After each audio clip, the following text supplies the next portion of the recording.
to take a second and get everything logged on and signed in. Anybody have any preferences to, oops, the sound just went out. And now it's back, but yep, just went out again. Yeah, I'm not even going to say cautiously optimistic that it was actually fixed. And now we know that it was not, in fact, fixed. All right, anybody have anything they need to report? Any developments? Judge, we're still working with these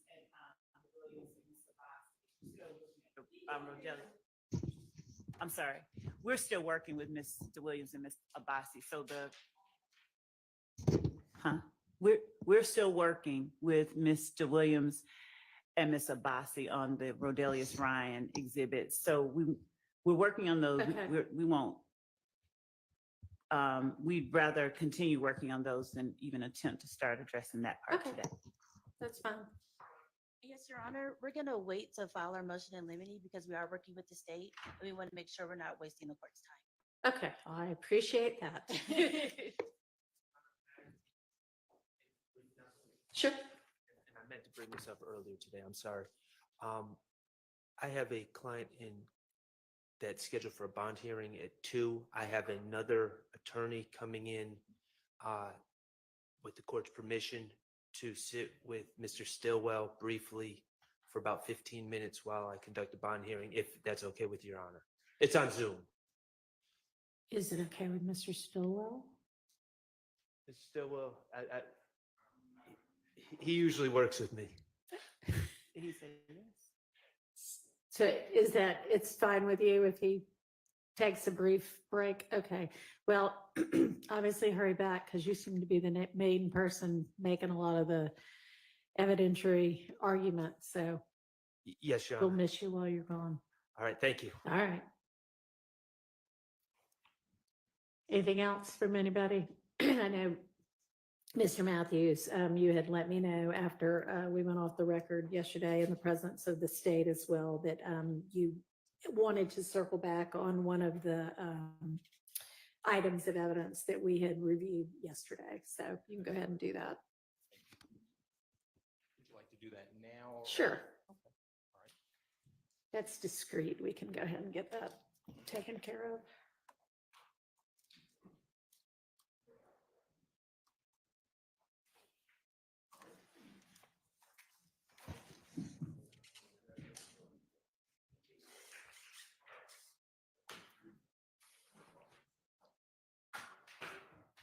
Judge, we're before this court representing Mr. Marquavius Huey on this matter. There's an intrinsic act that was listed in the state's notice to us back in November of last year concerning item 43, which is an intrinsic act that the state is alleging should be coming into this trial. Your Honor, that particular intrinsic act stems from a November 30th, 2021 alleged incident. It's a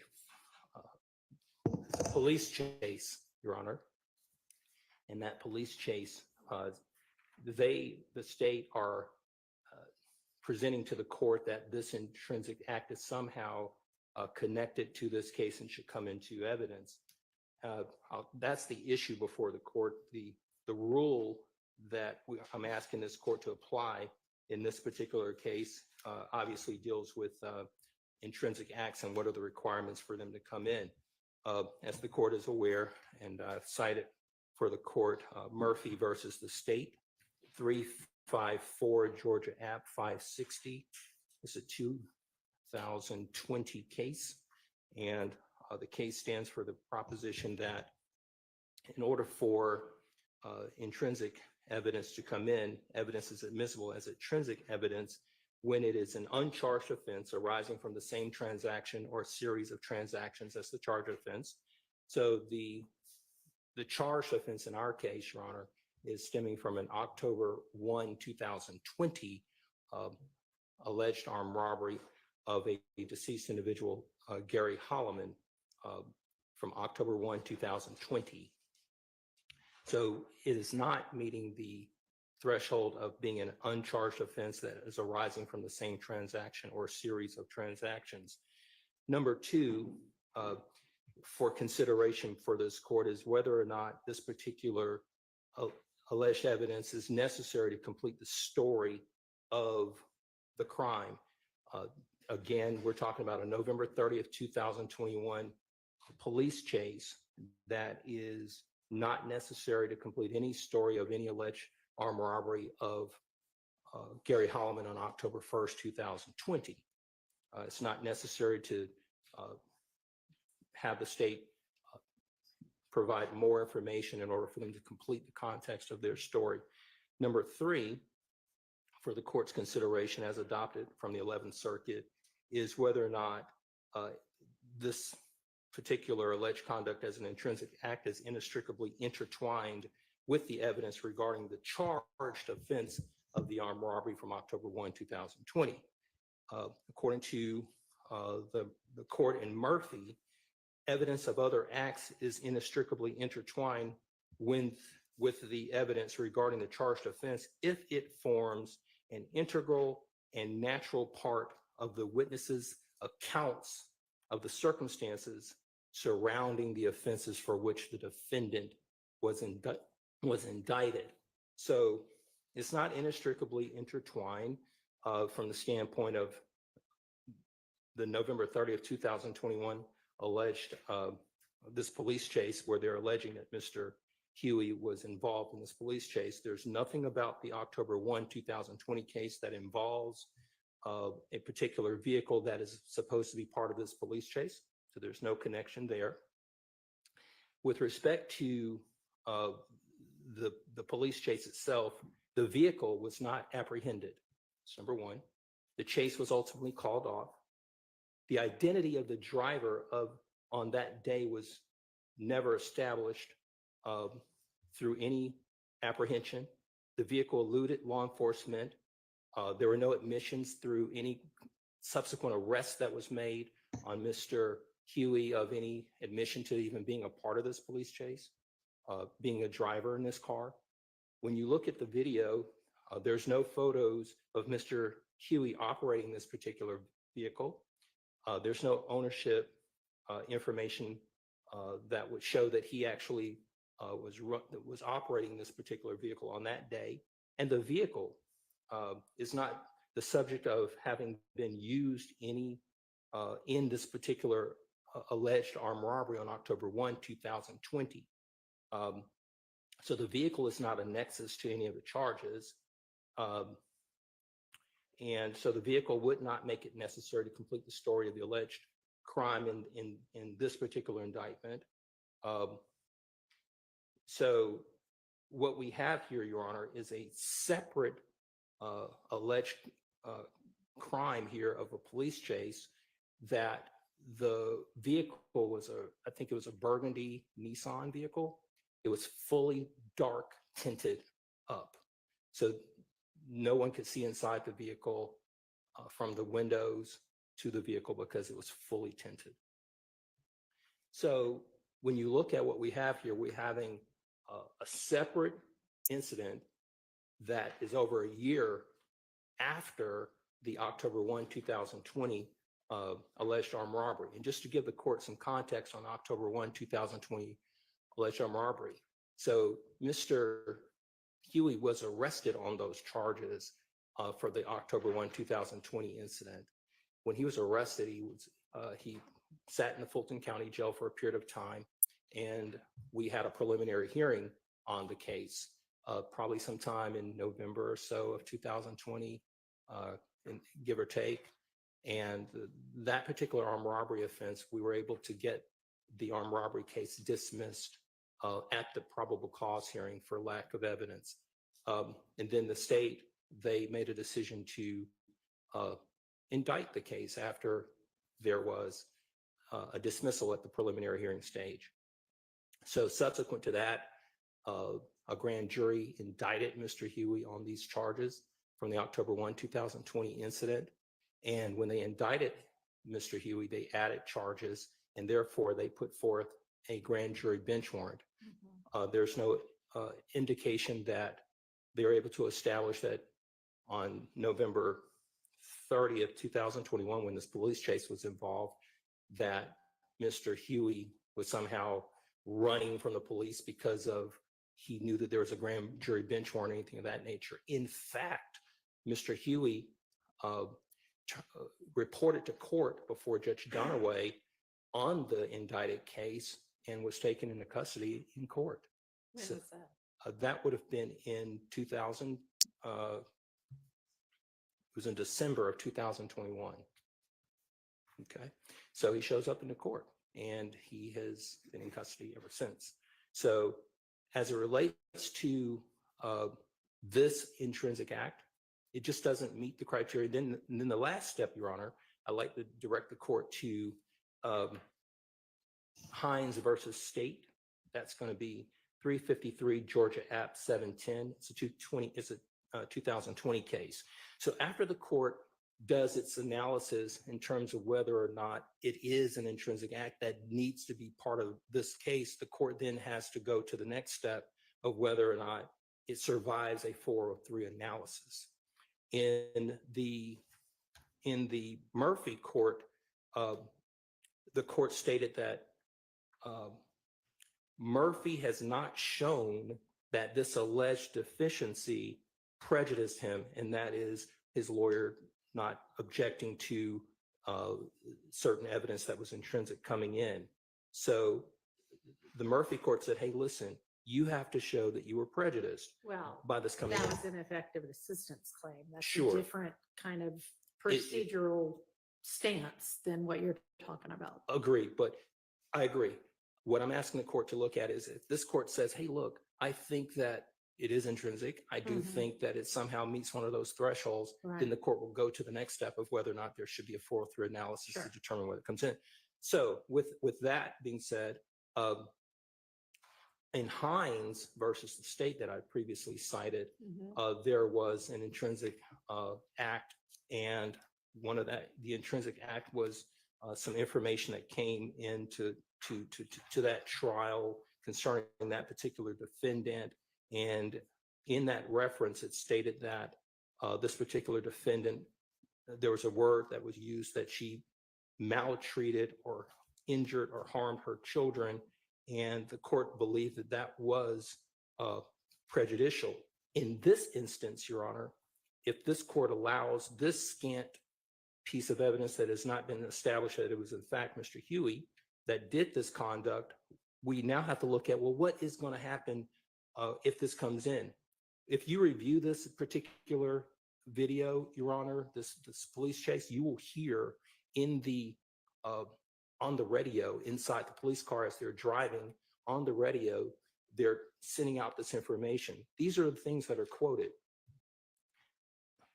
He has a history of running, and he has all these warrants. That's in the video.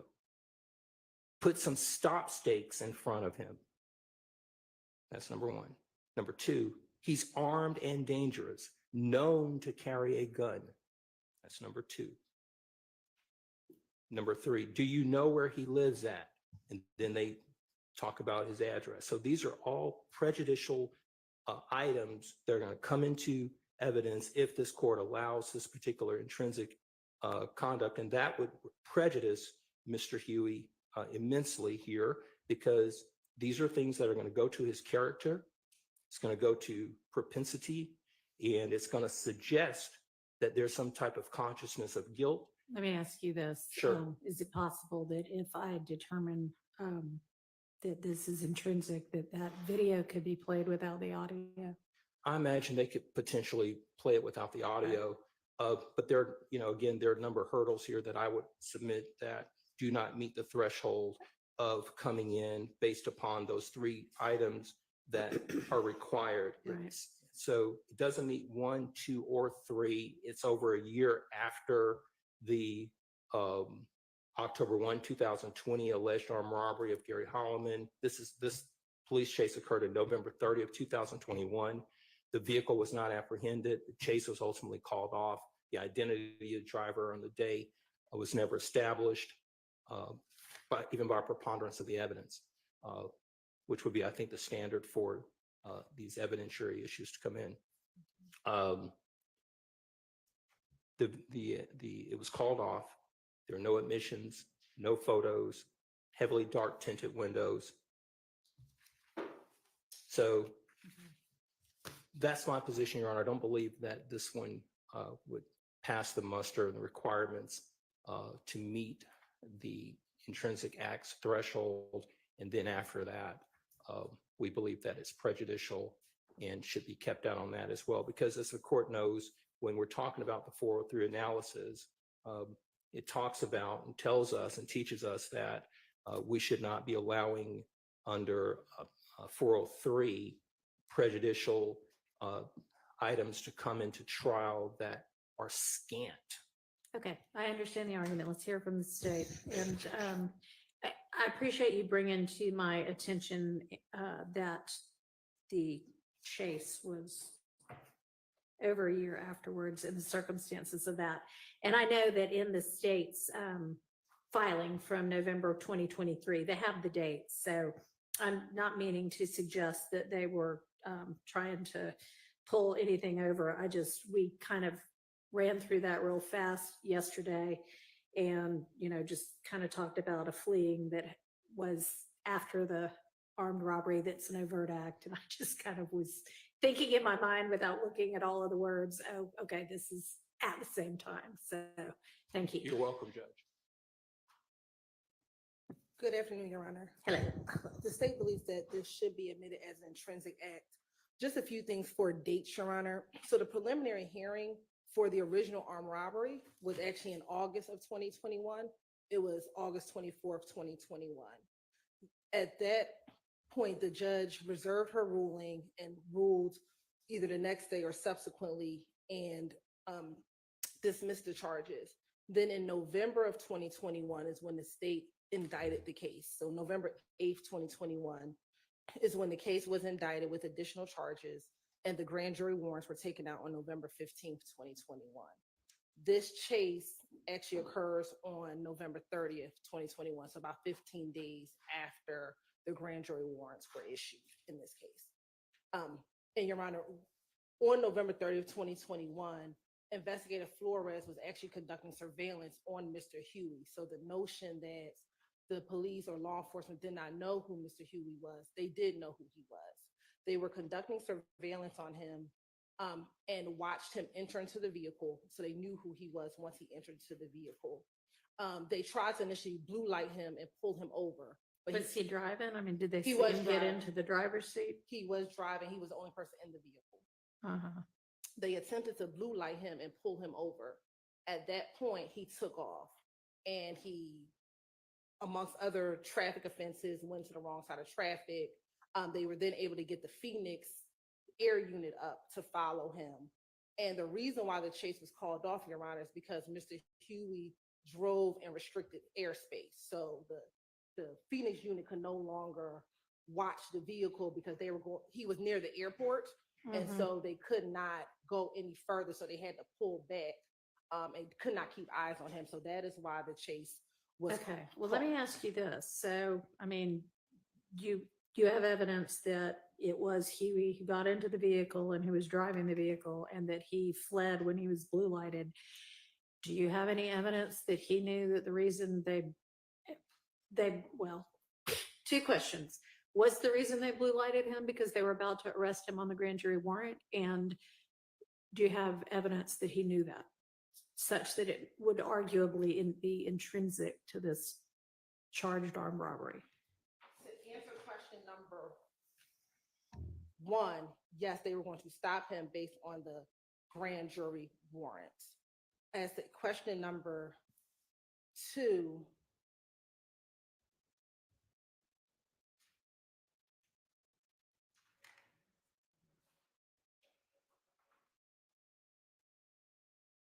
it appears, and I'm looking at text messages from his phone, and I don't know, all I can do is quote what I have, and these are text messages from November 8th of 2021. He says, just wait till after Christmas and the new year and turn yourself in, see what they talking about. All right, Okay, so, and the chase is November 30th, so this is several weeks before then. Correct. Okay. And so the case went to grand jury on November 8th. The warrants were issued on November 15th. These are text messages he's receiving. And I want to make sure. Yes, it appears that these are text messages from his girlfriend to him on November 8th. And she's saying to him, just wait till after Christmas and the New Year and turn yourself in, see what they're talking about. She says it might not be a lot of time. You think somebody's snitching on you. And then his response is, I can't miss another Christmas, man. And then he goes in, yes, I don't want you to, but you can't run long either. That's going to make it worse. I'm lost. I don't know what to do. I would say to go to court, they might lock you up. He's like, yeah, but then they might not. So it appears from text messages, he was aware that the grand jury at least had indicted the case. Again, warrants weren't out yet, but at least that the grand jury had indicted the case because those text messages are from November 8th of 2021. So that's the evidence that I would have. All right, outside. well, I mean, given that he says, yeah, they might lock me up, maybe they won't. I don't think that, I mean, it's an argument to be made, but I think we're getting a little far afield of what's charged in this case. So I think I'm actually going to keep that particular incident out. But I would just argue that he's fleeing from the armed robbery. I know you're arguing that, but it's my ruling, so. Thank you. All right.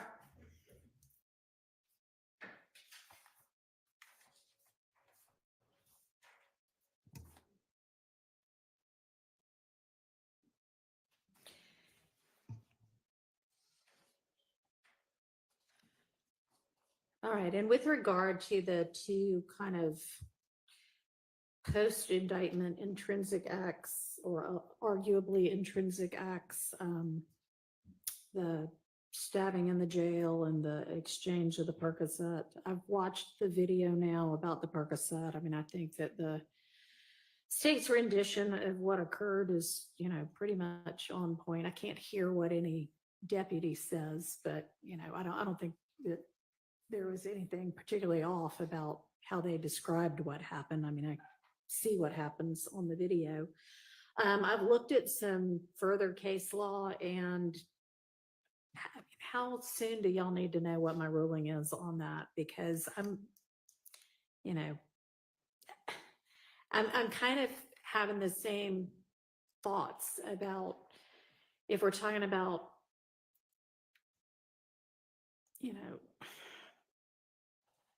whether these actually meet in any of the three requirements for intrinsic evidence. And then on top of that, 403, I'm just not real certain that these need to come in. I haven't made my final ruling yet, but I don't think that either of these is something that the state can't try the case without, which is not the only test, but I don't think they meet that test. So just kind of FYI on that. I'm having some. Maybe we offer some case law for the court. Sure. We'd offer to the court an 11th Circuit case decided June 20th, 2024, United States versus Harding, HARDING. The site being 2024 US app, Lexus 14995.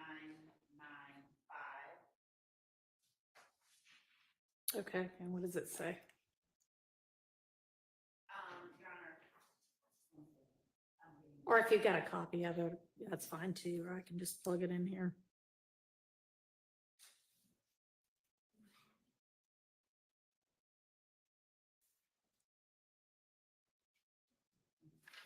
And Harding, we do have a copy of it. Okay. And it's just standing for the proposition, generally that act that occurs after the indictment can be included. Yeah, okay. No, I've found my own cases that say that. Yeah, that's clear. It's not, post indictment does not bar it from being an intrinsic act. That law is pretty clear. Right, Judge, and if I may, just very briefly, let me stand up. That's all right. I mean, I Voice is got just it. floating. It's just, I guess going back to the court's question in regards to how soon we need an answer from you in regards to that.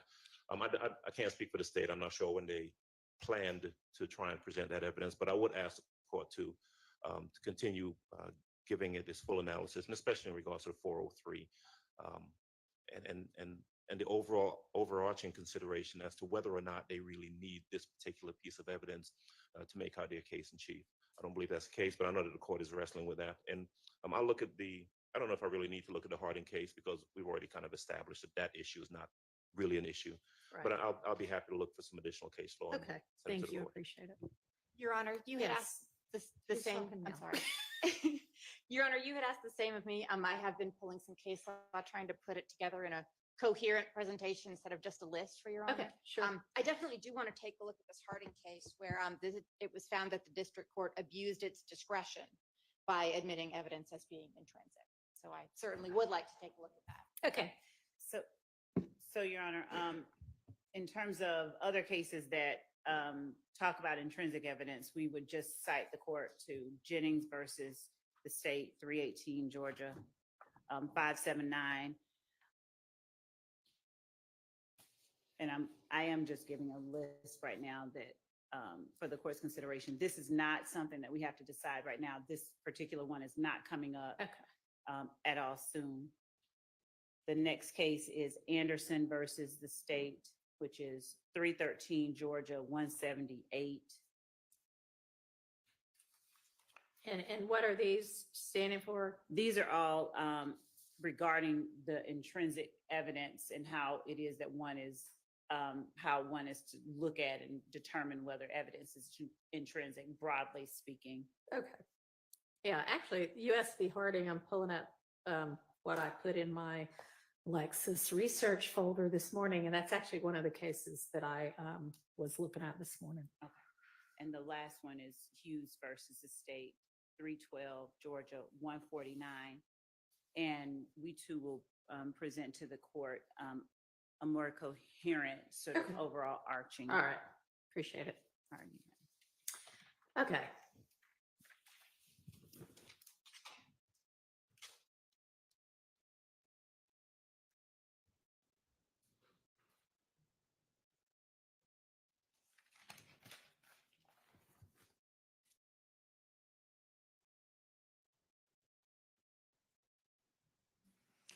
All right, so where do we want to turn now? What are y'all ready to talk about?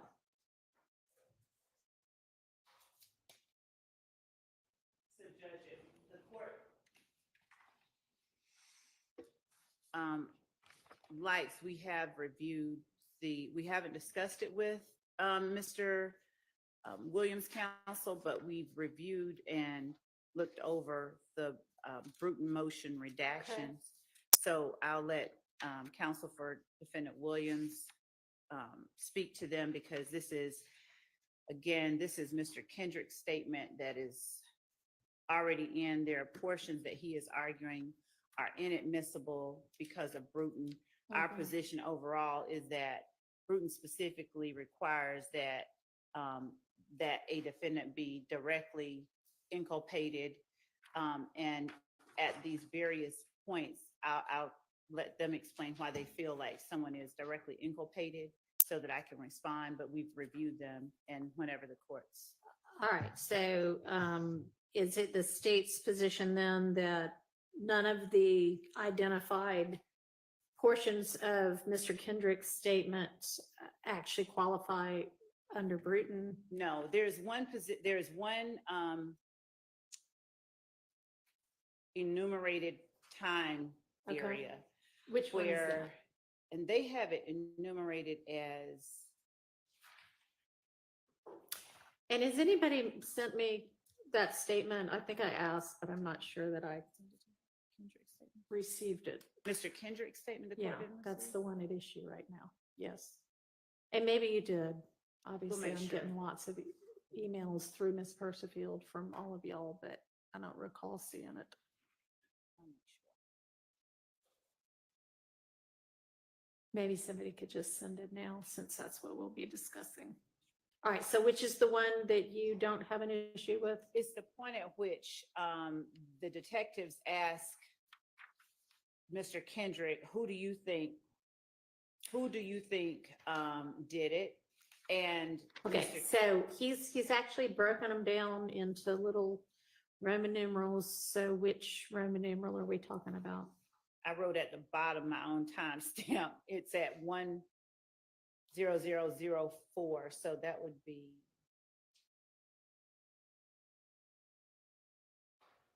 Here it is. It's their number 8.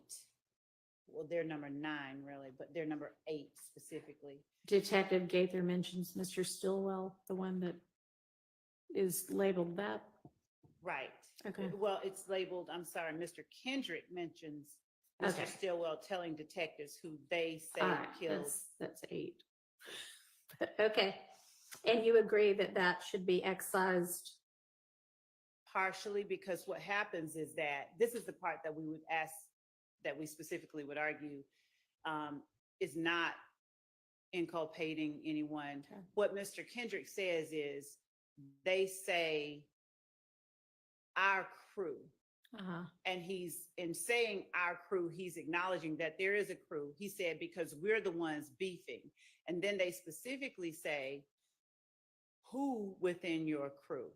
Uh-huh. And at some point, Mr. Kendrick says, they say Shannon. That part we would agree comes out, but they didn't enumerate it exactly that way on Okay. this sheet of paper. So they say Shannon, we would agree comes out. He then says, they also say Woody, and then they say Shannon and Woody. So the part where he's naming people that they say did it beyond our crew, or people that Mr. Uh-huh. Kendrick identifies as his crew, or, in acknowledging that there's a crew, we would argue that part, we would agree, concede that part definitely comes Alright. out. Okay, so you're saying that they say our crew isn't Bruton, but when it goes further to say, they say, whoever the they is, but they say Shannon, they say Woody, that part you agree? Yes, Can be I would say that redacted. specifically Okay. Shannon comes Shannon. out. they Yes. s- Okay. All right, and every other one we're gonna need to look at. And yes, I believe we should. look Okay. at the rest of them.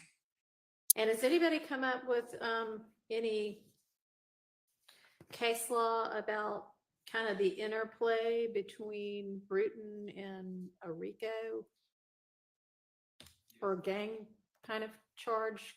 Okay. Okay, that's fine, as long as you're getting me something. They're two separate, well, not entirely separate, but I think we can do this without knowing the answer to that. Uh-huh. If the state, if I heard correctly, if the state is not, over objection, by the way, intending to play the actual recording, then it's just question and answer. So I assume they're going to advise the witness, whomever the witness is, don't mention Mr. Williams, or if you're going to mention Mr. Williams, what are the specifics? Because otherwise we're just going through something that they may not answer the question. Your Honor, if I may respond to that, I'm glad Mr. Steele brought that up, because as we were going through these last night, there are portions that I needed to bring to the court's attention that I need the jury to hear Mr. Kendrick say. So we don't intend to play the video. In I- toto. right. Okay. But there are portions that we would be introducing to have so that the jury hears him. And Okay. generally speaking, the overall method of introducing the majority of his statements would be through questions to avoid any implication of Okay. Bruton. All right, well, if there are particular portions that you know you intend to actually have the jury watch and listen to, if you can let the defense know which those are, that'll probably be helpful. Okay. Yeah, sure. So just let them know which of the portions, but okay, let's go through all of these if we need to, which it sounds like we need to. Did you send it to me? So do you want me to be, is there a transcript for this statement or do I need to be listening to the audio? We don't have a transcript of this statement. Okay. But we can,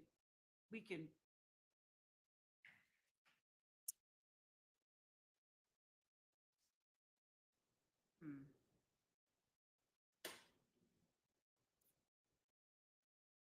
I don't know how they want to do this. Since the defense has timestamps on it that are different than what we have, I think they may have downloaded it into an MP4 format, so it may be easier for them to play it from their format because I have a specific time and they. Sure. Mr. Steele, would you be able to play the video or the portions of the video that you want to litigate for us here so that I can know exactly what that says? Okay, that'd be great. Okay, Yeah. sure. Can I just bring up another concern on this Uh-huh. subject? The concerns aren't limited to Bruton. I still like, we're talking about playing a tape where Mr. Kendrick says that other people are saying, he's not saying anything that he knows, he's not telling on anyone, but he's saying other people are saying Yeah, that our crew and Shannon and Woody, and they're talking about taking Shannon's name out of it, which of course I'm in favor of, but I'm not even. yeah, no, I agree. That's a little weird that the state's evidence would be, well, I mean, here's what the rumor on the street is. Right. So I bet Ms. Rilla was going to say, we're not intending to elicit that. Exactly, Judge. The point is not, and we can tailor the questioning and the presentation of evidence to, not include. Okay, well, I mean, I suspect the reason they're asking that now is because when we just went over that example, you thought that the only, and you may have just been saying the only part that I believe is Bruton is this part where somebody is specifically mentioned, and that's fair. But if you don't intend to use any of that portion of the tape anyway, or get a question and answer that would elicit that information, then it would be helpful if you would say that, because there's no point in us, spending time on something that the state doesn't intend to use anyway. So to speak to that example, for instance, I might ask the detective a question that, did you talk to Mr. Kendrick about the Donovan Thomas murder? Okay, that answer would be yes. Yes. Did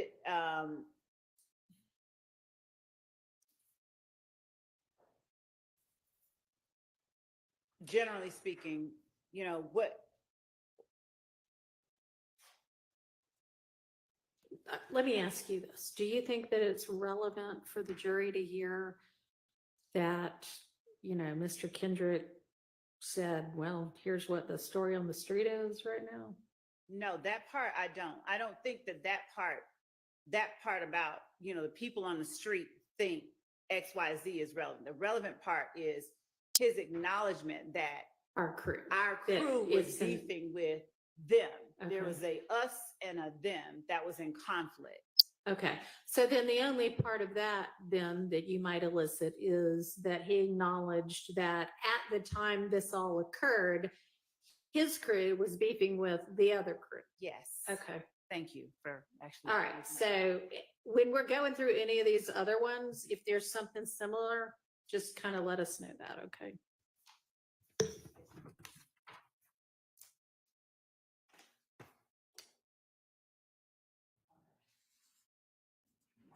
And Judge, we've just now sent to the court.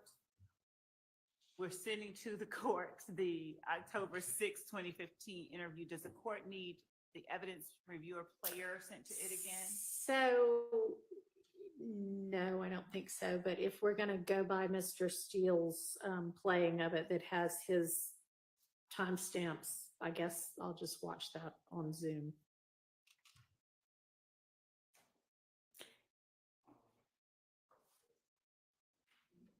Are we close, Mr. Steele?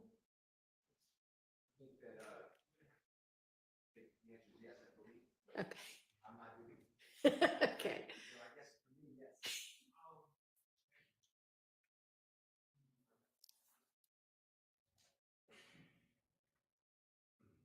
And I don't want to belabor unnecessary points. Mhm. We are looking at it, and I was looking at this for the purpose of Bruton. Right. Sure.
Any other little discrete items we can deal with while we're waiting? Nope.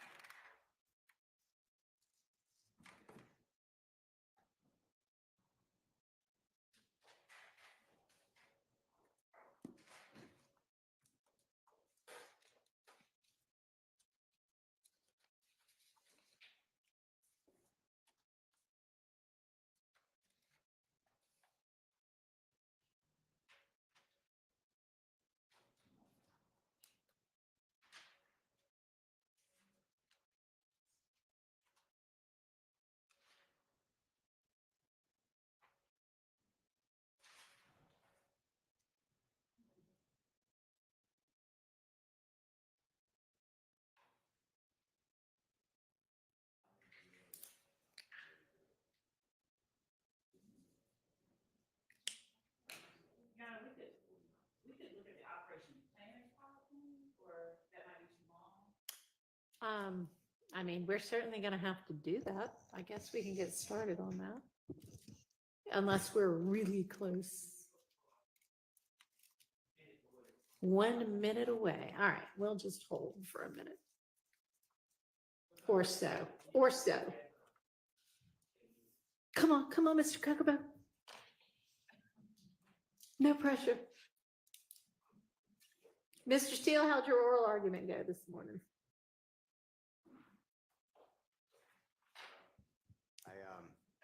The argument was good, but you know, no one remembers the argument, so we'll see what the opinion is. Okay.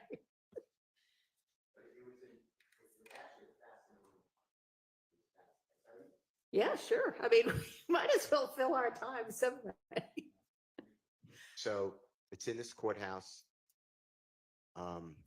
It says indictment on the cover. Second page has, you know, typical indictment things, waive formal reading, et cetera. Third page has the grand jurors in Fulton County names. Then count 1 through count 6. Former district attorney Paul Howard does hereby charge the appellee with murder.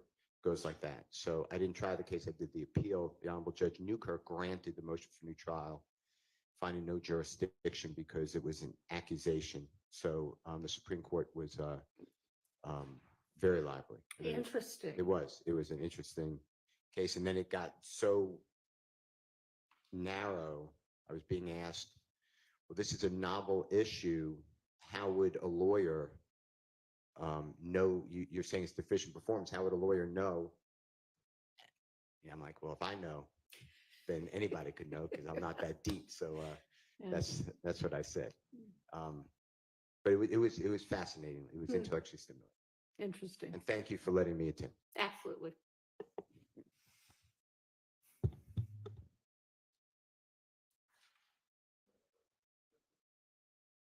So, Your Honor, this should have, Okay. time space, please correct me somebody, but this is 50. I just want to. This is October 12th. No, that's what it is. Uh-oh. We spent all that time on the wrong interview.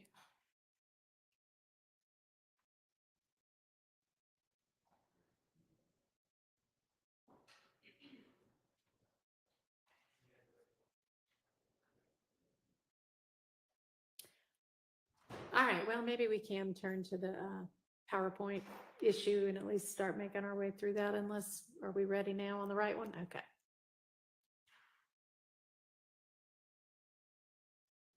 So we want October 6th, is that right? Okay.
Lawyers and tech, they just don't mix. I hate to defend Mr. Kokomo here, but this is a lawyer issue, not a AV issue at this point. Okay.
So, Ms. Love, I know you said the state's timestamps were somewhat off, but can you get close?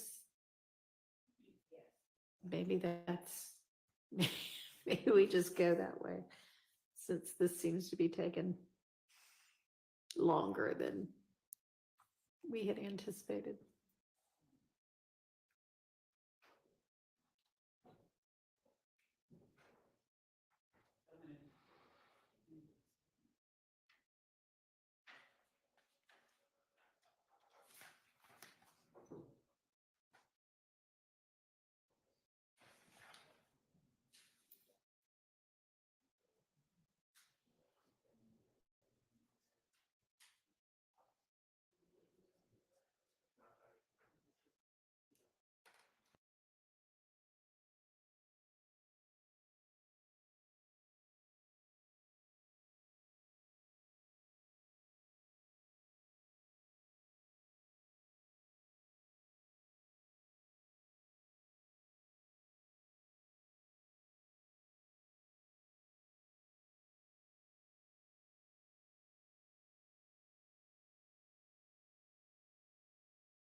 The defense thinks they've got it and the state thinks they've got it. So the defense has got it. All right, let's do it. Yes. Just to avoid the inevitable confusion, the numbers, the times that we are giving is based on the MP4 that was made from the evidence reviewer. So, and we can figure out how to convert that. But the 50 minutes, for instance, is not going to be 50 minutes on evidence reviewer. Okay. Correct? All right. Well, thankfully, we've got the kind of general subject matter listed as well, so that'll help us. Do you want this marked? I assume we have to have this marked somehow. We can put it on a thumb drive. What we're playing now? Yeah, but in case God forbid there's an appeal, do you want just to know what we were looking at since we're saying 50 and we could do that? Sure. Yeah, that's probably the easiest way to do it. So I guess this is the hearing on Mr. Williams' Bruton motion. Can we call the exhibit that? Yeah.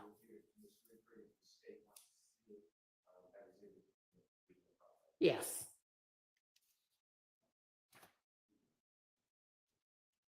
So this will just be Defense Exhibit 1 to the Williams Bruton motion concerning Mr. Kendrick's statements.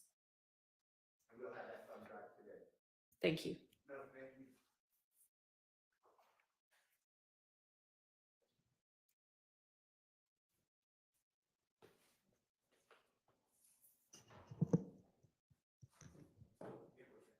Like, I think like of other people you associate with, probably anybody you can think of.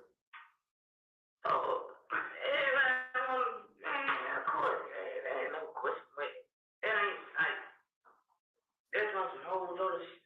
Like that's like my rep pump. Like we do shows, he help me out. You feel me? Like he bring me on to his show, just help me, just sell both. So I don't.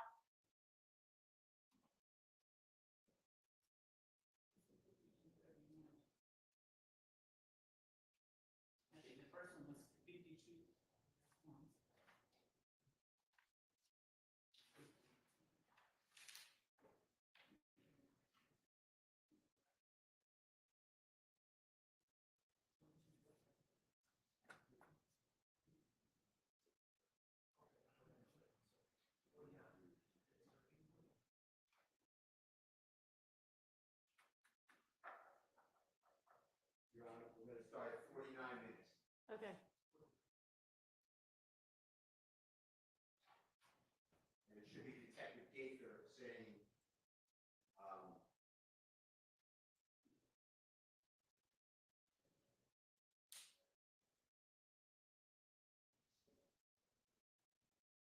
third, is that there were possibilities that people went after that meeting in retaliation?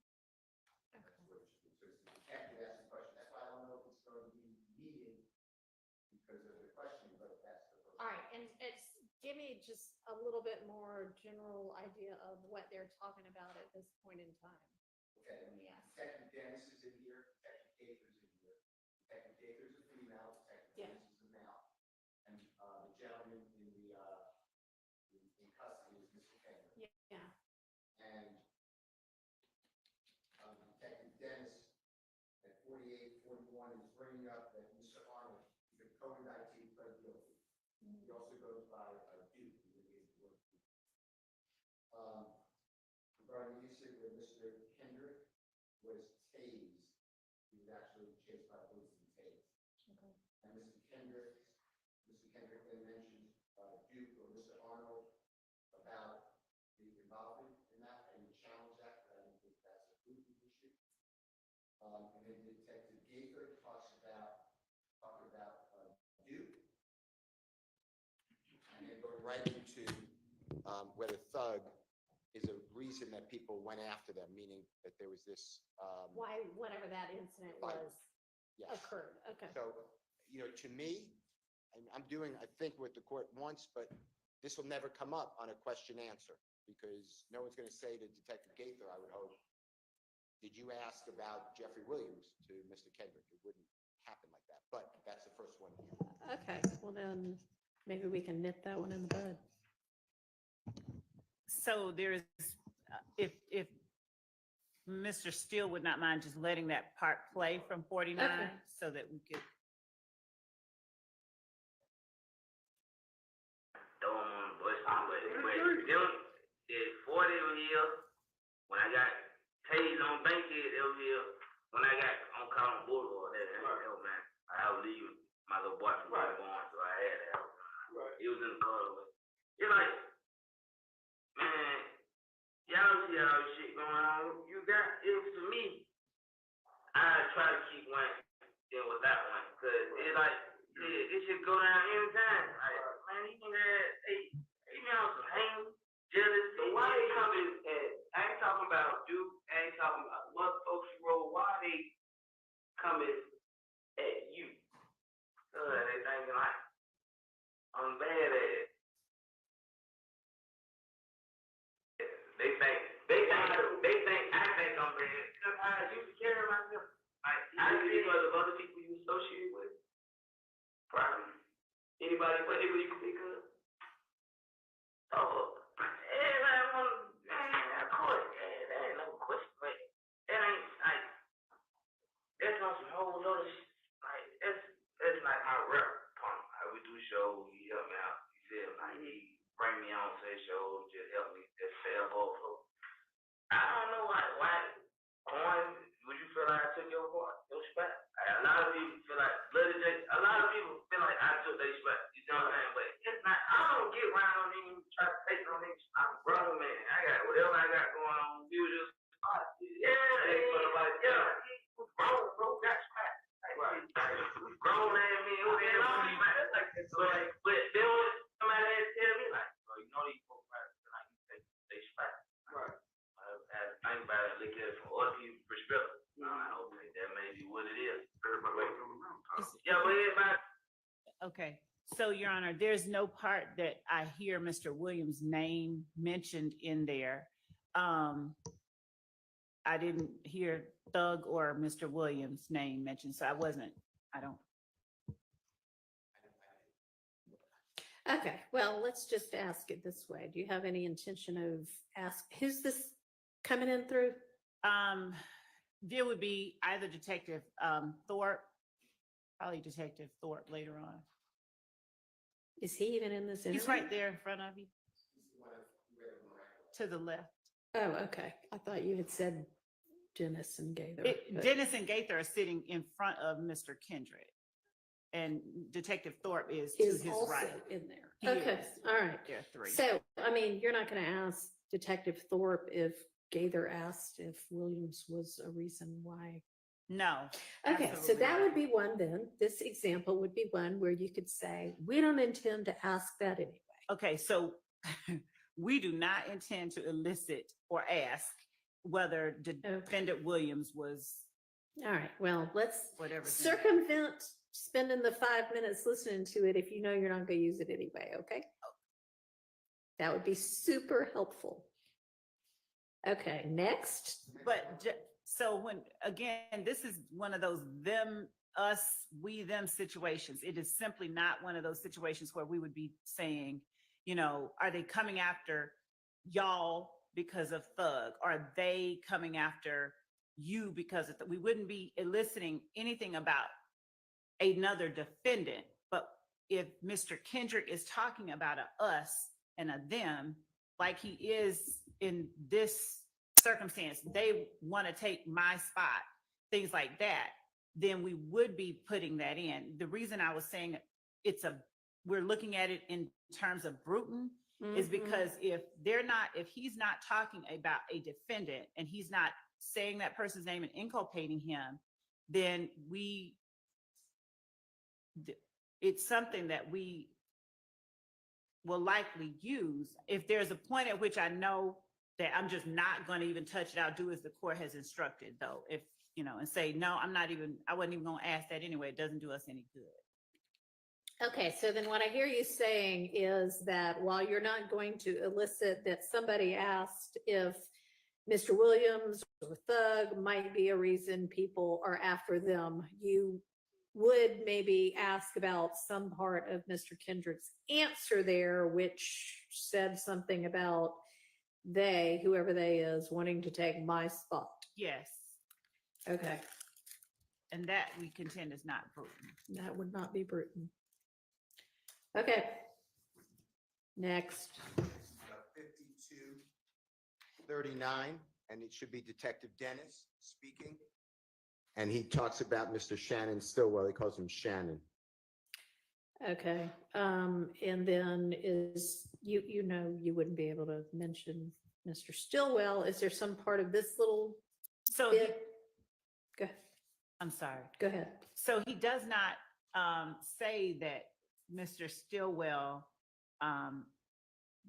bought the gun. He does not say anything that directly inculpates Mr. Stillwell. And my understanding is that Bruton does not prohibit the mentioning of. All right, let me just hear it. I see this is the way it's gonna go. Playing from 5214.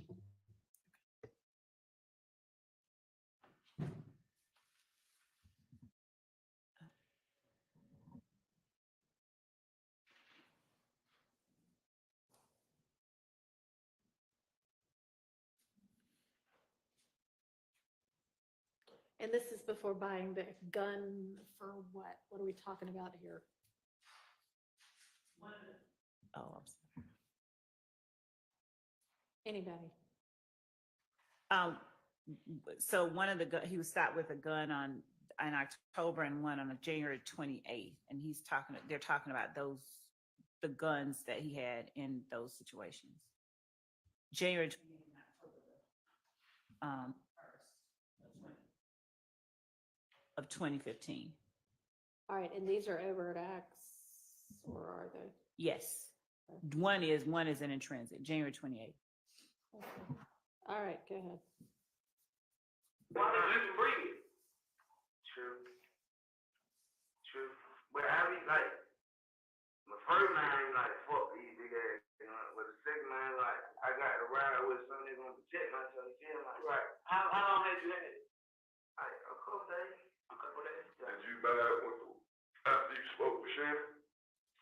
I bought, like, before all this stuff happened. I don't it think just- you- it just that's- had to pull up. You can But stop, how- you can stop it. That seems pretty inculpatory of another defendant. Did you buy it after you talked to this person? As if, no. Don't, Leave that part out. that Got was it. out. Okay. Next. It's right after that, but it's the same thing, Your Honor. Now it's Mr. Kendrick speaking about Mr. Stillwell.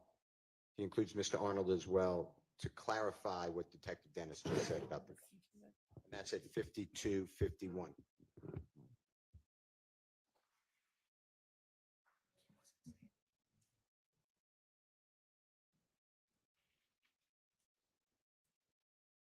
And just to go back just a bit, he wasn't saying that Shannon told him to buy the gun. He was orienting Mr. Kendrick as to a conversation with Shannon. It wasn't saying that Shannon tell you to buy the gun.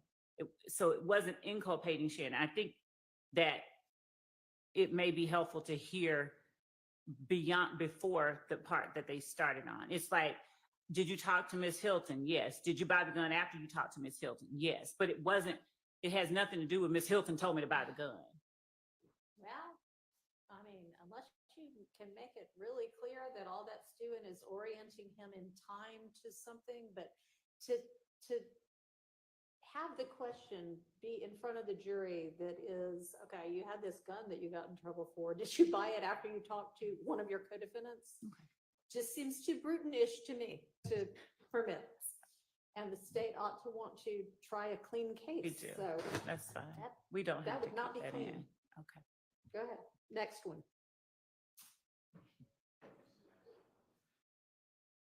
Pull up. 5250. You should back it up. This should be Mr. Kendrick. Mr. Kendrick bringing up Mr. Stillwell and Mr. Arnold about clarifying the answer that you were just discussing, although I think that's out, actually. So it's really 54 minutes we can go to, and that should be Mr. Kendrick. And he mentions Mr. Copeland, Duke, or Mr. Arnold, and Rich Homie-Kwan, Mr. Lamar, and Mr. Stillwell. And he doesn't want to be associated with them. So we ask that Mr. Stillwell's name be redacted. All right, well, I'll listen to it. Give me enough so that I can hear the context of why he said it.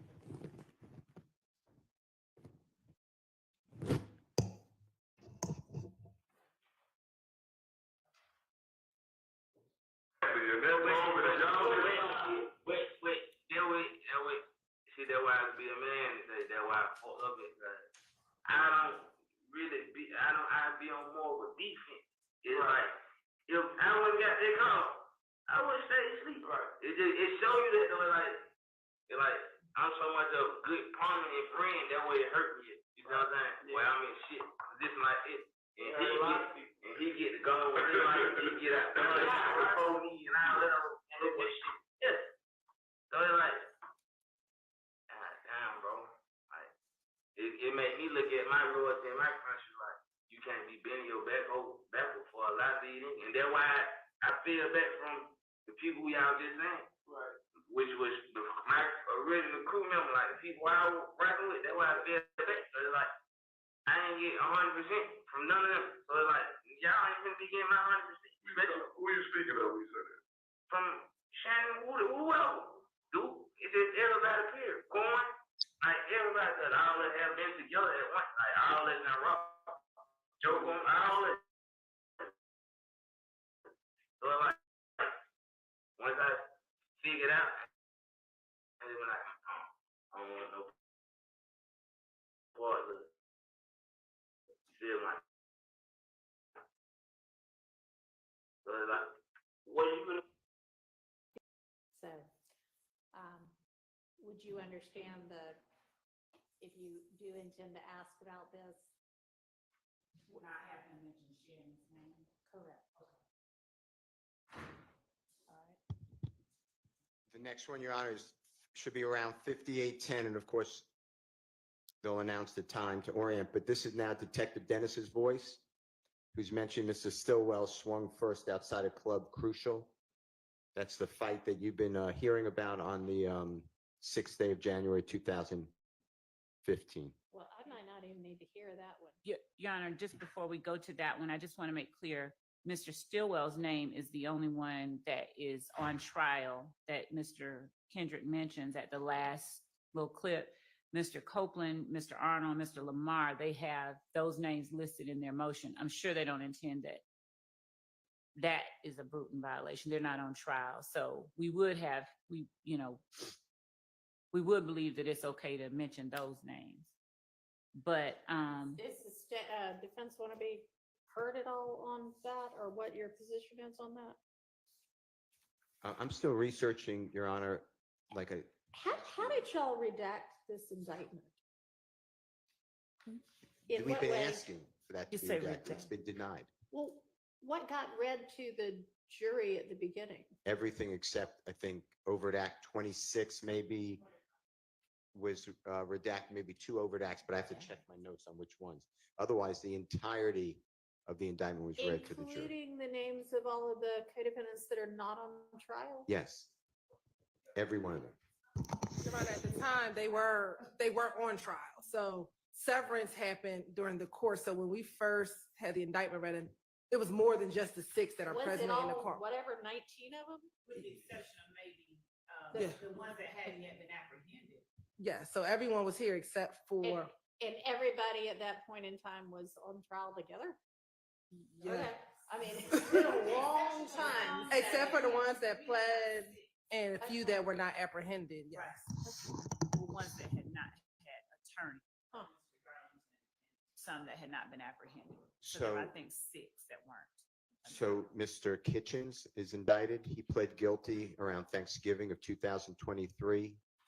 The jury first came upon us January 4th, 2023. So I made a mistake. Mr. Kitchens pled guilty under Alford in November of 2022.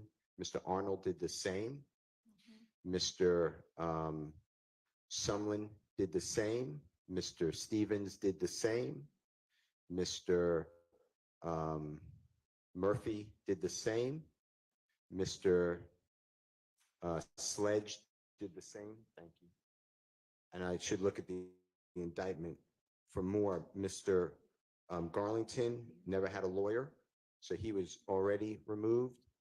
Mr. Wani Lee pled guilty around the same time. That last one? Mr. Wani Lee, L-E-E, okay. and Wani is W-U-N-N-I-E. Yeah. So, the state, I'm sure it was a miscalculation, but these people were all included in everything in the indictment, but were not on trial before the veneer panel was first put upon us. And if I left somebody out, Mr. Eppinger was with us for jury selection. Then he got, something happened and he got removed after that. So he was in a different category. Mr. Blaylock pled guilty after the veneer panel. Mr. Blaylock has not pled guilty. Mr. Blaylock was severed as well. So I believe I said everyone who had not pled and not been arrested was present. So there were individuals who were severed subsequently. So Mr. Blaylock was severed after the jury was impaneled. That's true. Mr. Dorsey was severed. Ms. Eppinger was severed. Mr. Mender was severed after the jury was impaneled. Right. So the people I mentioned pled before the veneer panel was read the indictment. And I'll look at the indictment. There may be a couple more, but that's my memory.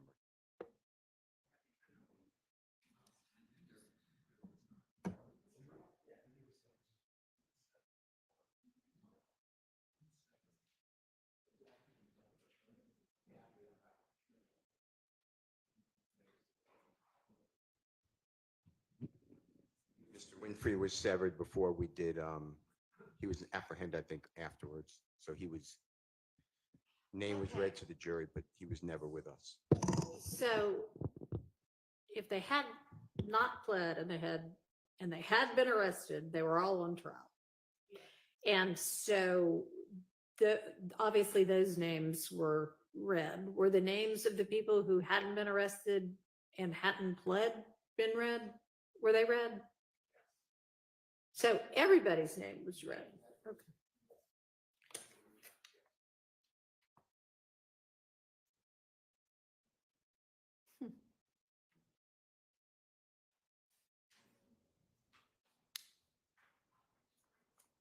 And I don't know if there were any counts of was every count of the indictment read?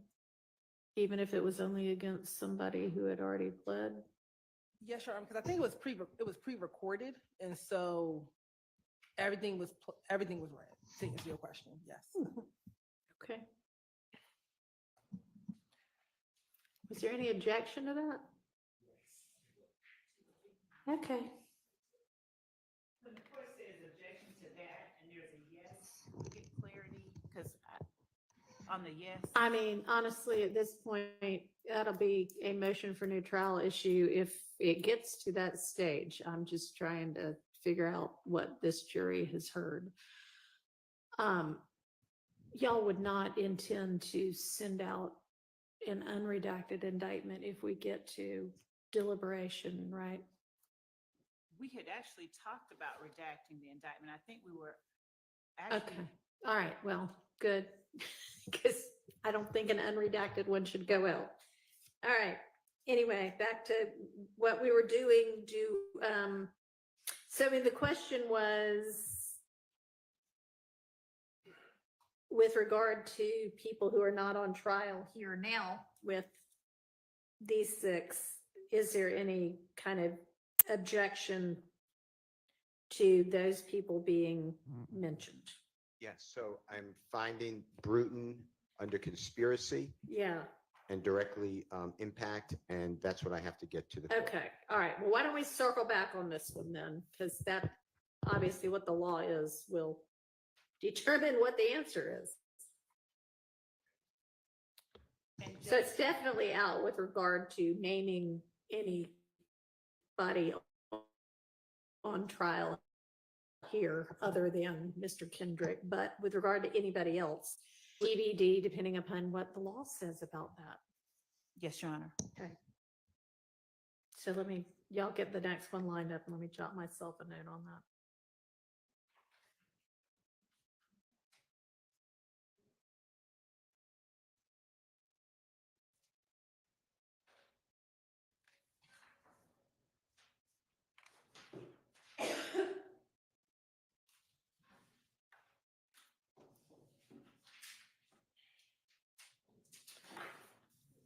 Okay, I'm ready for the next one.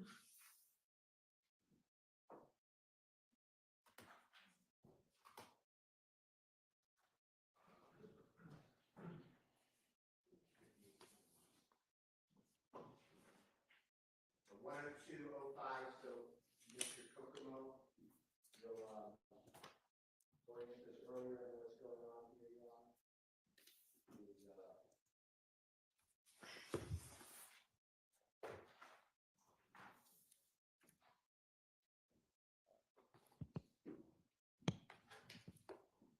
Detective Gaither is asking, this is at 10055. So then after Woody got jumped, you know who Woody is?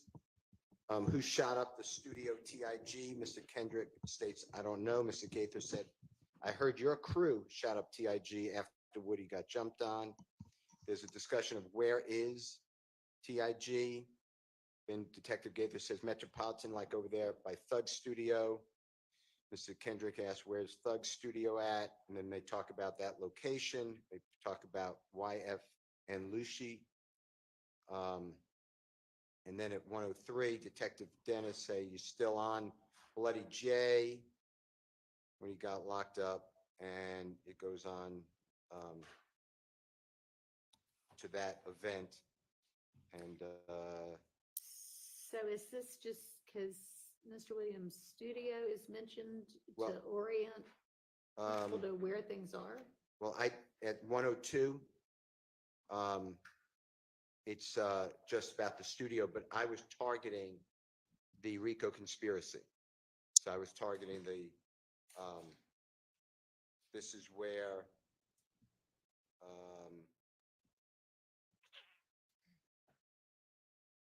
actually, I'll withdraw that because Okay. it does not mention, I apologize. All right, no problem. All right, number 105:19, 1:05:19, Detective Dennis mentions Mr. Williams' quote unquote girl regarding a shooting, supposed shooting of that event. And that is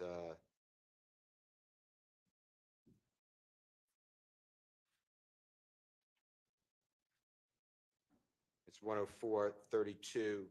Detective Dennis states, didn't you catch them down bad? That's a reference to Mr. Kendrick's music. They laugh. It's a verse in a song. And then Detective Dennis says, so who shot up Thug's Girls event? Or did you hear about that? And Mr. Kendrick says, I don't know. That's my first time hearing about it, so I wanted that excluded. What's the response? Doesn't, number one, evidence of that has already come in through Dennis, but number two, that in no way inculpates Mr. Williams in anything because it references His him as, girl being a victim. right. Okay, yeah, I mean, I don't think that's a brutal. So my issue with that then would fall back on a different issue then. What's the point? The answer is, I don't know anything about it, so we're now Right. just using So the now question. we have a relevance objection. No, we'll do them all at the same time, so So, we don't. I don't have a problem not having him since he doesn't know anything about it, keeping that part out. He said, I don't know Okay. about that. I don't have any problem keeping All that right, part out. thank you. Next is 108, 1:08:40. And this is the part you heard earlier that may be stipulated to. Mr. Kendrick mentions Mr. Stillwell telling detectives who quote unquote they. Right, and on that one, what would be permissible to ask about is that at around this time, They were beefing. with our crew were beefing with them. the other group. But not anything about the rumors or anything like that. So that one I think is clear. Okay. Next one. The next, Your Honor, will be one, it's really the same flow, but it's 108:51, so it's only 11 seconds later. And Mr. Kendrick, mentions Mr. Copeland sharing that he was tied up with Mr. Stillwell and specifically, and then Mr. Kendrick identifies a photograph 8 seconds later of Mr. Stillwell. Then Detective Thorpe mentions Mr. Stillwell and clarifies that the word is that Mr. Stillwell and Mr. Copeland killed Mr. Thomas. And Mr. Kendrick speaks to that. We don't have any intent to bring that out. Any of that? Right. Okay. Okay. The next is 1:11:30. And it's Detective Gaither mentioning that Mr. Stillwell is the person that whoever everyone is, brings up related to the murder of Mr. Thomas. And this falls in with what we initially said, that when they were talking about who they said killed Donovan and bringing up Mr. Stillwell's name, we have no intention of doing any of that. Okay. Okay. The next one is 1:13:44. And it's Detective Thorpe, I believe. All right. And he says, people talk to you in the city, all put you four involved in the murder of some kind. Mr. Kendrick denies it, says they are lying. Detective Gaither says, you think anybody going to tell the same story? Mr. Kendrick asked, what did they tell? Detective Gaither said, I heard you was in the car. Mr. Kendrick said, what car? Detective Gaither said, the Infinity rental from Thug. And then Mr. Kendrick said, no, I wasn't. Check whatever, my phone, whatever you want to check. And then Detective Gaither says, we did. It was said a whole lot. And then they go off on that. So I was objecting to Mr. Williams or Thug being mentioned. Your Honor, that whole, all of that colloquy is part and parcel of them talking about who people said killed Donovan Thomas. Anytime we're talking about any of these defendants being rumored to have killed Donovan Thomas, the state has no plans to get near that part. Now, Mr. Kendrick denying that he was in a rental by Mr. Williams, we would proffer that type of information because it would not inculpate Mr. Williams. Yeah, I agree with that. I mean, I think it's already in evidence that Mr. Williams rented an Infinity, right? Yes. And up for dispute whether that was involved or not. Right. But saying, the Infinity that he rented doesn't inculpate him directly. So that I would be okay with. I mean, I don't think there's a brutal violation if you ask or get an answer that talks about the Infinity that Mr. Williams rented or that Thug rented. Okay. The next, and I'm skipping based upon what the state just said about that whole colloquy. Okay. So it would go to 1:18:31. And that's after 1:17:35. Mr. Kendrick reaffirms he has nothing to do with the murder of Mr. Thomas. And then at 1:18:25, Detective Gaither asks about NARD, NARD, and DUWOP, DUWOP, where they are now. And Mr. Kendrick explains he's almost questionably locked up. And then the target event, Your Honor, is Detective Gaither asked from January 10th until today, how many times do you think Shannon been locked up? We'd like that redacted. My apologies for leaving that out. I would not put that in. Okay. Okay. The next one, The part about Mr. Stillwell being locked up, the other Right. part, yeah. Yeah. the next one is 1:21:25, Your Honor. And at that point, Mr. Kendrick had shared with the detectives that he went to Miami after January 10th. Detective Dennis asked who all went. The answer by Mr. Kendrick is everybody. Detective Gaither said, who is everybody?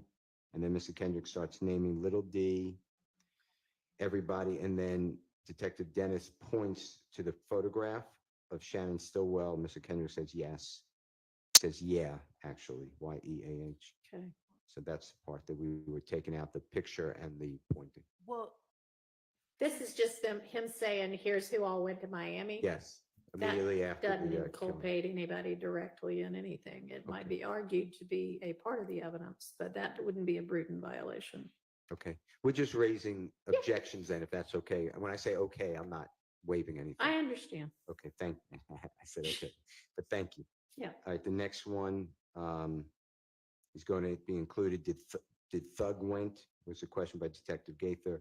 The answer is yes or yeah, so I assume it's the same ruling. Yeah. The next one, Your Honor, would be and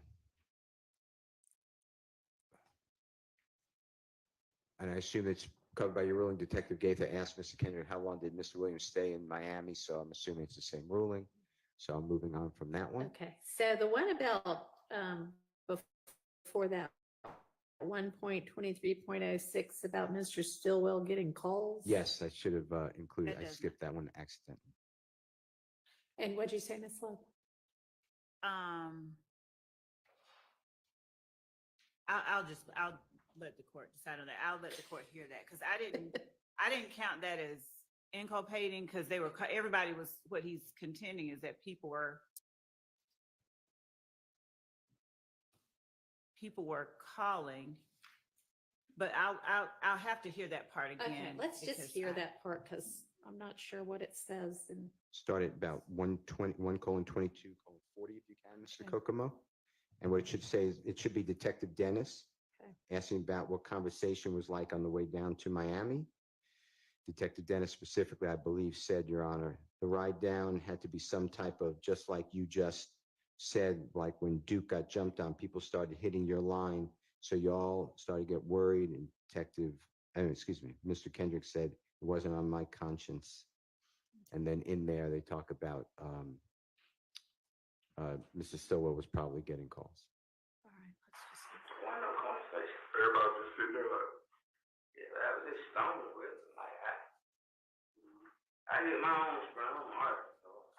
right, what I'm saying is, the ride down had to be some type of, I don't know. I didn't because know it's anything. just like you just said, when Duke got jumped on, people start hitting your line. Yeah. What's going down? So y'all had to start getting word that these names are out there, as nuts just got killed. Yeah, but they're like, they probably got him like calls and saying shit like they think it was them, but it wasn't on my country or folk wasn't calling me like, yeah, you know what I'm saying? They want. But if they're your people, it's almost like you guilty by association to an extent where if this happens, We wouldn't have any problem taking that whole last 2 or 3 sentences out. Like, they were probably getting calls thinking it was them, and then Dennis saying it was your people, you guilty by association. Like that, those 3 or 4 lines, we don't have any problem coming out. All right, does that cover it? Yeah, Mr. Kendrick, I'm sure it covers it. Specifically said Shannon, so I'm assuming that's it covered it too. Let's make sure. Yes, Okay. yes. Okay. Excuse me, Your Honor, can we take 5 minutes before we continue down the list? Sure. Yeah, that's fine. Let's take a quick break. Thank you. Sure.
The next one, Your Honor, we are going to, I believe it's included in your honorable court's ruling. It's approximately 1:2539. Detective Gaither asked Mr. Kendrick how long Mr. Williams was in Miami, and he answers a couple of weeks. So I assume that your court said that that's not inculpatory, so I'm moving on. All right. The next one is, it's a visual. So if they're Okay. not showing the video at this, it won't matter. All right. But Detective Dennis points to the photograph of Mr. Stillwell and says he's all about that action, and they're talking about shooting people. They're talking about violence. So you may have to hear that, but and see it, but that's, we would object to that. You're not going to use that. All right. States agrees. Well, they don't agree it's Bruton, but they're not going to be using it. Okay. The next one is Detective Thorpe. It's at 1:33:55.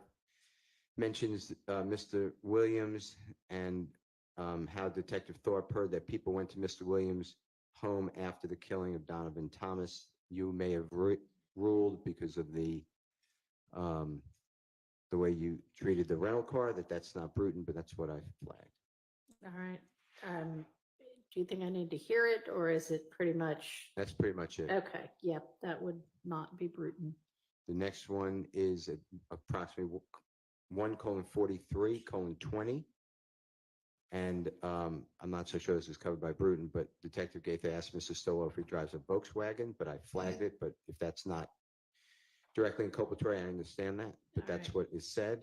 Okay. And this is just, does Mr. Stillwell or his nickname drive a Volkswagen? Yeah. Yes.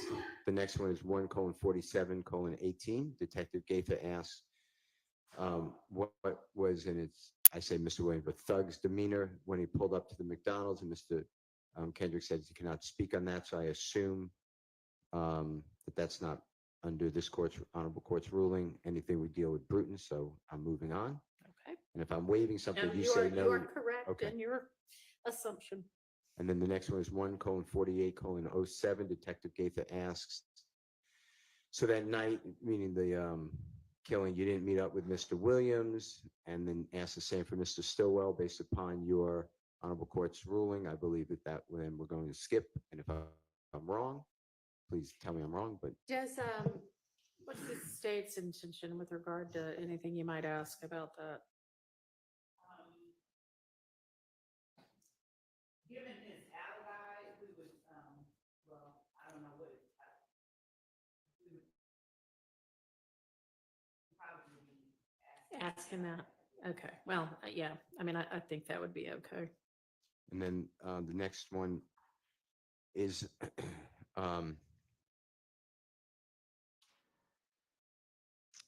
two. Well, it's really the same, Your Honor. It's clarifying the same thing. Did he meet up with Mr. Williams or Thug and Mr. Stillwell? So Okay. that's Yeah, it. That would same. cover the entirety. Now, that's just for Bruton, but again, I will send to this honorable court, and there are cases on a RICO conspiracy, a conspiracy, and Bruton. Okay. I'll be on the lookout for that and the state's position on that also.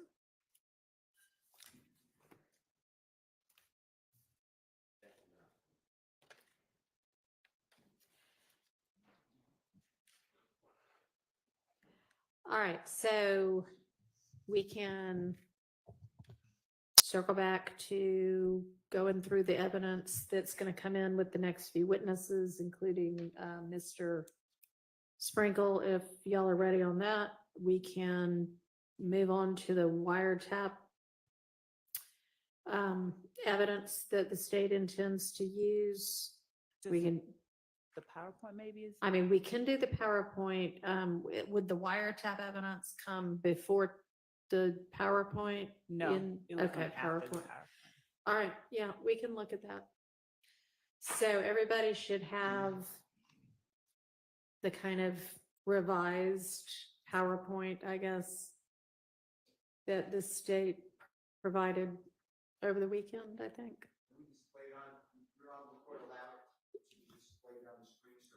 Easily run through it. Yeah, And Your Honor, if I may just turn my back. You will get the thumb drive. Yes. And so what the state sent over at this point would be, y'all have taken out everything that you don't intend to use. So the hope is for y'all that all of what you provided is usable, and we'll sort that out. All right. Yeah, so if somebody wouldn't mind, I guess, just giving us kind of a slide by slide.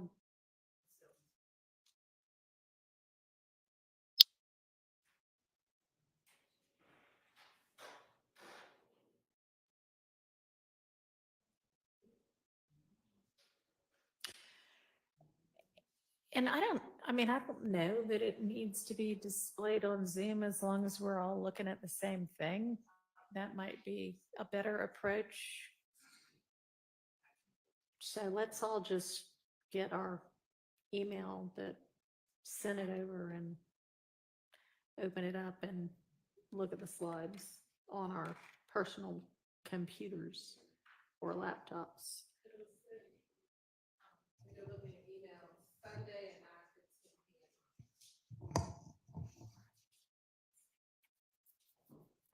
It was sent Sunday at 9:15. Right. And was it a Dropbox link or was it an attachment? It was an attachment with a PDF. Okay, right.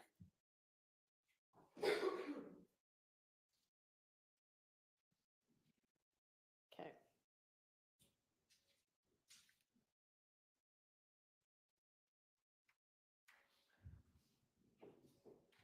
All right, is everybody ready? Everybody got it up?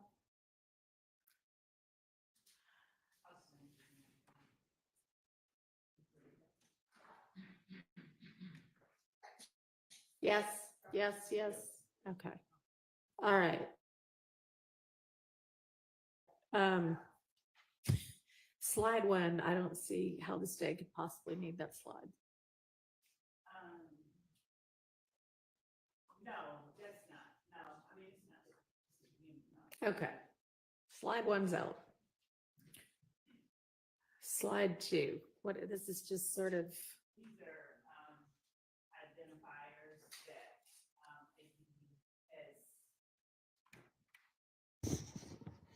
identifiers that APD has identified, and all right, hadn't there already been testimony about that? there has been testimony about snakes and tattoos and red flags. Yes, Okay, so that one's out too.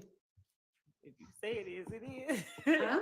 And I mean, it- just to make sure we're all on the same page, what you're referring to is slide number 2 is the picture that has an arm with a Yeah. tattoo. Okay. Yeah. Which also coincidentally is the second slide in the attachment. That's what I'm going by. All right. Just didn't want to make sure you weren't All looking right. at the title page. And Okay. we're on the same page, All right. literally. Okay, good. All right. Slide number 3. What's y'all's argument for needing that? Okay, we can. Because we've still got some language on all of this too. So we can take out, well, we can take out all the language. Mm-hmm. We take out all the language. Okay. Can you take that?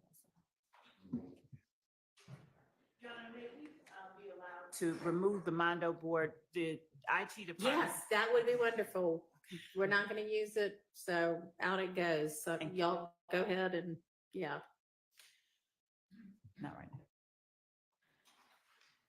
now. Okay. What about these 5 pictures? So the pictures, Judge, are just, as he's talking, he would. All right, so who are I see we've got Defendant Williams. Mr. Williams, Rich Homie Kwan. Bermian. Are there pictures already in evidence of Yes. those 3 people? Yes. Then use the pictures already in evidence. How about the bottom 2? Who are they? Donovan Thomas is on the far right side. Is there a picture of him already in evidence? Yes. There is a picture of him in evidence. All right, use that. What's the middle 5th one? And this is Defendant Williams.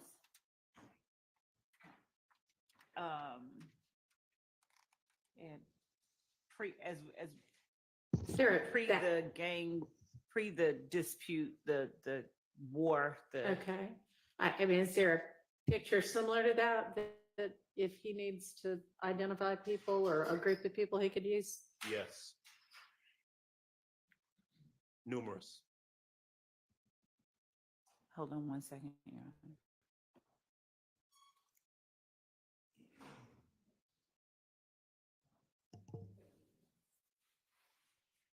We have videos of the groups of All right, so persons you could do a together. still from a video. We Okay, can. all right, how about slide 4?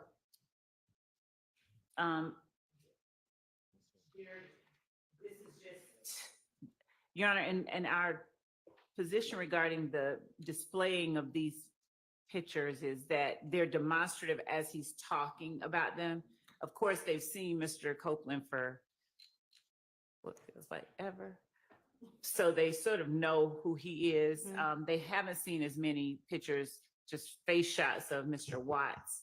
So they're not, we would just put forth that there's, Is there a picture of Mr. Watts in evidence?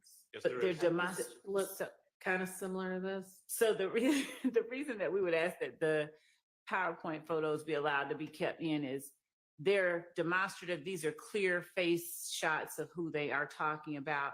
There's nothing that is inherently or substantially more prejudicial due to the cumulative nature of these photographs that would cause either defendant to be in danger of being convicted of something or on something other than proof of the crimes we have listed in the Are they indictment. gonna, for some reason, be talking about Mr. Copeland and Mr. Watts together, that they're like, Yes. it's gonna be crucial for the jury to see, here's Copeland and here's Watts? Not crucial.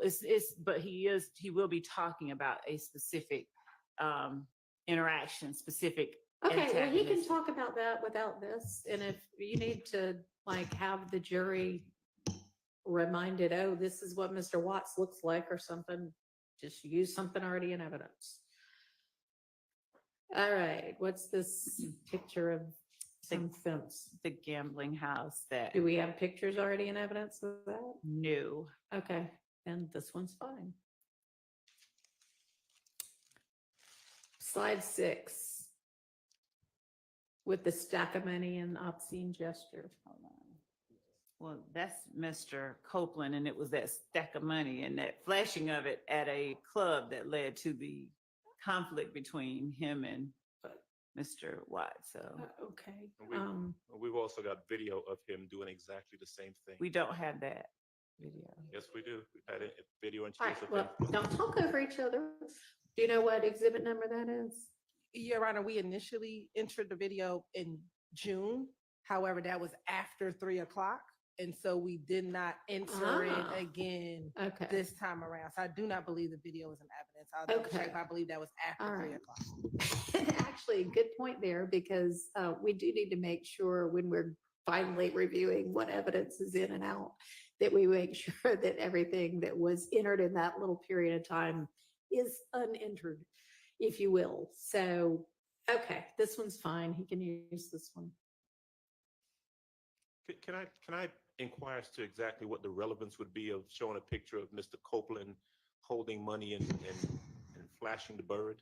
Well, I mean, they said that was what had started a beef between him and Watts, The flashing of the large sums of money. not the flipping the bird. I mean, Yes, no? the flipping the bird, I mean, it wouldn't have, our argument is that it's relevant because it shows Mr. Copeland with that huge stack of money that we're talking about, and it makes, Is this the night of, it's, or is this just? you say the night of, not The John night- and Thomas. No, the night that the beef starts between he and Watts. No, Your Honor, it is not. It's just an example of him with a Flipping the bunch of bird money. and holding money. An exemplar, good word. I think it's January the 8th. The 6th, January the 6th. So it was the night, it preceded it. That's the night that the fight started that led to the arrest of, I think, Mr. Kendrick and Mr. Arnold the first time when Bloody J was punched out. So this is a picture from the night that you know, it all got shot up or I'll- something? I'll confirm, but that's what After- my understanding, that is January the 6th. I don't know it's January 6th. Where is that date? I don't know. I don't know. Maybe they know what he was wearing to the club The that night. detective that gave it to us, so. My recollection is that he had different clothes on at night when he was flashing the money than he does in this particular picture. I do not believe. So it's do the you have same. any kind of picture from that? I mean, if you can confirm it was that night, We that's will. fine. Otherwise, it's just an example of, hey, Well, not just. here's what we mean about flashing money. No, the large amounts of money. Right. I think during the course of the interviews that the jury has heard, you hear them talking about a very, very large sum of money. Right. And, you know, one might argue or wonder, you know, what kind of money, how much money did he have access to that kind of money? Him having a stack of money like this. I mean, it could have all been ones, but even ones would have been a lot. I mean, I'm just saying. So the relevance bar is, of course, as the court knows, is a low Yeah. bar, and the fact that he's sitting there with that. Okay. Well, he also is flashing the bird though, or flipping the bird. So that's a little bit offensive, I'm sure, to some of the jurors. So maybe there's why don't you find out whether A, this is that night, and B, if there's some other photo already in evidence with him with large stacks of money, okay? So we'll revisit that when we've got some more info. Yes, Your Honor. All right, slide 7. This just shows a couple of the, I mean, the Metro, but y'all, there's been testimony about the Metropolitan, right? TIG Studios that Right. Mr. Copeland is alleged to have shot up, or the believed to have shot up. We've had a number of crime scene photos of the Metropolitan. So there are a number of photos of that in already. So it doesn't, there's nothing, if Detective Dennis is talking about this, putting it up doesn't take extra time. It just orients the jury as to what he's talking about. So it's a demonstrative aid that orients the jury, that is helpful to the jury, that is substantially similar to what that is exactly what he's talking about. So there's nothing that should preclude Okay, him and from showing it to the jury. TIG is who's, Think It's a Game Right, is the company that Rich Homie Quan was under, that Think It's a Game Studios is inside Right. that building right okay. there. This one's fine. All right, moving on to slide 8. So this is several pictures of Mr. Thomas. We definitely do not need the Club Crucial Will Always Remember You part of that. Okay. And, you know, the language about whether he's a high-ranking member of a rival gang, I mean, that's, It can come out. thank you. But yeah, I know it's asserted that he is, but this sets it forth like yes. It can- fact, and it- that's for the jury to determine. Yes, John. I'm just trying to X over everything. Okay, so, Did you have something? I mean,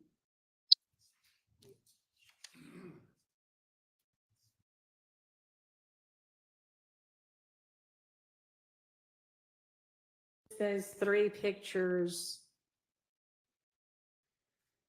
basically of Mr. Thomas and some of his Brothers, family. Well, whomever. I would object to the pictures of, Agreed. well, the pictures period. I mean, I don't know what the relevance is and what a jury would need, or how this would aid the jury in understanding any testimony from Detective Dennis to show pictures of him and various individuals just standing around.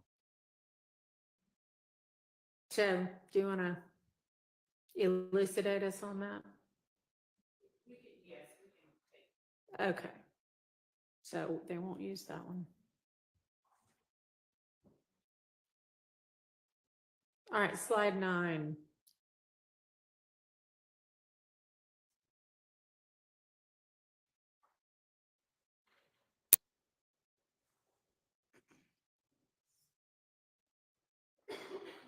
So slide 9 shows just the type of, Are these actual posts already in evidence? no, we did not. Okay, well, if they're not, then I would think if you throw these up, that is more than demonstrative. So if you want to enter those as examples, we can talk Okay. about that, but Okay. otherwise he can just testify that here's what happened on social media after the death. Okay. All right, slide 10. Your Honor, Yeah, I would be objecting to Detective Dennis saying this is what I saw on social. Okay, you understand that? okay. It would and be hearsay. because- And how would, well, no, what he saw on social media, he saw on social media. If he's going to say, I saw on social media and someone posted the following, I'm assuming that's for the truth of the matter asserted. And the post should not come in. I don't know who posted it. It would have to lay a foundation for the writing. So the fact that the posts were made and that they were publicly made is part of, is the evidence itself, not that it's true. This death to the big homie sent the word What- out from behind the wall. What would you have the answer generally be? I mean, what would you presume his answer would be, or your question and his answer? Were there threats made against YSL in the moments, hours, days following Donovan Thomas's murder? Yes. There were public threats, social media posts, and the like, and these would be them. Okay, well, that would. Okay, yeah, and that would be overruled because it isn't being offered for its truth. Okay, but we can just do that at the point in trial. We don't have to have this slide. Okay. So it slides out. Slides out. All right, slide 10.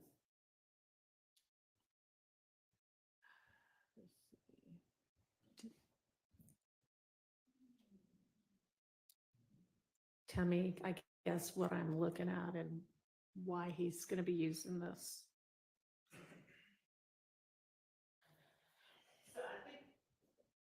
We can take this out. I think that this picture is already in any Okay. event. All right. Slide 11.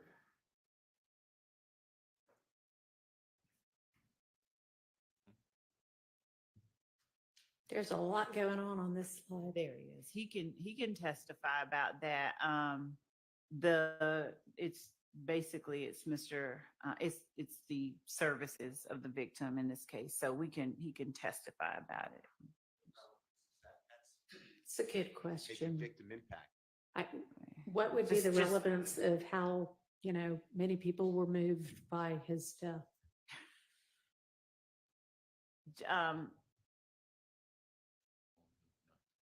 Judge, if I may come back to the court on that, I can take out the slide and Okay, as to the questions about it. all right. So 11's out. So the slide, yes, 11 is not going to be used, and she'll get back to me on the relevance of how crowded his funeral was. He's very loved.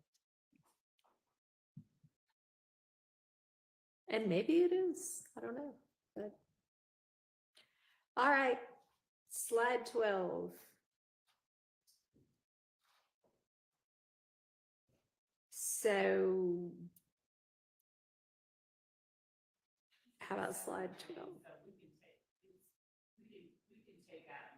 It's a similar one as the one earlier, so we can take out, we can take that out in the same way and introduce it if we need to. and- Okay. Thank you.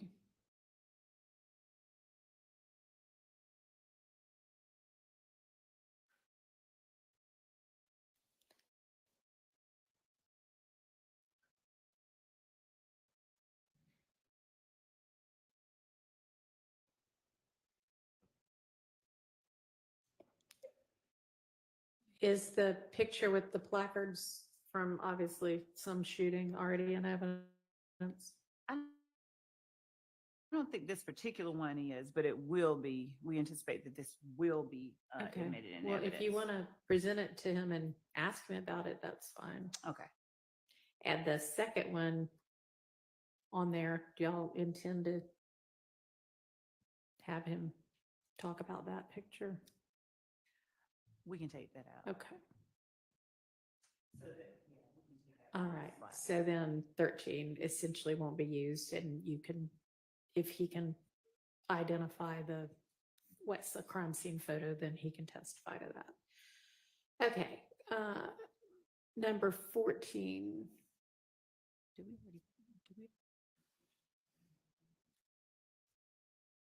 So, Judge, we don't have to, with number 14, we would need to introduce, I think, the photographs versus putting it up. Okay, He could, we would, yeah, as opposed to using it as a demonstrative. okay. There's And some I mean, if they're photographs. already in, then obviously if he needs to testify to them, he can. And if they're not in, you need to be able to, obviously you need to be able to lay the foundation. Right, but- and we may just get, some of the ones that are, as the court has already pointed out, some of the ones that are already in and put them on, just to use those as our exhibits with Okay. him.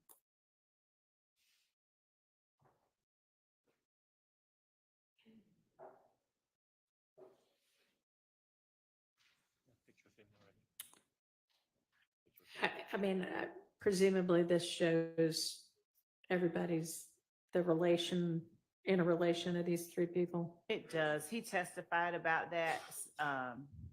It, but this is just like putting faces to the names and sort of family diagramming, and I think we actually did that earlier. So Okay. it would be referring back to something that's already. I'd be objecting, Then Your Honor, no. the mother, if I interrupt, I apologize. If the mother of Mr. Thomas testified to family relations, the father of Mr. Thomas testified to family relations, and Detective Dennis testified. Now, he may not have, actually. He may not have. So definitely the parents, the mother and the father, I would be, it's just repetitive. Okay, sounds like she doesn't intend to use this anyway, upon further reflection. All right, slide 16.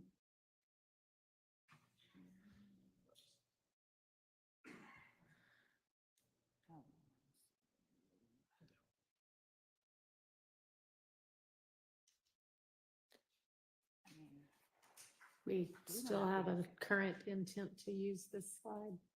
We cannot use 16. Okay. Okay, 17. 17.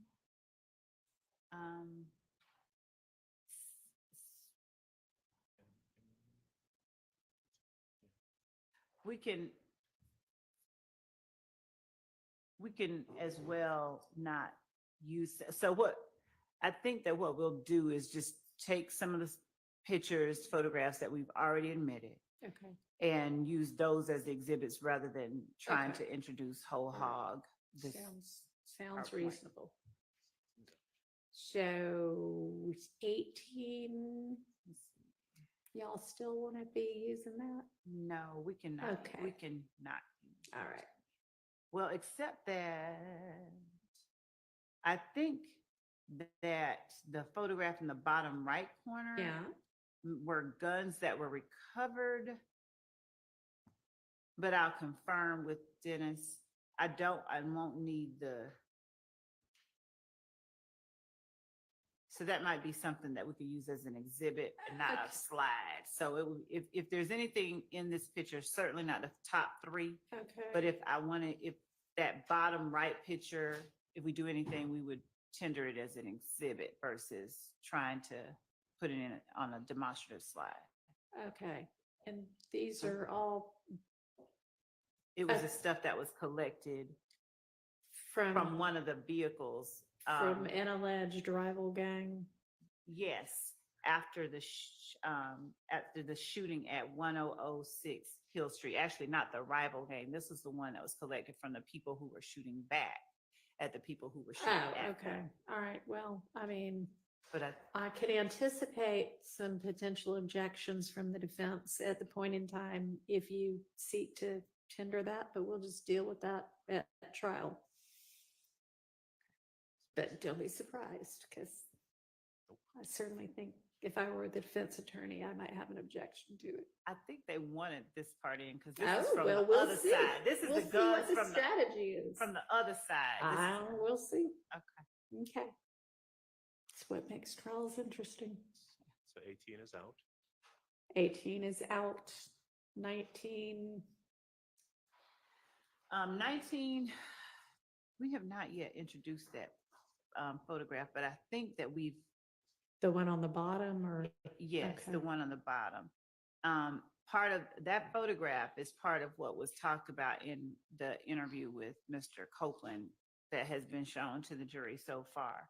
So we could definitely take out the word, we'll do whatever the court instructs, but that photograph, we can introduce it as an exhibit if it has not already been admitted, and we cannot publish the PowerPoint slide. okay. And in that vein, Judge, with respect to, since we're going through it like that, rather than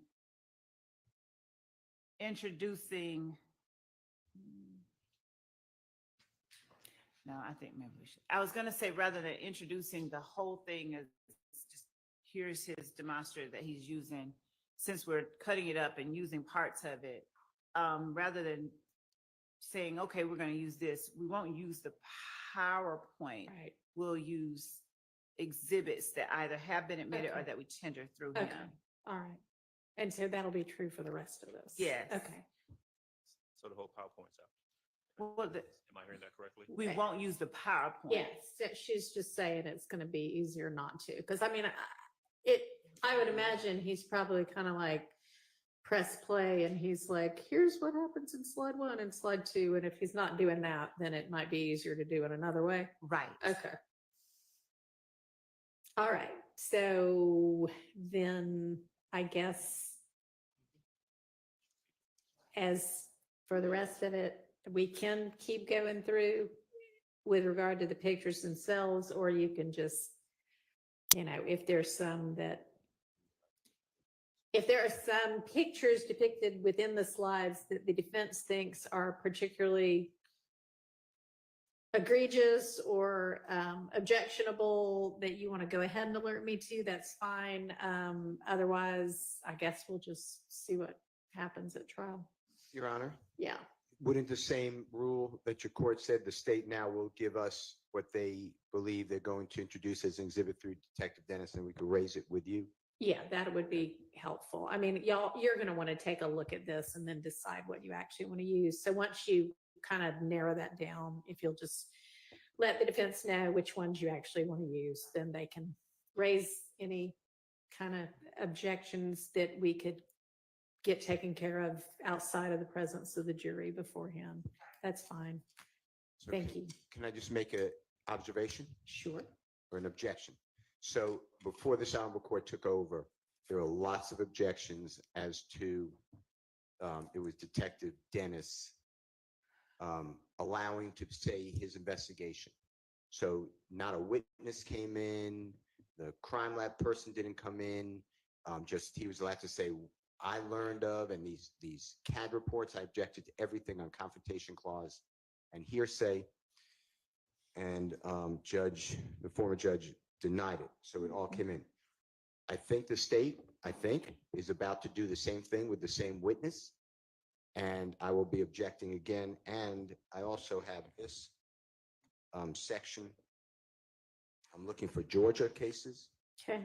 It says, this is, I have a couple cases. This is United States versus Nguyen, Nguyen, F, that's wrong.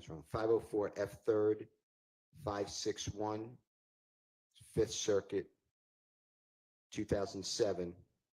Thus, while summary witnesses, which is what I call Detective Dennis, may be appropriate in complex cases in certain circumstances, they are improper for introducing evidence that the jury has not previously heard. We repeat our admonition that the government may not use summary witnesses for inappropriate means. While such witnesses may be appropriate for summarizing voluminous records, as contemplated by Rule 1006, rebuttal testimony by an advocate summarizing and organizing the case for the jury constitutes a very different phenomenon, not justified by the federal rules of evidence or our precedent. So to me, this is what I call a summation or a closing argument. And I know that the court struck it, so I don't have the same exact situation as my motion to exclude this, but this whole thing is a closing argument. This is PowerPoint was a closing argument. I understand it's no longer like that. It's dismantled, and now we're going exhibit by exhibit and rulings. But my point to the court is if you can just, I'm not asking for an advisory opinion, but this is going to be, there's 2 Detective Belknap, 1 Detective Gaither, maybe 2, but 1 Detective Gaither, I remember, 1 Detective Dennis. They've all been over objection, qualified as experts. They're on the exact same situation. And now we're going to replow. Detective Dennis already testified as to the alleged back and forth. He already said all this. So did Detective Gaither. It's all over objection. But I would object that it comes in now again. All right, and what would be, what's he gonna be talking about new? Why are y'all presenting him again? So because he's sitting through some of these, specifically some of the interviews that we were Okay. talking about, some of the actual shootings that we're showing the evidence of, like on April the 28th, the Hill Street shooting. He touched on them. We did not get into, like, he as an expert talked about what their investigation led them to do and sort of what their investigation entailed. He didn't talk about the details. We won't be getting into rehashing something he's already talked about. The stuff that he's going to deal with now is going to deal with specifically the interviews that he conducted, depending on what the witnesses say. If there are some instances where then we won't do that. But we're at a different part. He is a fact witness, and he still he has still been qualified as an expert by the court. So we won't be rehashing stuff that he's done, and we won't be using, I'm not certain when Mr. Steele says, you know, he objects to summaries. As experts, they're allowed to talk about how they arrive at certain conclusions. Yeah, I think there were maybe like a couple of different objections in there, but it sounds like one of the objections or potential objections would be if he's going to get up and basically rehash the same thing he already testified to about how, you know, the theory is that all of this came about because it was the culmination of, you know, some gang wars, basically. We've already That's already been covered, so he should not be testifying to that again. Right. We don't need to, but specific, like the April 28th shooting, the Hills, like we haven't put up all the evidence in some of Okay. them. Nobody in here is being charged with that shooting, right? That's part of the story of some of the crimes that are charged in the indictment, right? I think the court is saying that they are overaxed. Some of them are overaxed that are listed in the indictment. If that's what the court is saying, the answer is yes. Okay. So I may be thinking of the Hill Street shooting as something other than what it really The is. Hill Street is not. The Hill Street is not. Right. That's when Woody and his girlfriend get shot at, right? Or no? Okay. All right. Sorry. There are a lot of shootings that I haven't been in this case the whole time. So, all right. So, but I guess, so let's take, for example, that one. I mean, we're not going to need to get into the nitty gritty of that one because that one, all that we need all for the jury to know for that is it happened. Some people believed it was a rival gang. It, made the beef worse. We don't need all the details about how many bullets were found, right? That was free to read. That was Lucci's mom. And so Well, that was another one. But so the overacts connect that shooting with the ballistics from that Okay. shooting. Okay, so for that reason, that might be relevant. But- And Lucci's a central sort of right. opposition figure in Okay. the whole. Well, I guess I'll just have to take them as they come, but we do not need a whole entire crime lab. Here is, what you would put in if you were the state prosecuting that shooting, when that is not an overt act and it is just something that happened along the way that's part of the story. I don't want us to be having a mini trial about that. And we've scaled back everything Okay. in the indictment, even like we were saying yesterday with the Rodelius Ryan murder. Okay. We scaled everything down Okay. like that. So All right. it's not to. So are there other objections encompassed within what you just said, Mr. Right. Steele, that I need to be addressing? I don't see why Detective Dennis, through his investigation, is allowed to say, oh, there was a Hill Street shooting and this was gang related, or this was done by this gang in retaliation of this. And we linked up later through the GBI crime lab, a weapon that was used in this shooting and another shooting. To me, that's all confrontation clause. And the investigation doesn't matter. They could have done the greatest investigation. What matters is that the state put up competent evidence before this jury to determine the charges and the elements in the indictment.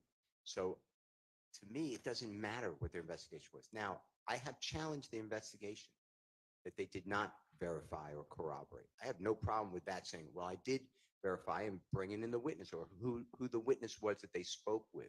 Maybe not what they said, but what happened last time with the predecessor judge was over objection. Detective Dennis and Detective Gaither was able to say, we verified that this happened in relation to this, and this happened because of this, and this started a chain with this. And this whole thing started in the fall. By September 2014, there were no witnesses here. Okay, well, I mean, that's the subject for cross-examination. Then. It's hard to cross when I have no reports. I have no expert report. I don't know who to interview to say, no, that's not true. I never told them that. In fact, I told them something different. This is all to me like I have a bag over my head and I'm getting smashed with a baseball bat and I have no idea where to hit because I don't have anything. And I've asked for reports. Judge Glanville told the state to reduce it to writing. This is all confrontation clause, and it's all coming in as a conduit through some, quote, expert. And it comes through with many experts. And to me, it's just like not having a trial. Okay, well, I'm sure you'll be able to undertake an effective cross-examination of this and every other expert witness.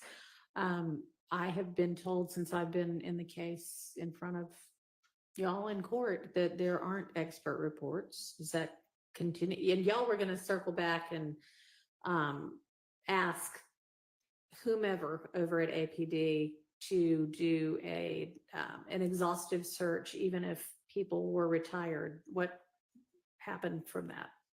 Has that been conducted? For police reports, yes, we were actually. I think the court told us to do it for a specific act, and I can't recall which one it was, and we did, and there wasn't. But we have done that. We have provided the police reports for these acts that are shown, that we're showing evidence for, and that we are asserting in the indictment. All right. So Okay, you recall that I did tell y'all to go back once again and say, we don't care if people are retired. We really need you to find this and make sure there's no reports in it, right? Yes. Y'all did that? yes, and That you produced did. nothing? No, we Okay. nothing that we haven't turned over, All because right. what the court required us to do was, it was for a specific one. I don't think it was. Hold, I mean, it may have been for a specific one and then everything else. But anyway, if it wasn't done for everything else, do it for everything else right now. Your Honor, could we take a very brief restroom recess? We just had one less than an hour ago. So, no, I'm sorry. Okay, I apologize. Mr. Atkins is reminding me that you're talking about gang expert reports and things like that. Yeah. And yes, Yes. we don't have anything extra. We will go back again because I've gone over and asked homicide. I've asked gang. I've physically gone over to the gang unit, physically pull out boxes of stuff. I will continue to inquire. All right, well, I don't know that, the best use of your time is to pull in boxes and look through them. That ought to be what the police are doing, but you need to direct them to do that. Yeah. And so with regard to the gang experts, did y'all go back and say to somebody over at APD and in gangs, hey, we need anything there is, even if these detectives are now retired? Well, we had done that before the court ordered us to. I know, but then I ordered you to, so did you do it again? Okay, so Because I ordered you to. we have not inquired a second time, and I apologize to the court. That We're gonna is- do it again. I will do it. I pretty personally. clearly told you to do it again. That's what he's reminding me. Yeah, well, So- Mr. Atkins, you could have done it.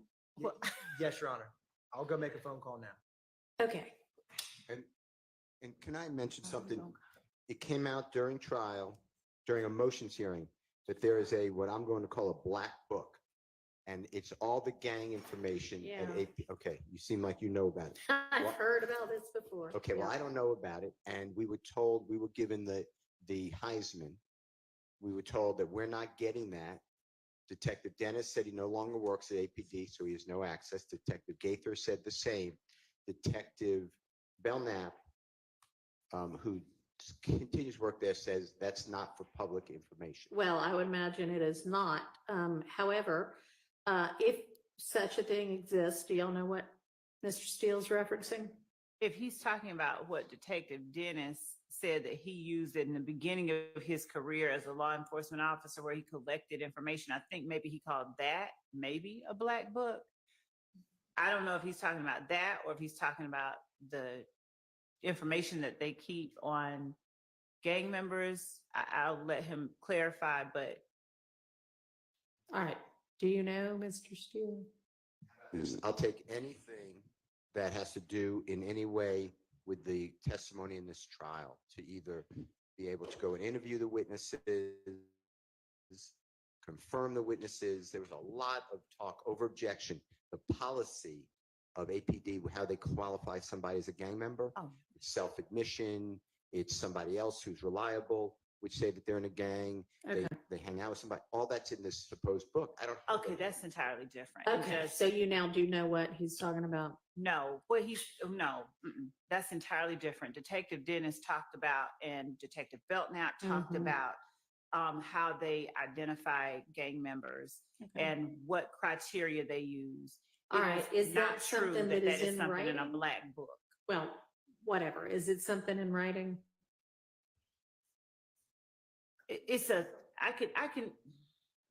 I think that the criteria, those criteria that they use, that is something that is a written sort of criteria, Okay.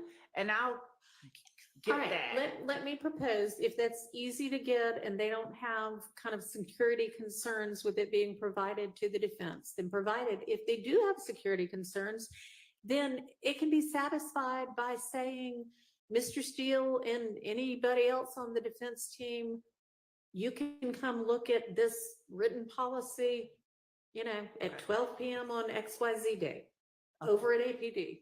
That satisfies it also. So in some way or another, if there is a written something that is how they classify, then give them access to it in one of those ways, okay? I will, and we will also check to make sure that we've not already given them standard operating procedures as it relates to Okay. gang unit. Well, and gang obviously, if they've got identification. it already, then they've got it. But in terms of being able to cross-examine the witnesses on specific incidents that they've discussed, we've turned over entire files relating to each of these incidents. Okay. All right.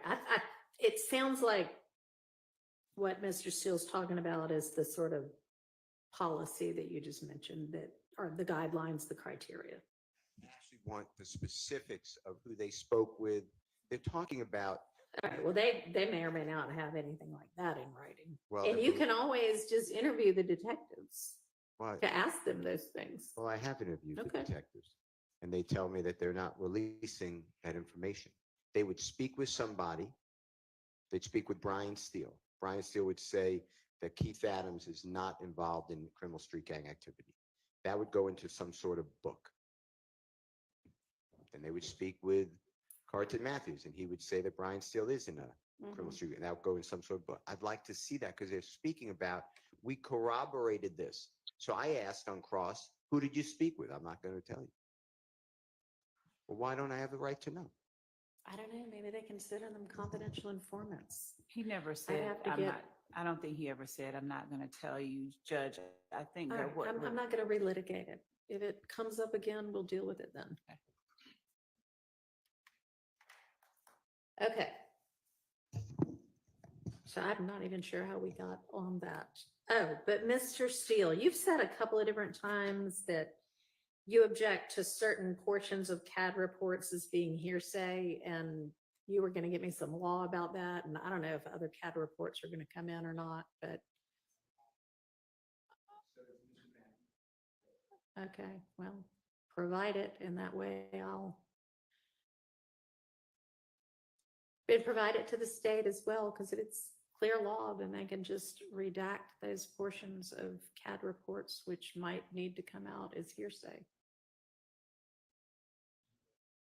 Okay, So I have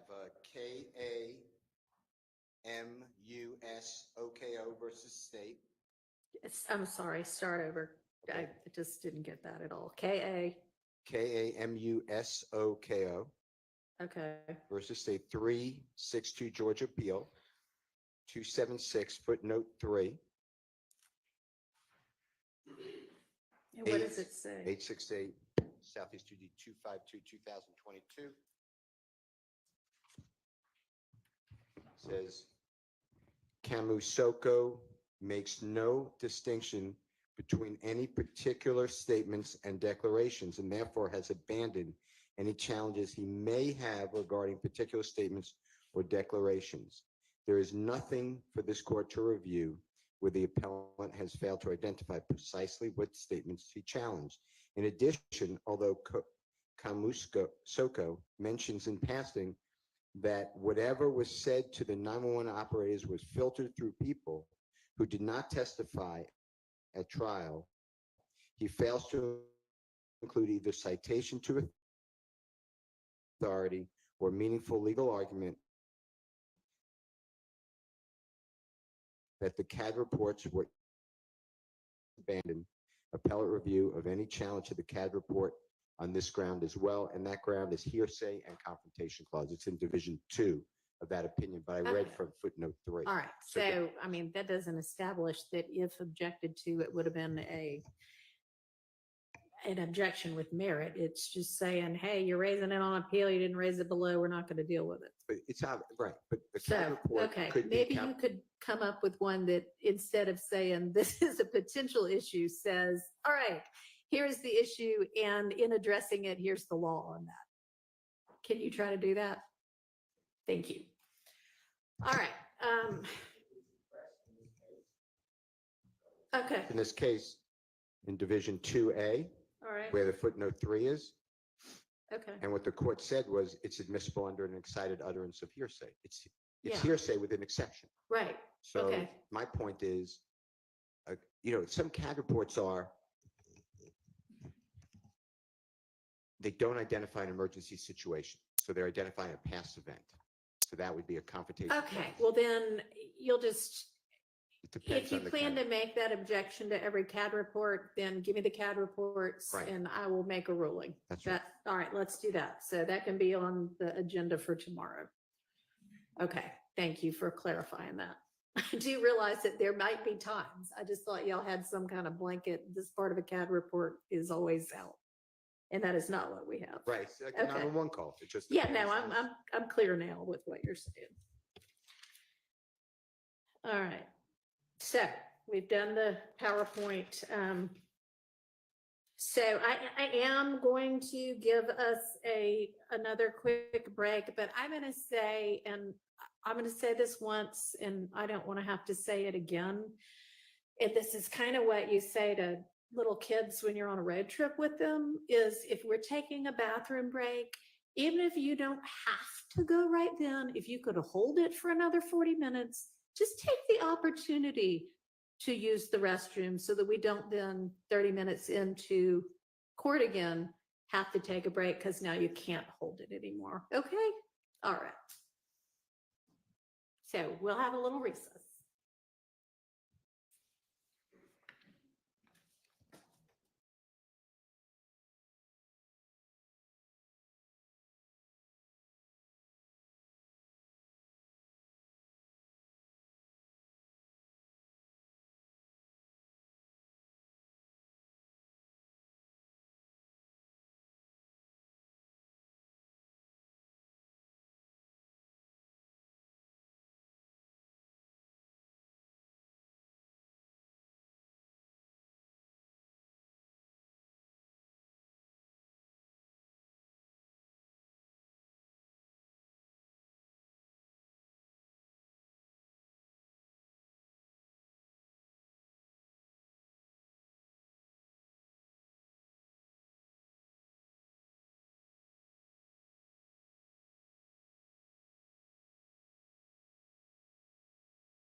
I think we can move on to another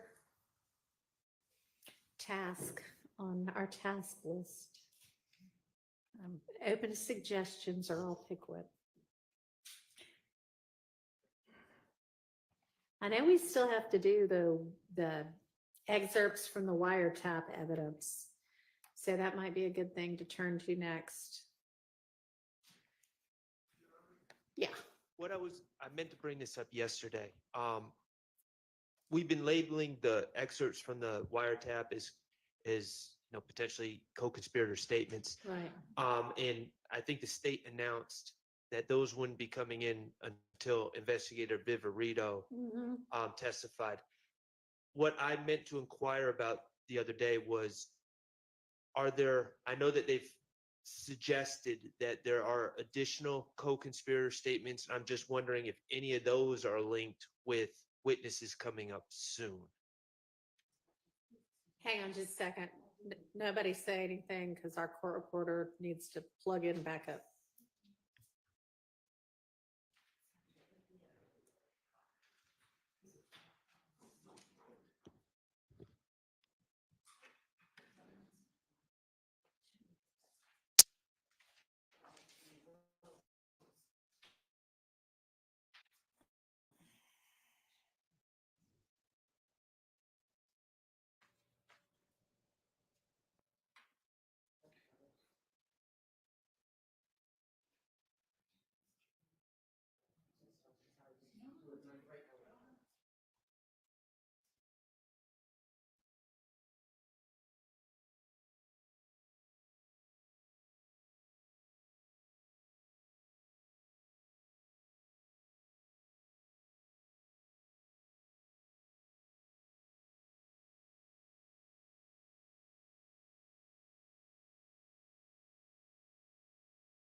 Our court reporter's still rebooting, so thought you might have something that was not something we needed to take down. Okay. Some research to do on our case tomorrow. So with Mr. Williams' permission and Mr. Adams' permission and the court's permission, I was going to do that at my office. And I will not be here tomorrow, if that's okay with the court. And Mr. Williams said that's okay with him. He could speak for himself, and Ms. Adams said that's okay with him. All right, sounds good. Thank you. Okay, we're back up now. So I don't know if all of what Mr. Sharp said got on the record. Do you mind just reiterating it? So, yes, I will. We put off, we suggested that the wiretap co-conspirator statements are going to come in through investigator Viverito, which would be later on in the trial. But I believe that the state has also stated that there are additional co-conspirator statements, or alleged co-conspirator statements, that are not part of the wiretap. And I was just suggesting if those involve witnesses that are coming up sooner, that might be something that we need to address. Okay. Do we have other co-conspirator statements that are not the ones from the wiretaps coming in through to investigator Viverito? So, since we won't be getting to the wiretaps until she's number 91, witness 91, in terms of,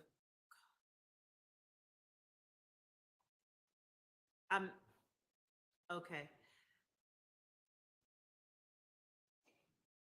My question to the court is, would the court allow us to go in order of the witnesses that are coming up and deal with the buckets of Yeah, exhibits. that's fine. And I think that's kind of what the defense might be trying to figure out is, do we have some co-conspirator statements that are going to be coming up soon? And I'm fine if it's easier to just say, okay, we're talking about co-conspirator statements now and tackle the ones that are coming up soon. That's great. Or if we want to go witness by witness through, here's the evidence that's going to come in with this witness. I think either way makes sense. But let's do one or the other. So yes, it sounds like maybe there are some other co-conspirators or alleged co-conspirator statements that are going to come in soon. Not any that are coming up soon, not soon. Not soon. The witness buckets would be the most. The next, Jamari Holmes is the next time that we'll have co-conspirator. Can y'all all hear statements. her? I'm sorry, I'll get closer to the mic. Okay. Jamari Holmes's murder is the next time that we'll have that issue. And that's the one that we were discussing at the beginning of court with Your Honor and Okay. Mr. Williams and Ms. Sabasi. Okay. So the co-conspirator, That's a little ways away. yes. Does that answer your question? I'm fine with that answer. As long as nothing sprung on us at the last second with these witnesses coming up, I'm fine with that answer. Okay, so they do have what those co-conspirator statements are, right? We don't need to litigate it right now. I'm sorry, I missed what the court. Do they have whatever the co-conspirator statements are, whether they're from the wiretap or a different source? Do they have them all? Yes. And have they been identified as potential co-conspirator statements? Yes, Your Okay. Honor, for the most part. Just 1 second, I'm going to confirm one thing. Okay.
Sprinkles folder have potential co-conspirator statements in them. We don't have them extracted out. We just have the ones in there Okay. that we intend to use. All right. I mean, y'all ought to be aware that if there are jail calls by co-defendants, that those might contain co-conspirator statements. So that would be the only thing that might not be specifically identified. Is that okay? My expectations are correct in line with the courts. The state is going to specifically identify those alleged co-conspirator statements. Correct. I mean, there's thousands of jail calls from probably, I'm underestimating, well, thousands, yes. So we would need to know what statements, when they're made, between whom and whom, if the state, because we would like to litigate these beforehand. I know the court would too. We put in the Mike Sprinkle bucket, the jail calls that we're using. All right. So Jail calls y'all intend to use are all in the Mike Sprinkle folder. The ones that we, yes, the ones that we have identified that we intend to use, and those are the ones the court told us to. Okay, so the universe has been narrowed, hopefully substantially. I haven't looked to see how big the Mike Sprinkle folder is, but If it's the same one that I think they're talking about, it's about 200 calls, okay, well. then- 15 minutes each. So that's 50 hours of, Okay, which I presume is one of the reasons y'all said, let's hold off on dealing with what's in the Mike Sprinkle folders. So as the state, look here, as the state is itself going through the Mike Sprinkle bucket in further detail and identifies for itself the specific co-conspirator statements that it intends to introduce, please identify those as well to the defense. As soon as you know, let them know. So we have 14 in the Shannon Stillwell folder. We could start there since that is his client, Mr. Shart's client, that we could actually review. Okay.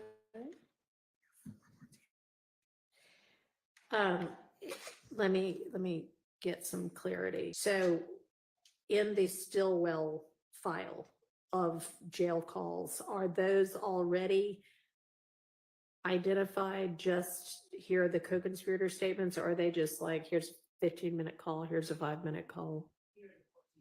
All right, and do you know what portions of those calls you?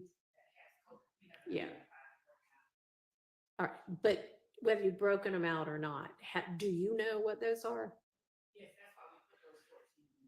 Okay, so if you can, if, that's what I'm saying, is once you know, here's call from January 2nd, that is 15 minutes. I'm gonna use minute 2.5 to 2.9.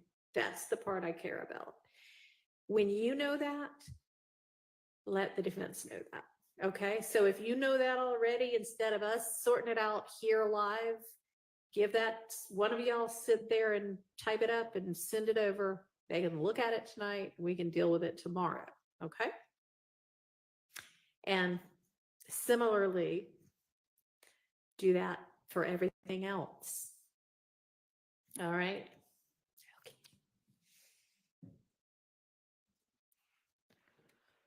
So that it sounds like the most productive thing to move to next, unless somebody else has a different idea, I'm willing to listen, is to just open back up, you know, the witness folders and move on to whomever the next witness other than Mike Sprinkle is going to be, and go through that proposed evidence for any kind of evidentiary issues we can hash out now.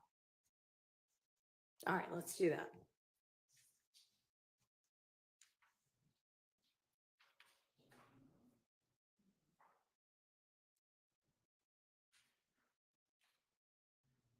Why do I hear something?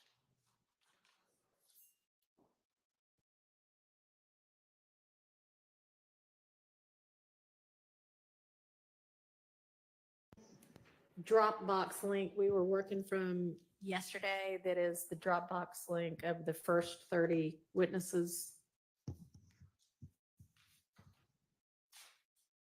So if everybody can find that again.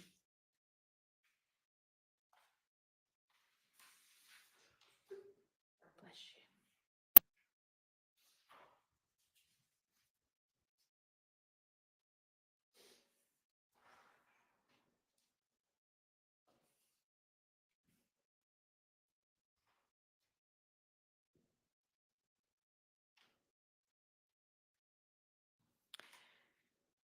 It's not easy to find it because sometimes instead of y'all giving each a new reline to your email, you just tag on to one that already existed.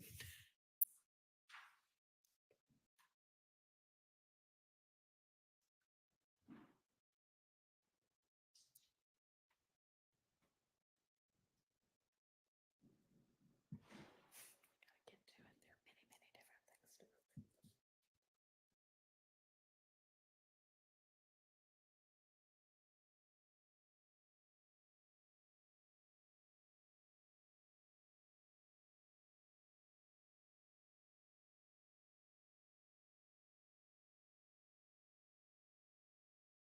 8th, 2024 email from Mr. Atkins. I'm pretty sure. That's right, right? Yes, Your Honor. It says 30 witnesses and then it has 8 August 24 in parentheses.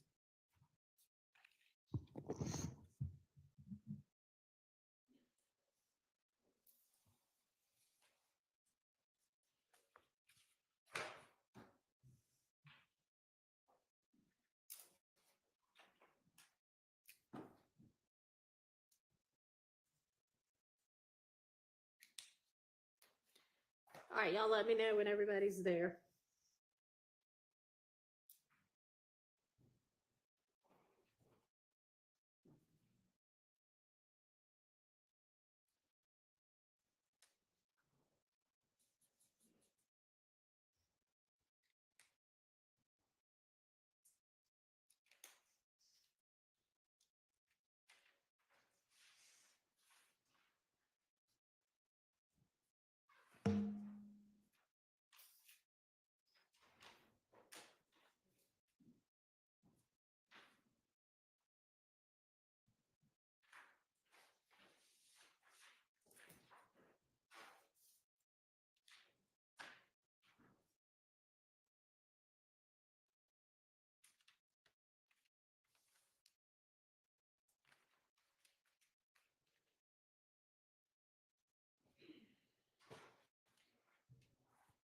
Is everybody there now? Almost? All right.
I'm waiting on y'all to tell me if you're there.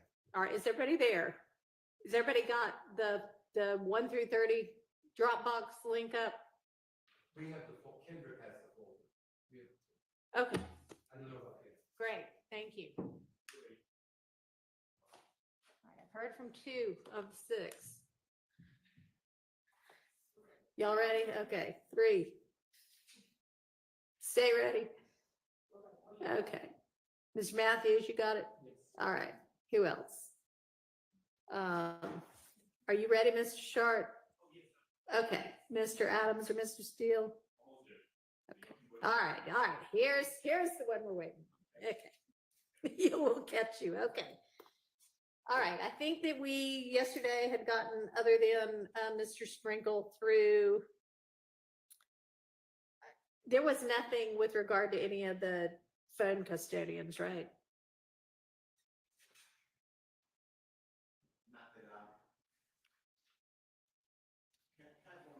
Sure.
All right, so the question on the floor was whether there's anything we need to look at with regard to any of those three cell company custodians. Your Honor, if they would like to stipulate as to those records, we can just bring in the records themselves and save that time, but That would be nice. How about it? Miss Westmoreland doesn't want to. Okay, no, that's not gonna happen. All right, well, so we'll have three more witnesses, but with regard to the evidence within those, any kind of motion and limine type issues we need to deal with on those?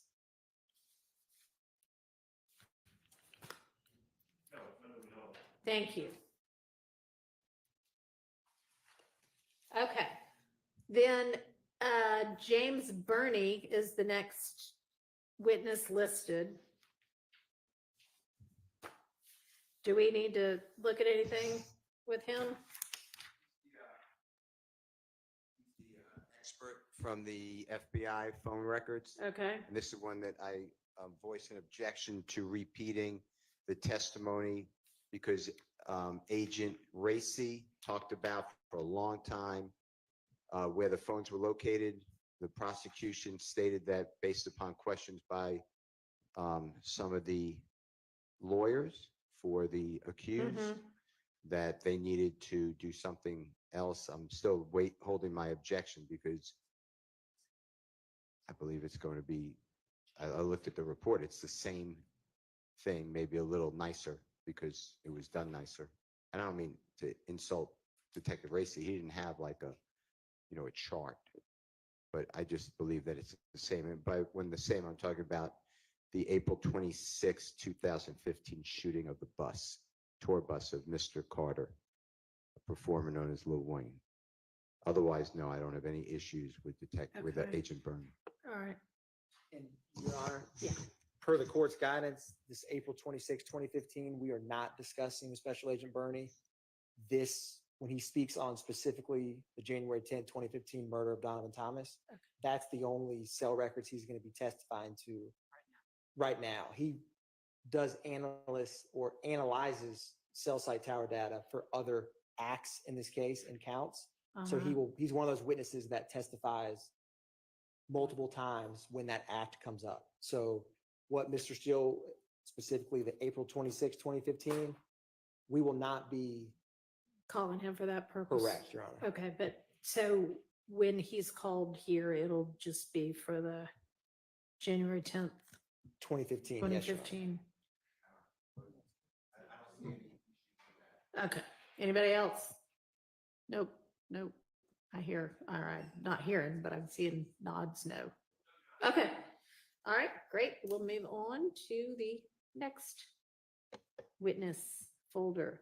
All right, GBI Firearms Voss in Wheatzel or Whitesell.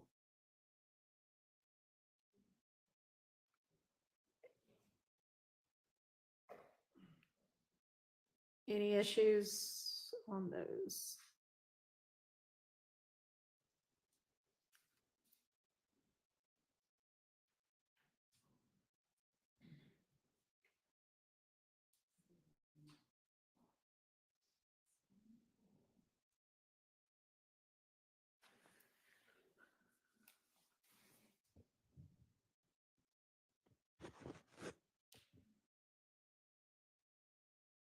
My understanding is that these witnesses listed are the witnesses that are going to be called. Is that correct? Mr. Voss is not going to be called pursuant to the information we sent to you all a few weeks, 2 weeks ago, maybe. Mr. Weitzel is going to be called. I believe there's on the email that we sent to the court and to counsel for the defense, the peer reviewer and the verifier for David Voss would be called rather than Mr. Voss. All right, and is that peer reviewer / verifier Weitzel? No, it's actually Vanna Kelly. Vanna Kelly? Okay. Yes. is that Ms. Kelly? Yes. Okay. Does she have her own reports? Actually, what we're doing is getting the data, the underlying data. So she verified these. And so any underlying data that she has that they may want, just in case they want it, we have to get that for them. Okay. It's unclear to me the work that I guess Miss Kelly did on this case. It's unclear to me what the work she did was, but obviously, Your Honor, there's potential for confrontation clause issues involving Miss Kelly testifying to the results. All right. I would presume, I mean, typically when they testify, they say, I ran all the tests myself. Right. And obviously, if they didn't, then that's going to be problematic. Right, it would be. She looked at the evidence under the microscope herself and came to the same All right. conclusion. So she will be testifying to her own conclusions, not to his Not- conclusions. Right, hers match his, and he was the one that put out the report. She verified his by going through and looking at that physical evidence under the microscope. Okay, but her conclusions will be based upon her own Correct. testing and observations. And to my understanding, we don't have a report from Miss Kelly. If maybe she's not writing a report, I don't know, but I'm bringing it to the court's attention, the state's attention, that my understanding is we don't have a report from Miss Kelly. So if one was generated, we need that report. That's what I was just saying. She did not generate a report, but her underlying notes and data, that is what we said we would get for them, because her conclusions. She doesn't have a separate report, but she's got notes and data that win. Did y'all have that yet from her? No, I spoke with the GBI last week and I'll follow up this week. Okay. Let them know that this is an ongoing trial and they need to I will. provide it ASAP and then provide that over ASAP to the defense. Okay. Also, with respect to Agent Bernie, if we could swing back to that. Sure. He will likely not be testifying until the end of September, in which case any time needed, we believe, for the defense to review his analysis of the April 26th incident would have, we believe that rather than having him testify 2 different dates for those, for the incident here and the incident in April, would be obviated by the fact that he's gonna not be testifying until the end of September, as opposed to having him testify at the end of September and then come back 2 weeks into October. So I guess we're asking for clarification on whether or not he can just be brought in, whether that is not enough time for them to look at the additional reports that they were given last week, or was it last week? Week before? Week before last, right. Okay, let's find out. The issue isn't the amount of time that we had to review Agent Bernie's report about the April 28th incident. The issue is that Detective Racy already testified concerning the movements of cell phones. And and the state seems to be justifying this on some sort of cross-examination. That really the allegation is that Mr. Winfrey was moving with the bus, and the allegation, which I strenuously deny, is that Mr. Stillwell was moving with the bus. Mr. Stillwell didn't have a cell phone, so I'm not sure what the point of any of this is in the first place, much less hearing it for a second time. Okay. Yes, Your Honor. During cross-examination, they challenged Detective Racy that he was not an expert and therefore that he could not testify as to what side of the tower that the phone was on, only the tower placement.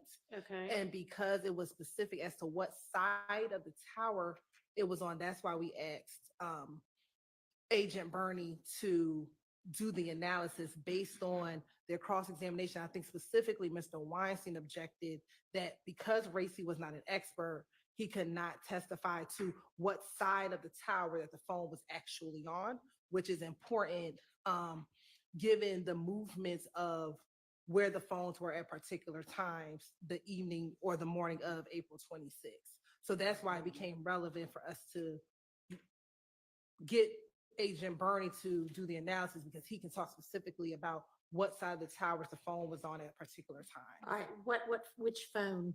This was, so it was Mr. Winfrey's phone, also the phone that we're identifying as Dolly White or Max's phone. There may be about 3 or 4 other phones that I can't just recall off of the top of my head, but all these individuals were with, ascended upon the compound, which is where they started, and Right. followed the bus all the way up to the hotel, Okay. and then went down to the studio after. Okay, and does anybody identify a phone as one belonging to any of these co-defendants? Not.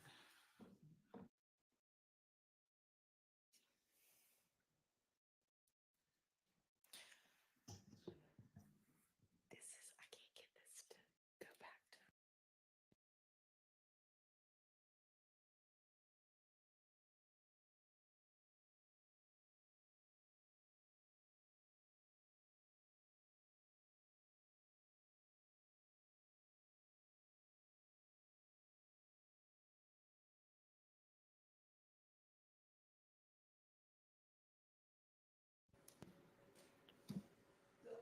Hang on. Oh, sorry.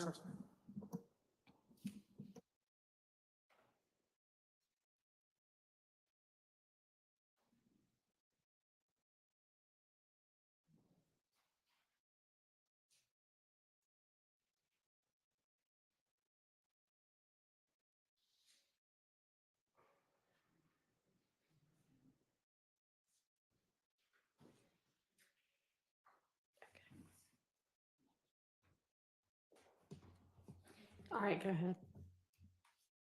Only phone that he analyzed from these defendants here would be Mr. Williams' phone, because Mr. Williams' phone, we had that plotted that he was in Baton Rouge at the time of this, which was consistent with what some of the testimony.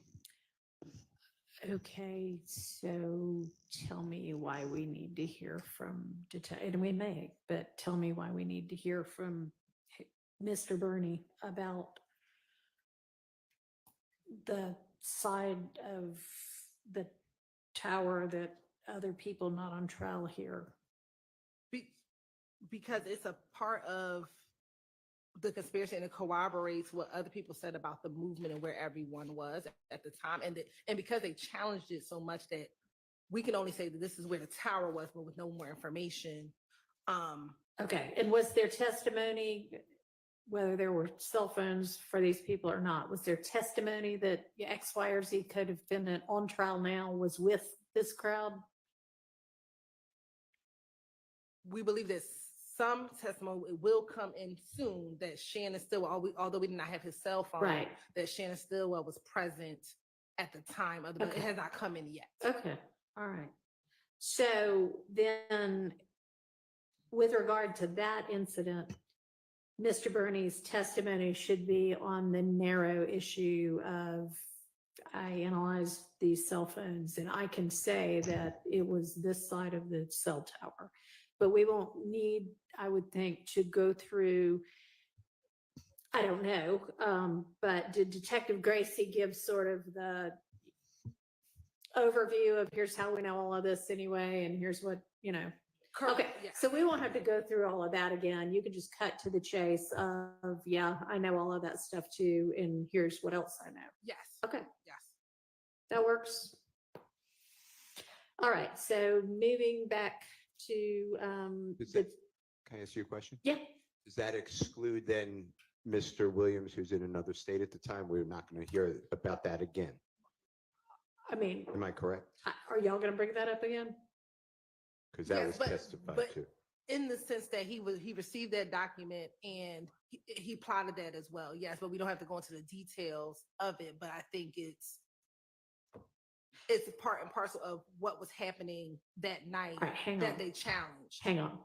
Did anybody from the defense challenge the legitimacy of Detective Gracie's conclusion that Mr. Williams' cell phone was in a whole other state? I agreed with it. Okay, then if there was no challenge to that, that should need to come up again.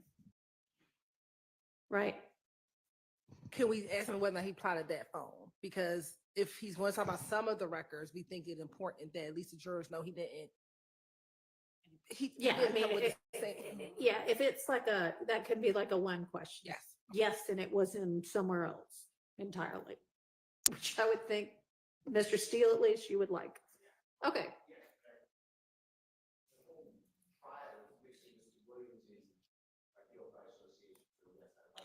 Well, that part certainly wouldn't.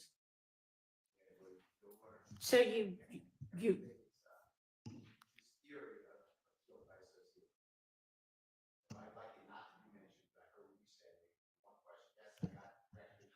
Okay. All right. That is what I said.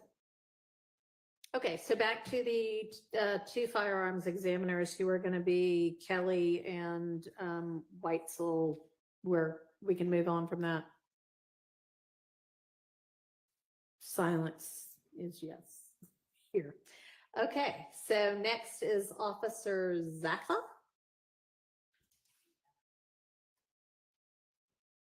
Looks like, is this one of the crime scene techs? He's the responding officer to the January 22nd, 2015 shooting at 1007 Hill Street that we talked about Okay. earlier.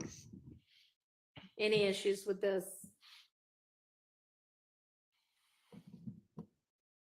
And you're Mm-hmm. I think it's actually Officer Z Atha. Oh, Yes. okay, And there's no I space changed it, between yes, those two. and Officer Alpha. Okay, thanks. Any issues on those photos, images?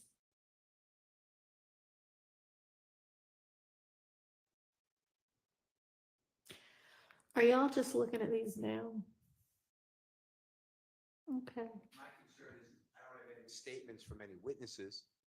I have the officer responding, but we'll see the next witness that you have on your list. We'll see if there's any more information that we're supposed to get. we had the police report, Your Honor, that we've provided, and then we provided, at least for this one incident, will be Miss Reed, which is the victim in the case, and so that is what we intend on introducing. And is there a statement of the alleged victim? That's what I was. Statements are reflected in the report to the extent that she gave on site. I doubt if they can hear her, that y'all just gonna have to pull that mic back over. Her statements are reflected and memorialized in the reports that were written and provided to the defense. Okay. Just so we're clear, my understanding is that the allegation is her home was shot up multiple times. And so we do not have any written statement or any taped statement by any detective, taken by any detective, given by this alleged victim. And so that's what we're asking about. We understand that statements may be memorialized in a report, but we are specifically asking about taped statements, written statements. Your Honor, we'll double check, but the answer be no. Whatever her statements is contained with what she told the responding officer and he put in his report. Okay. And this was way back before body cam was Yes. typical, so Exactly. that wouldn't be unusual. All right. If y'all find something else, obviously provide it, but no, that to their best belief at this point, no, there's not anything. You have everything that there is. Okay, so I'm assuming that other than that concern, there aren't any issues with these pictures that are included, since I hadn't heard any objections directed to those. Is that fair? Okay, thank you. All right, next is Sanders. I'm not sure what CST stands for, but Crime Scene Tech Sanders. Very good. Also lots of pictures and images of their walking through the crime scene and documenting it.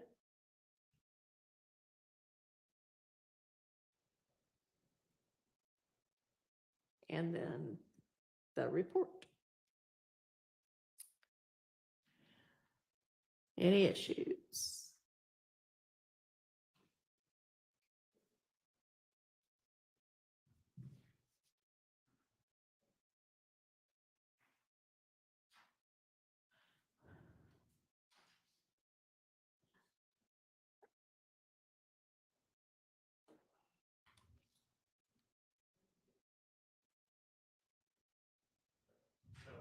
All right, thank you. All right, moving on to Antrevia Smith. That, what is that, a video? Okay, any issue on that?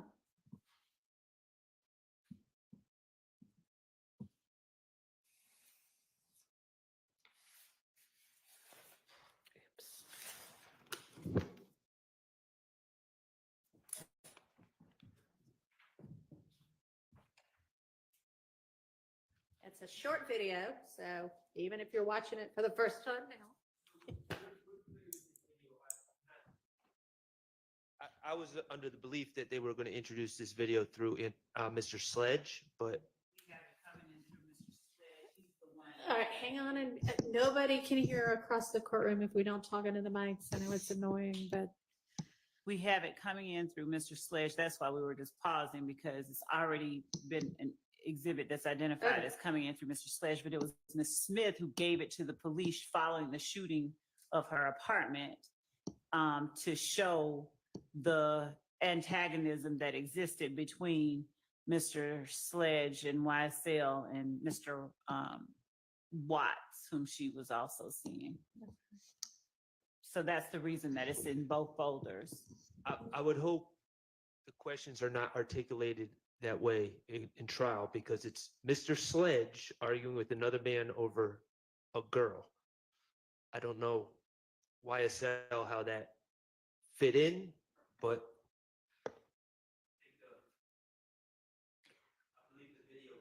I think.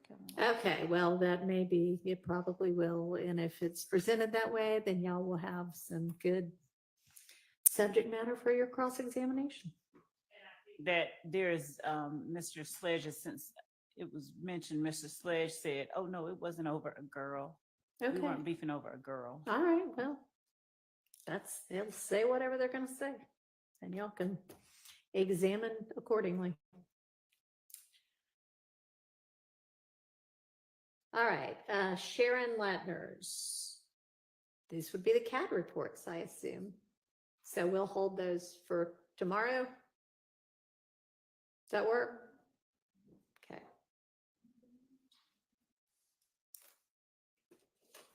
And tomorrow, y'all can tell me what parts of, if any, of those y'all think might be excludable as hearsay without an exception. All right. We are moving now, at least theoretically, to a different overt act, I think, right? So now we've got Crime Scene Tech Turner. And that folder is empty, at least for me.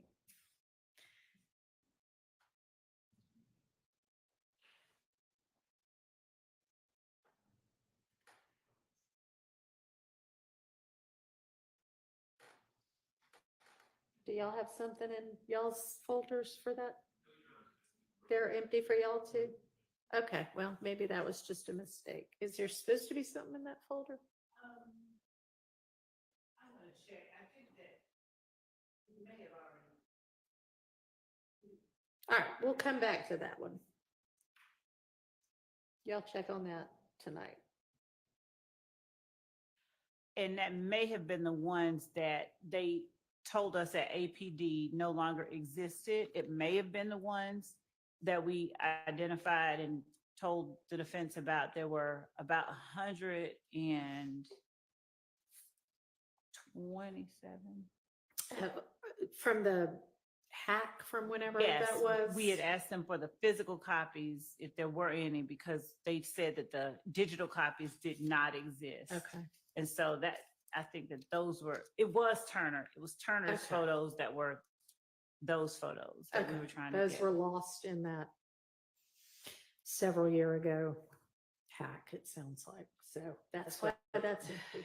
That's what the photo lab Okay. told us. All right, moving to Jenkins. And these are just crime scene photos. Look pretty standard. Any objection on those that y'all anticipate? Okay. All right, Tyrone Dennis.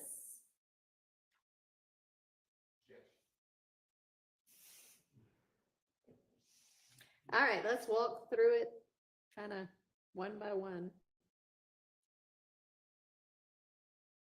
All right, so the first thing is what's identified as States Exhibit 71, Act 78, and then the lyrics to Bad Boy.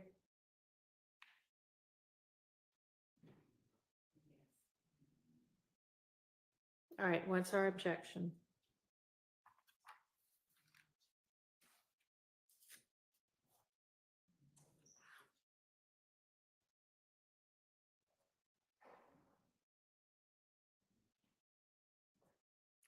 And this is only if this hadn't already been litigated. If it has, it has.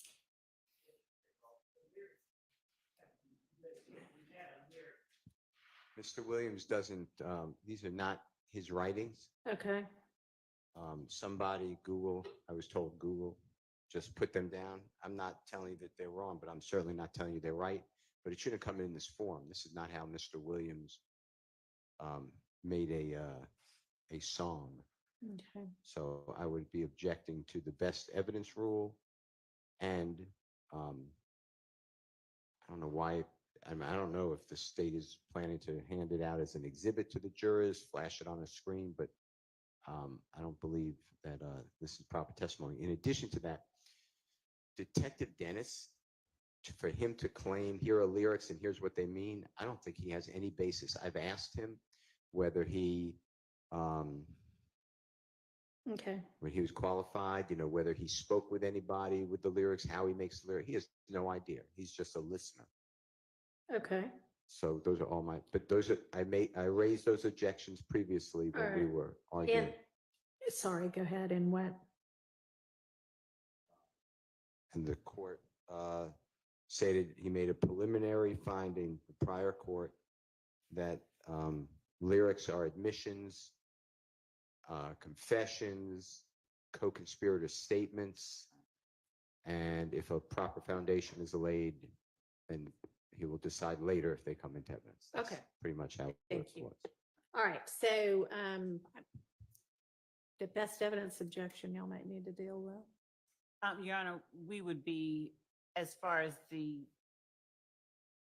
displaying or the publishing of the song and the lyrics to the jury, we would likely be doing it through Mr. Williams' words as he speaks them, and we may have a accompanying, it can be typewritten, whatever, transcript of the lyrics, however it is that we intend to display it, but that we can also provide to the jury in terms of their ability to more easily hear As a what is being said. demonstrative aid. Yes, and as far as the objection as to the meaning behind certain words or lyrics, Detective Dennis would be talking based on his expertise in certain areas, particularly as a gang expert, Mhm. as to certain meanings or certain language. But if there isn't, if there's a different interpretation or if someone else intends it a different way, then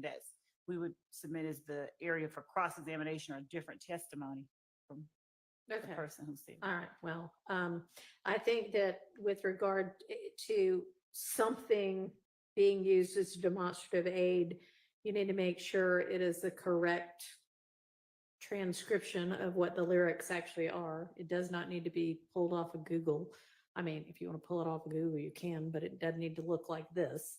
And please provide it to Mr. Steele and Mr. Adams beforehand so that if there are any disputes as to what the words actually are, those can be dealt with. And then I would permit Detective Dennis, if he's been qualified as a gang expert, to say, you know, in my expertise, this might mean XYZ. Obviously, it doesn't mean that is what it means, but that's his opinion of it, which the jury can accept or not accept. It's up to them. And of course, he can be crossed as to how on earth he might know that, and, you know, all sorts of good things, I imagine. I guess it depends on the lyric, but, you know, intention can never be discussed by an expert, a person's intention, because it's Sure. not beyond the ken of the Agreed. jury. I mean, yeah, I wouldn't let him say, here's what Mr. Williams meant when he wrote this lyric. Just this lyric in common gang parlance, we believe means whatever. Okay. All right. All right, the next is Exhibit 72. The same, is basically the same thing. This is just another set of lyrics.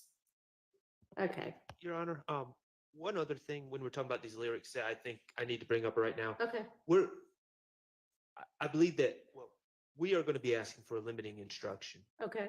I don't know how the performance of music, I mean, the state is fighting us tooth and nail saying YSL is not music. Mhm. So I don't know how that at the same time putting out music could be in furtherance of a conspiracy. So I would think that the lyrics can only be considered in regards to the person who is the source of the lyrics and not the other people sitting here. Judge, I think that we, Mhm. so one, we've never made the contention that YSL members do not rap. We have repeatedly asserted Yeah. that there's that aspect of the game. Mhm. So that's not true at all. And I believe that the issue of who it comes in against has already been litigated. I will make certain, looking at the order that Judge Glanville has entered, but there's no limitation as to this only comes in against Mr. Williams because he's the one that said it. It's not a testimonial statement. We would argue it's at the very least a co-conspirator statement, but and at times there are adoptive admissions, at times it's a party opponent, but there are various hearsay exceptions that allow these statements in. And Judge Glanville, we're looking at the order, but I believe Judge Glanville specifically ruled that they come in as co-conspirator statements. We'll look back at the order he wrote and entered after our very, very long hearing Okay. on this matter.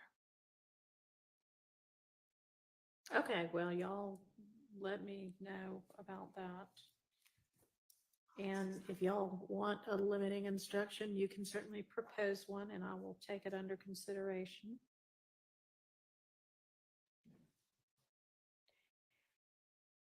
And, you know, if it's a blanket, every bit of this is a co-conspirator statement, that's one thing. If some of them are one exclusion and, I mean, one exception and some are another, I'll just have to look when I'm considering a potential limiting instruction.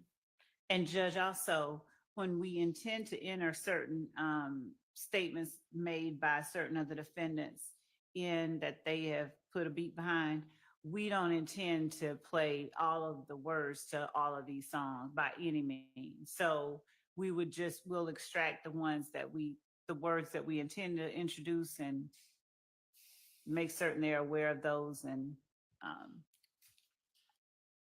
Okay. tailor those to the order that has been entered in any order that, rulings that the court makes.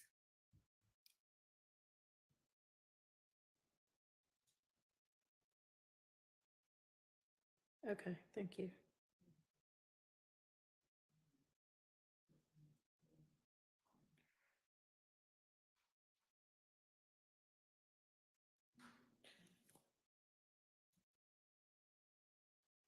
All right, so our exhibits down through 79, also lyrics.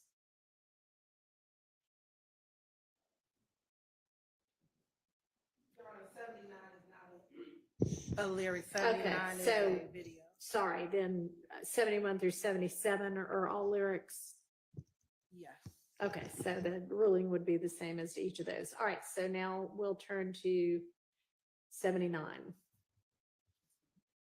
Which I can't seem to open. It's a picture, actually. Okay, I can share, well, okay, thank want me you. to share, Charm? Sure.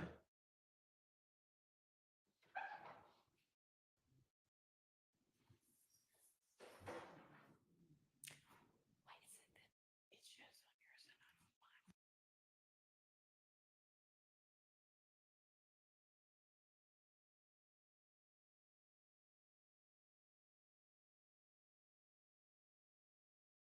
Okay. Okay, it's already in. I don't think the caption. I couldn't hear you. What'd you say? We believe that's in already. We agree. Okay, Mr. Steele, did you say something about Bruton? That's what I'm reading, but no, I said the same thing as Ms. Adams. Okay. I cannot be 100% sure, but I But believe y'all, all it's. right, well, if several of you over there think it is, and y'all think it might be. The also- caption may not be. Okay, any issue with the caption?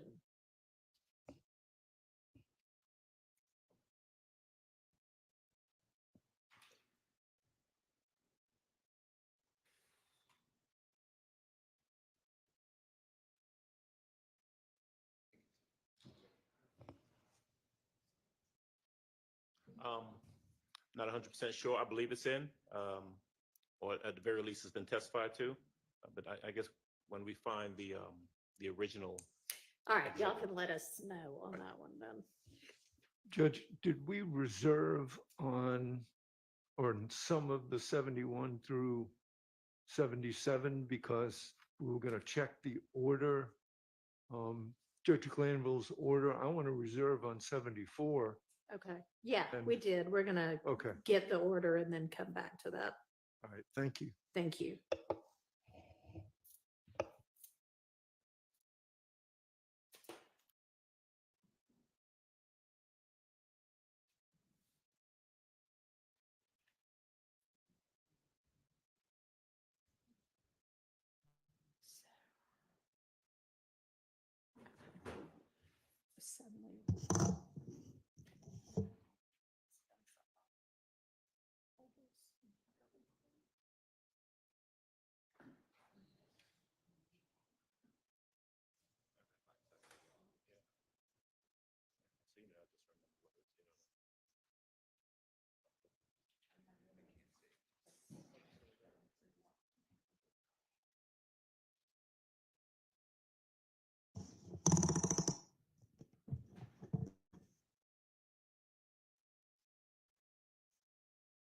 Sorry, y'all, somehow everything got closed, so I'm opening it back up. Okay, so then next would be Exhibit 82. Is that already in by chance? I don't believe it's in. I believe we've discussed it in regards to another witness Okay, previously. I don't have any problem with it personally.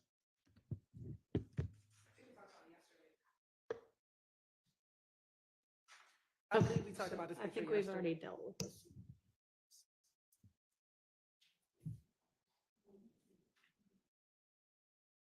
All right.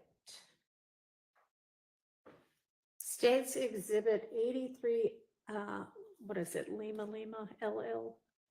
Not that up on my native phonetic alphabet. I got it right. Lima Lima. What is, I mean, I know what this is, but what does this have anything to do with? Your Honor, that is I believe that is the gun, yes. That is the gun that was found at the Dunbar Center with Mr. Copeland. All in right, the any H&M issue bag. on this? Not if there's an appropriate testimony to it. So no, I don't anticipate any issue. Okay. So I imagine, obviously, they'll have to establish that's what it was, but assuming that is established, that can come in. Bless you. Okay, and then 84 Lima Lima A. Any objection?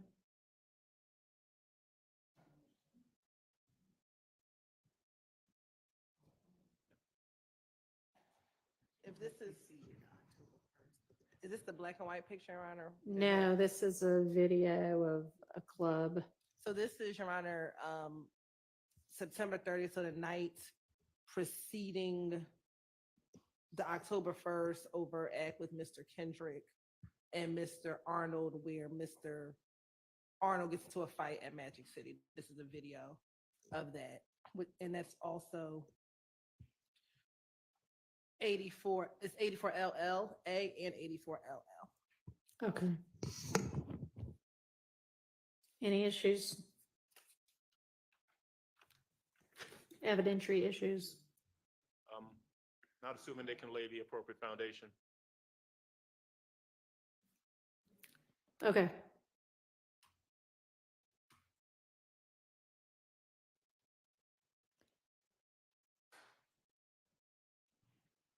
So okay, LL is just a different view. Okay. So, and then there's another 84 LL LL and then 84 LLA. and Both then of them another are- 84 LL. Maybe that's a still? I don't know.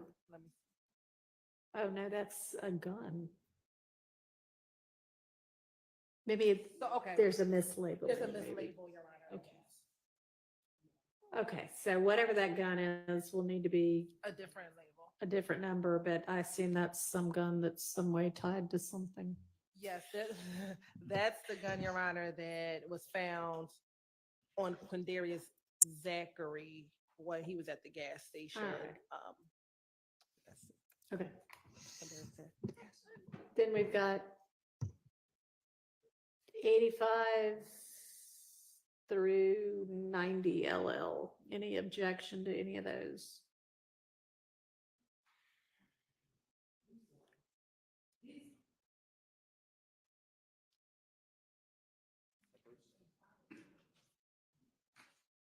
One of them, we've already. So 85 LL is the interview of Mr. Kendrick. Okay, Yeah, and we've already dealt with All the right. PowerPoint, which is 86. all right. 87 as well. We've dealt with 87 already. Yes. 'cause Okay. that's Oh, yeah, that's, okay. we've not dealt with 88. 88. Any objection to 88? Yeah, evidentiary objection? I'm sure we'll be objecting to the commentary on this posting. Except for the ones by Mr. Stillwell, I suppose, because so.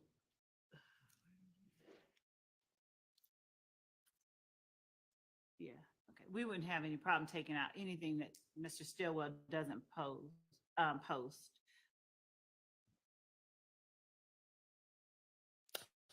Okay. Yeah, I mean, that's these kind of Instagram-y type posts anyway, right? Yes.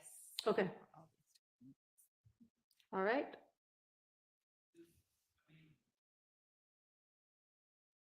Yeah, If the state would educate me on the relevance of Mr.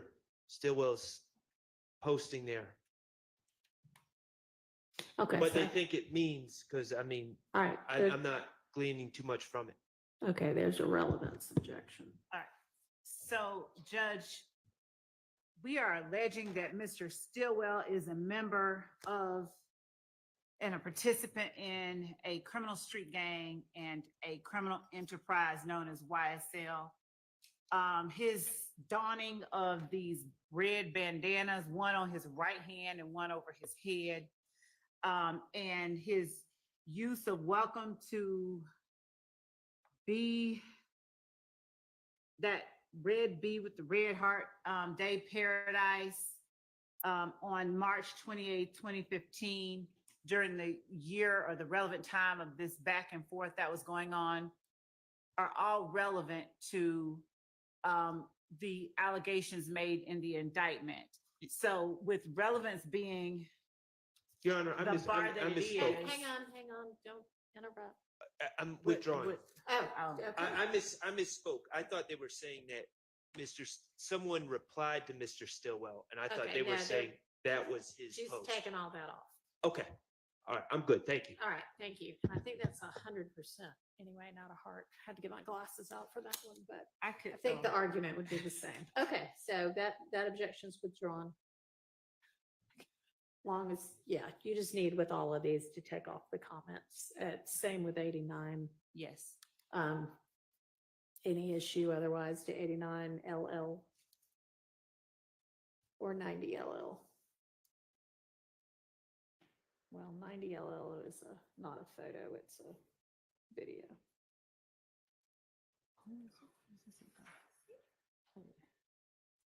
Any objection to either of those?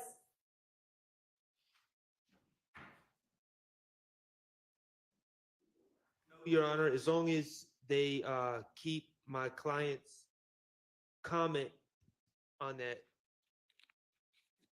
exhibit as well, where he Good. sarcastically says we beefing, mocking the idea that there's gang rivalries. Are we talking about 90 LL? We're talking about 89 LL, right? Okay.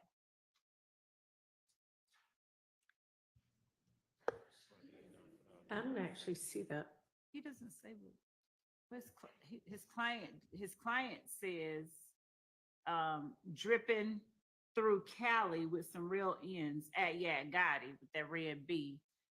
His client is not listed under the 6 comments that are going to be taken out. Is there like some comment later that isn't shown maybe? Because I don't see it on this. You're right. I think he's talking about, correct me, the first comment says at SB with the we beefing, but I don't think that that's Mr. Stillwell. That's Okay. the other person posting that she's beefing with him. What's going on is Mhm. these comments are in dark blue on the black background, so I'm Right. only seeing the white. So I'm seeing my client commenting, we beefing, which obviously would be sarcastic. He's sitting next to his friend, but now I see the blue that Okoya having her way posted that, so. Yeah. Okay. All right, how about 90 LL? We'd be objecting to 90. I don't see I don't know what the relevance is of Okay. 90 All right, there's a relevance objection to 90 LL and 403. and 403. Judge, I think it's best if we just play this Okay. one.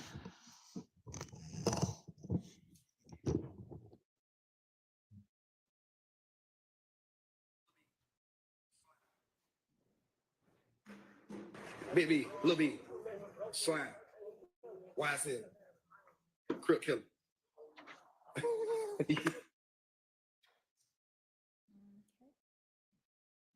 That's Mr. Williams's voice.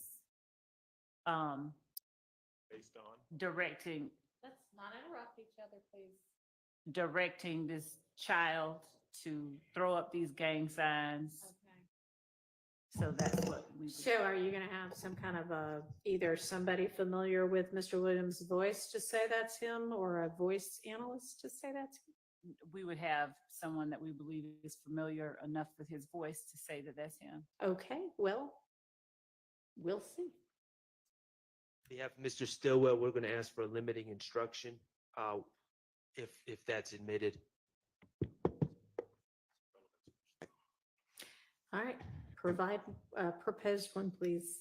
On behalf of Mr. Williams, Your Honor, what Mhm. is the import of this? So I understand it's prejudicial because a person may think that a young child using what I would consider gang language with their hand signs Mhm. may be inappropriate, but why would this matter here?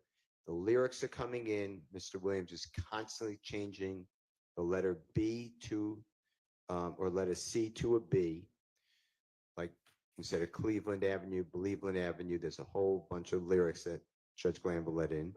There are tattoos on Mr. Williams' body that has already come in that shows the letter B and alleged other supposed gang symbols.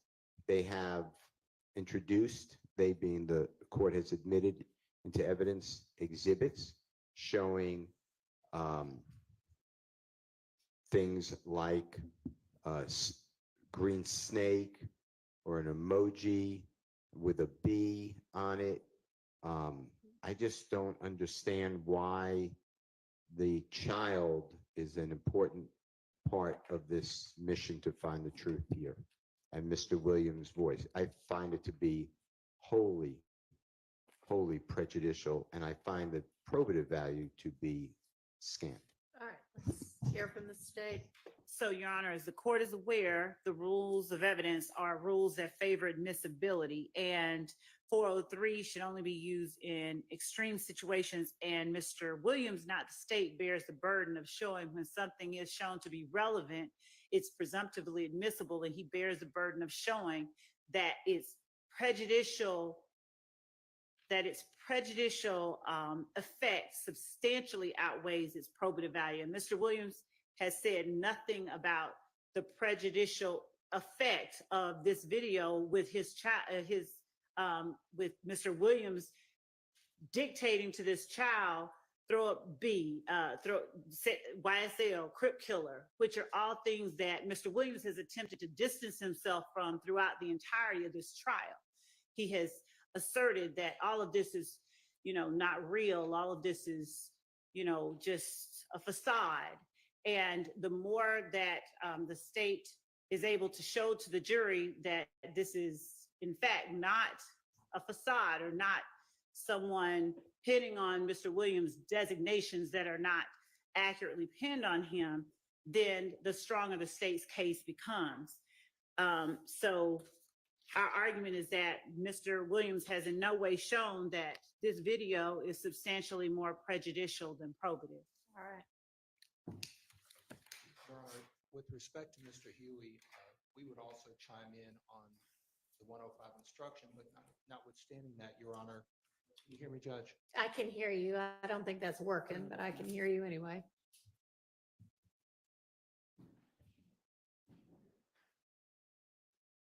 Can you hear me now, Judge? Yes.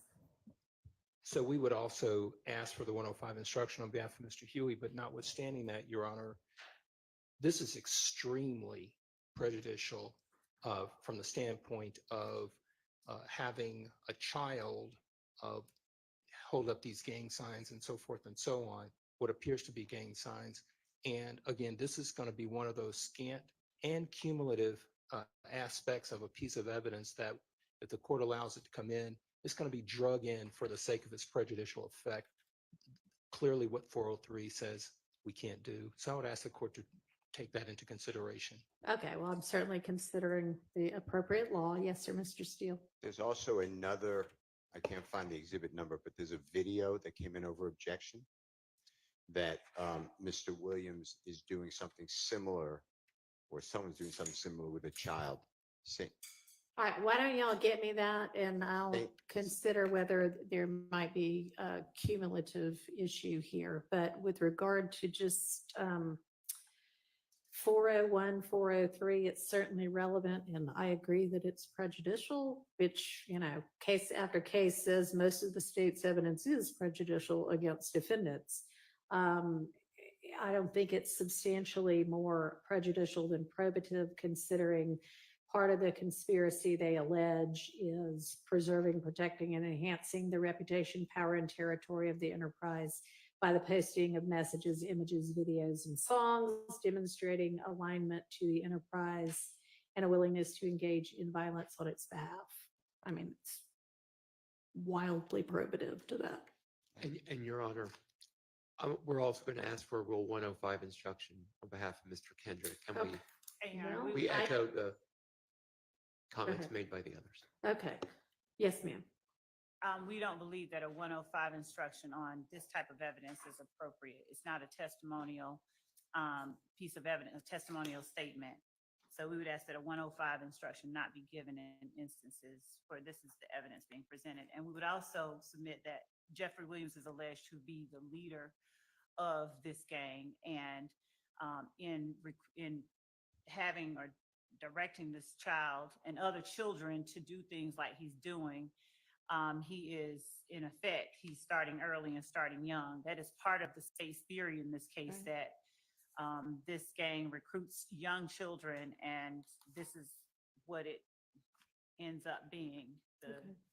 Judge, I think there was a piece of evidence that came in on, or we reviewed a child on yesterday, if I'm not mistaken, that we saw in an image. It was either posting. Yeah, but I don't remember that being anything that the child was doing in response to somebody directing them to do it. I think it seemed like the child was, I mean, I'd be happy to look at it again because that's not specifically what I was looking at it for then.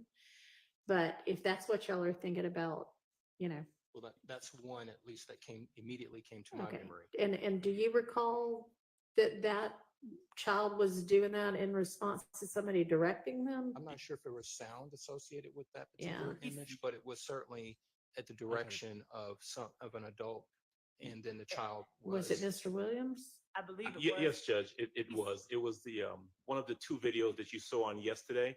And when you listen to the sound, it's exactly the same thing. The child is being directed. And in fact, it's the same child. Okay. He says big B, little b. He doesn't say Crip Killer. He doesn't say YSL.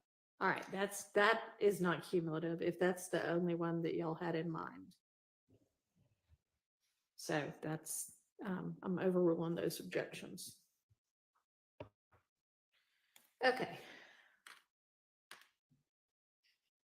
I think that takes care of that. Witnesses exhibits, at least for now. Martinez Arnold. I see there's a plea agreement in that one also. Same grounds as before. Is there anything in particular on that one? I know there was. This isn't the same one we talked about before, is it? No. Mr. Slade. Okay. It will be similar ground. You know, he's testifying, so why do we need a plea agreement? And the state wants to put it in, my understanding. And it would be continuing witness because it's a statement, and he could testify to whatever, and then he can get impeached. All right. Well, continuing witness is only about whether something goes out to the jury or not. Correct. So that's not relevant to whether it actually comes in or not. And then it's the state's intention to use this only if you need to impeach him as to something?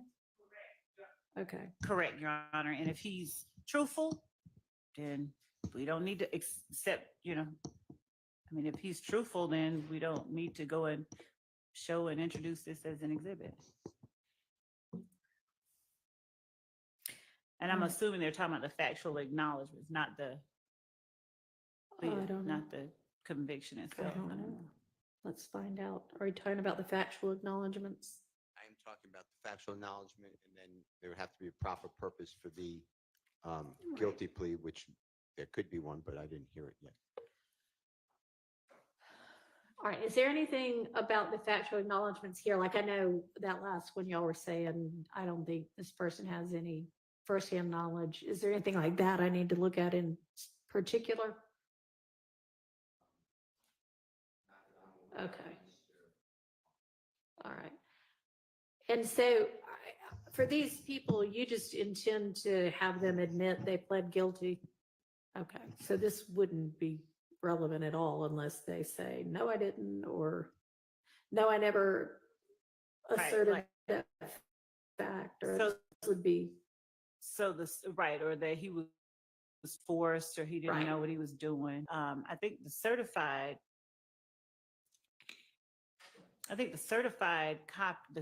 conviction might actually be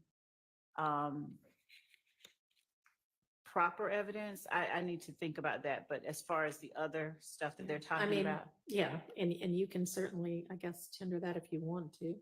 yeah. But No, I mean- the other information is only, as we said earlier, if someone isn't truthful in the stand. Right, okay.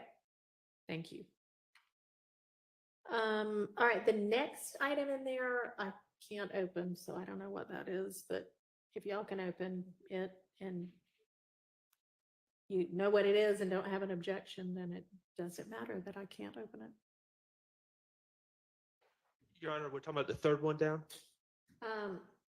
I was talking about the second one down because I don't know what that is. The one labeled like NT Fulton CODA and then some numbers.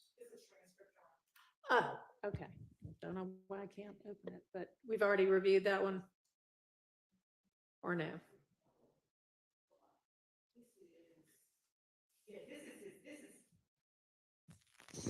So this is a transcript of an interview with Mr. Arnold, and there is no need to enter this or use it unless we need to impeach him. Okay, and I assume it's a certified copy that y'all would use if need be.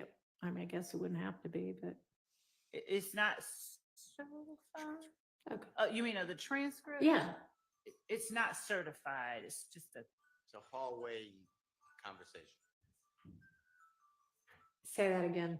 It's a hallway conversation. It's not- Hallway it's not in conversation. court. It's a not like it- 130-page transcript of the conversation. Oh, Interview. it's not a transcript of the guilty plea. Right, no, it's an Okay, interview. thank you. It's an interview. That's what I was saying. It's an Okay. interview. It's a transcript of an interview, which you don't assume you'll be using unless you have to refresh his Impeach. recollection or impeach him. Right, Okay. that's what I was saying. All right, no problem. How about this next thing labeled recording? And let me just say, I don't know what Mr. Arnold's going to testify to or not testify to. To the extent that the state is ever planning on just playing I understand targeted impeachment, but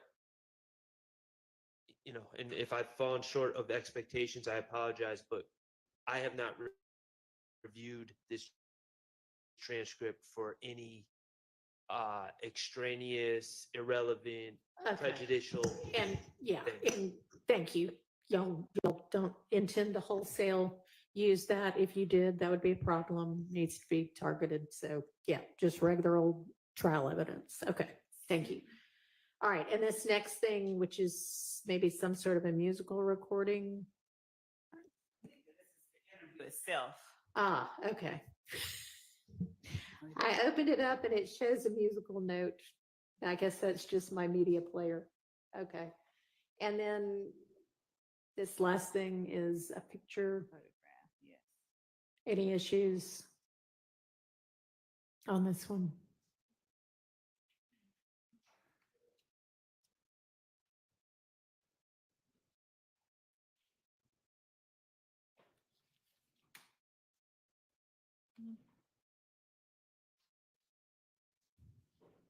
No?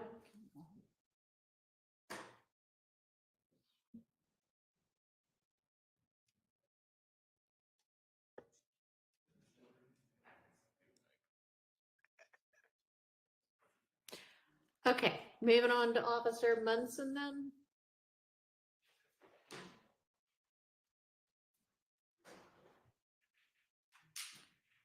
Looks like there's another set of crime scene pictures, maybe. And a crime scene report.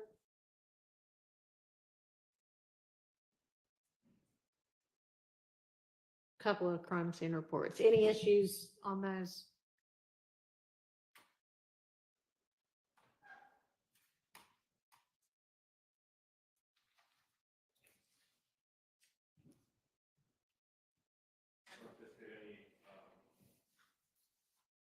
anticipate any issues with the crime scene photos. Okay, thank you.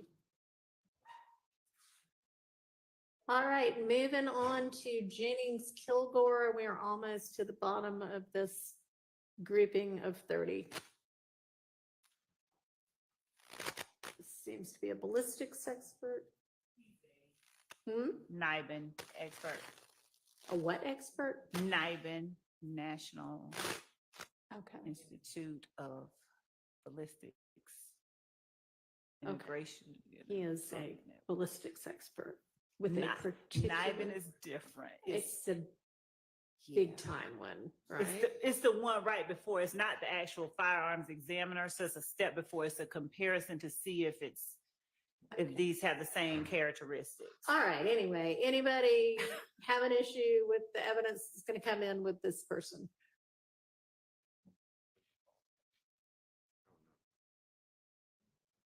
I'm sorry, what is this,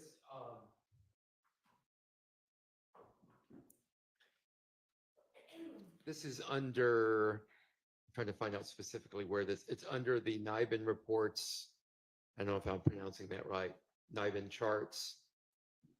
There's a document labeled Operation Planters Okay. NIBIN chart. Okay, I can't open that one either, but Yes, and that's a summary of okay. NIBIN matches that were. I'm having trouble seeing it in detail, but Yeah, maybe because the black on the blue is a little hard to read. And we're all old and have old eyes.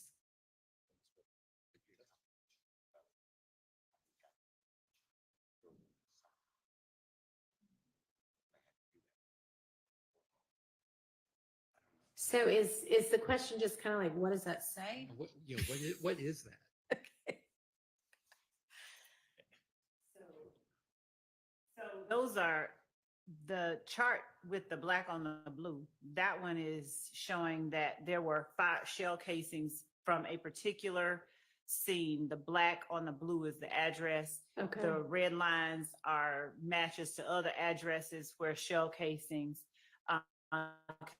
consistent with the firearms that the previous address were found. Okay. And there was, I think, also an ATF NIBIN examiner that we didn't have in here that they also examined some of these shell casings from different sites. Both Kilgore at the Atlanta Police Department and ATF were all working in conjunction with one another. So Okay. there's one more person that will be adding to that, but we'll let them know well before we.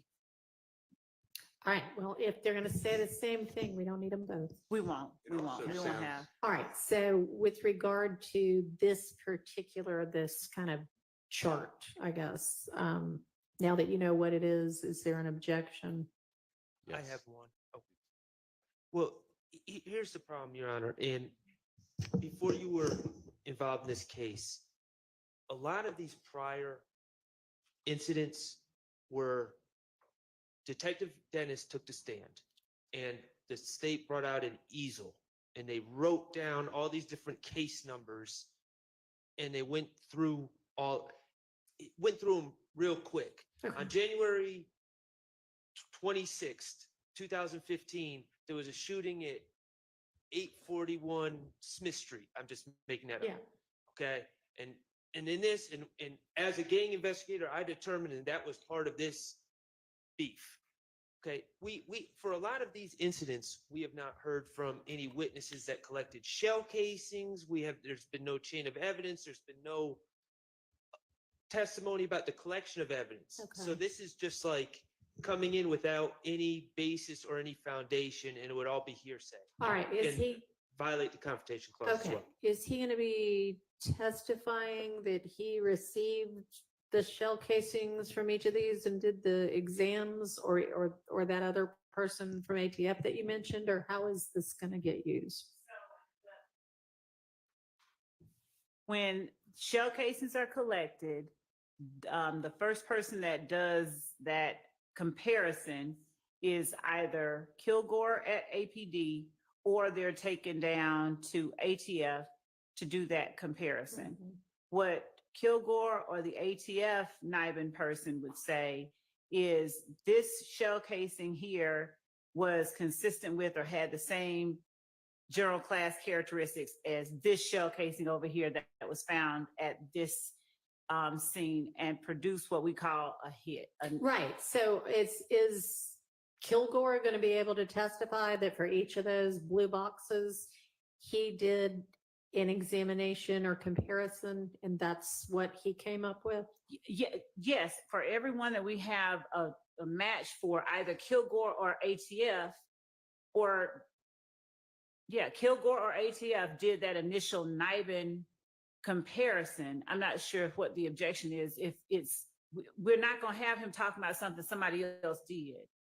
If that's okay, so I think one of the objections is that thus far we have not heard shell casings were collected from this firearm scene and provided to Kilgore, and then Kilgore obviously would say, yeah, I got them and I did this evaluation.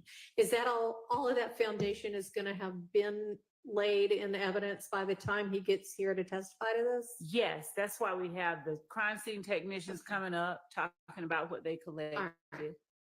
So it sounds like by the time we get to this, that will have been done. Be a two-way connection though. It can't just be we collected. I'm using an example. We collected. Certainly, we've had the crime scene, or we will have had the crime scene technician, I believe, from the January 10th incident. So we'll know what was collected, and it was sent to Kilgore, and it was sent to NIBIN, and we get that. But if they're going to say, well, it matches another crime scene, the expert in a lab can't say that unless we know. They can say, I guess, presumably it matched another bullet in the database or something like that. But unless there's a link to an individual crime scene, yes, we collected this and it matches up, that's still based on hearsay. Kilgore or whoever the expert in the lab would be testifying based on hearsay about where that other ballistic evidence was collected from, unless we hear from the person who collected the evidence. And we would. So I don't know why, I don't know why we're arguing at this We're level. not arguing, we're trying to clarify. So for instance, and I can't see them, but the very top two on there, you know, they apparently say, okay, this crime scene A and crime scene B. We will have, and this person, Kilgore, will be able to say, I did a comparison of bullets from crime scene A and bullets from crime scene B, and they're consistent with having been shot from the same gun or something similar.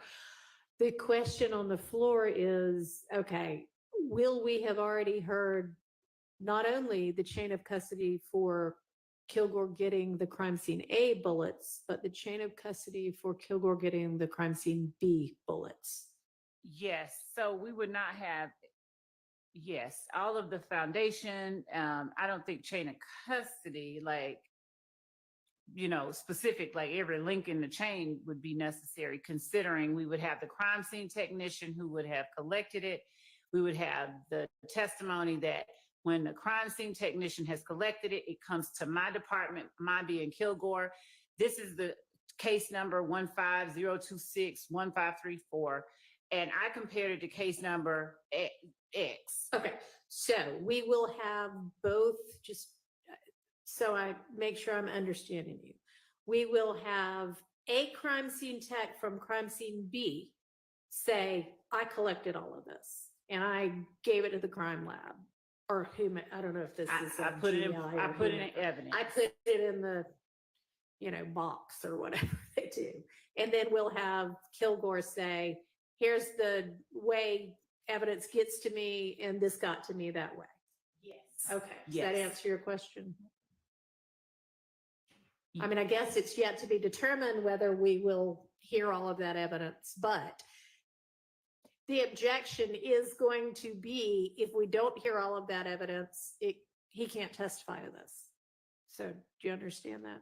I'm sorry, Judge. The objection is that If we don't hear the foundation that is both crime scene A tech giving the evidence to Kilgore and crime scene B tech collecting and giving the evidence to Kilgore, and then Kilgore is saying, I got them both in the regular course and I compared them, here's my conclusion, that there's going to be an objection that he can't testify about crime scene B.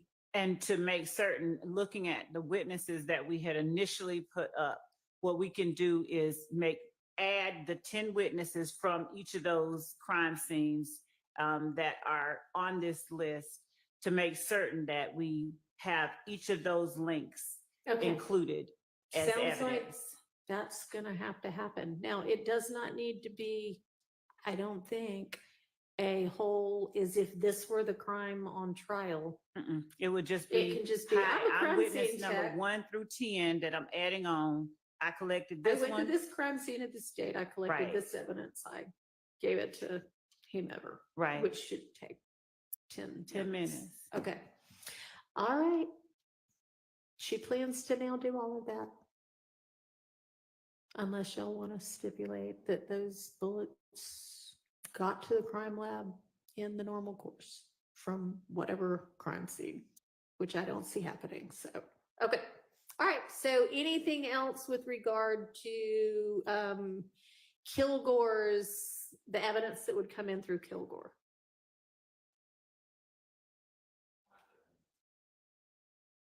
All right.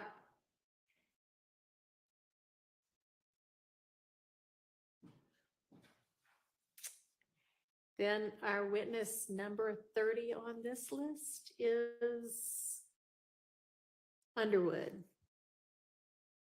Is Underwood also a NIBIN expert? She's one of our and detectives and gang experts in this case. Okay.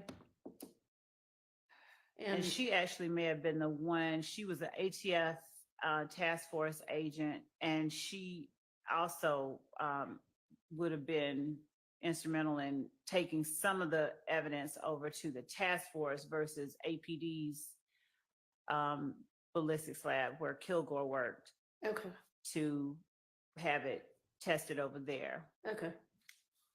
Any issues with her evidence? Yes, because it's going to be repetitive. She is an APD officer.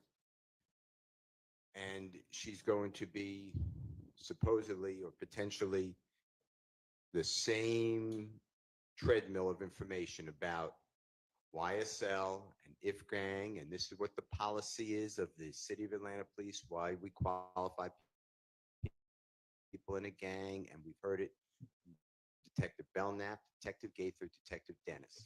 They have 5 gang experts allegedly from the same exact, they work together. Is this a so she gang is, expert? That's what I said. She may be a gang expert, but is she going to testify as a gang expert? I don't anticipate getting into anything overlapping. And actually we were, before this last conversation, thinking of not calling her at all. But, okay, so she would be chain of custody only? Some chain of custody. And at this point, I don't anticipate calling her as another expert. But as far as the gang experts are concerned, Your Honor, I just point out that what we've done is announce to the court and to each of the defendants that our gang experts would not be talking about overlapping pieces of information. Every expert was talking about a different point in time as to their knowledge.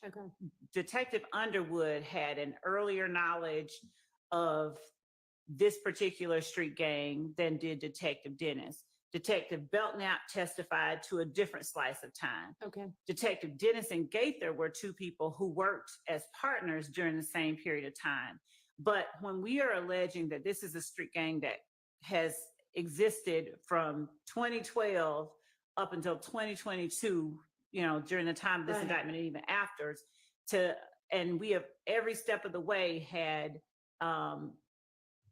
cross-examination questions and the rebuttal assertion that this is not a gang, this is just a music label, and none of what you see really amounts to what the state is saying, to have gang experts who have an expertise in particular cuts of time that the gang existed is not cumulative. And the very fact that some of what they say overlaps doesn't in any way make what they're testifying about so cumulative. I understand.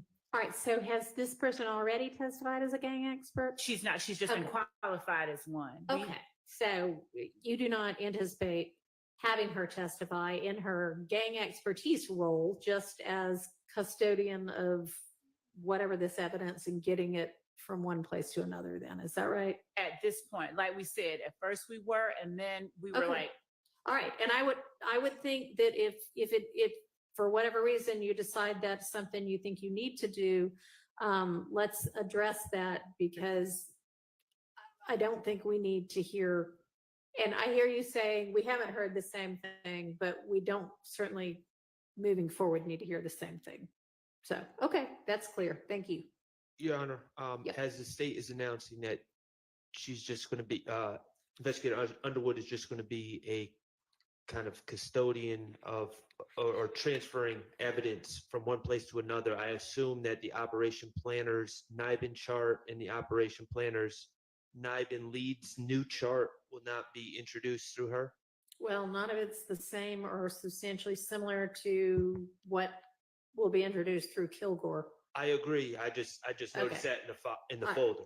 Yeah, I mean, they do, again, I don't know why, but I can't open a lot of these on this computer, but is that the same thing or is that something different?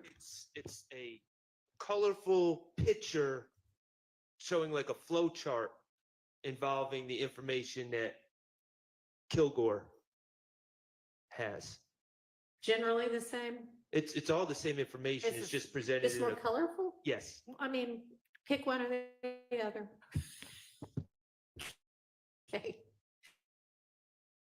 All right. Is it easier to read than the other one? it is.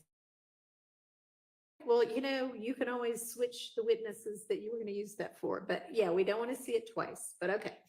That gets through the first, our first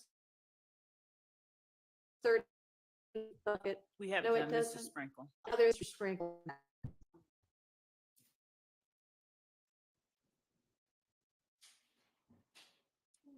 All right. Trying to just look back through at things we need to revisit or visit for the first time.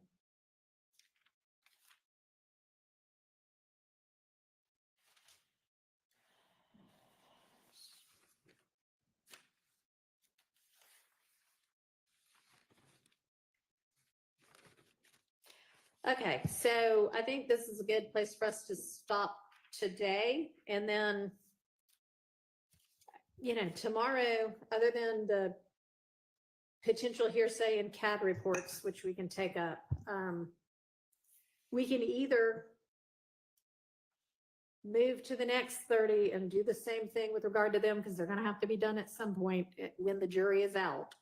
Or y'all don't seem to want to reach the wiretap stuff yet, but as quickly as y'all can specifically identify that and get it to the defense, then we can get to that. I think it'll be easier once they actually have targeted information about that.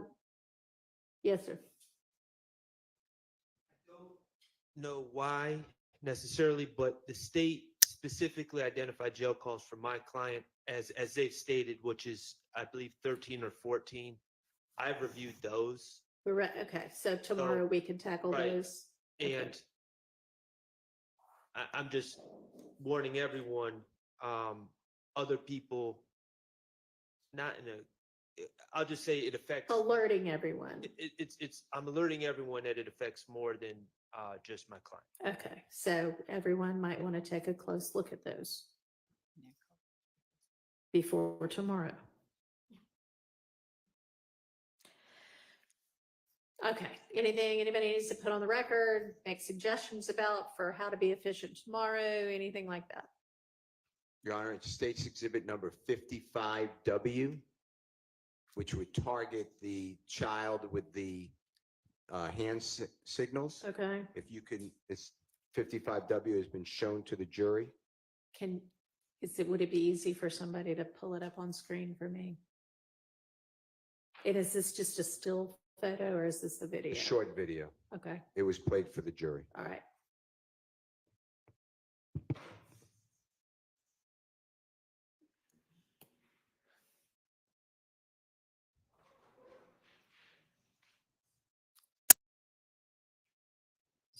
Is Mr. Kokomo going to play that for us or is I don't see him anymore.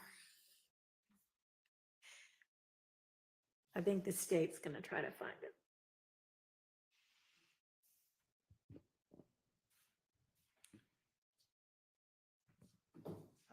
Yesterday, I just don't remember that, but it's one that was played months ago. Yeah, you come outside the house. Okay.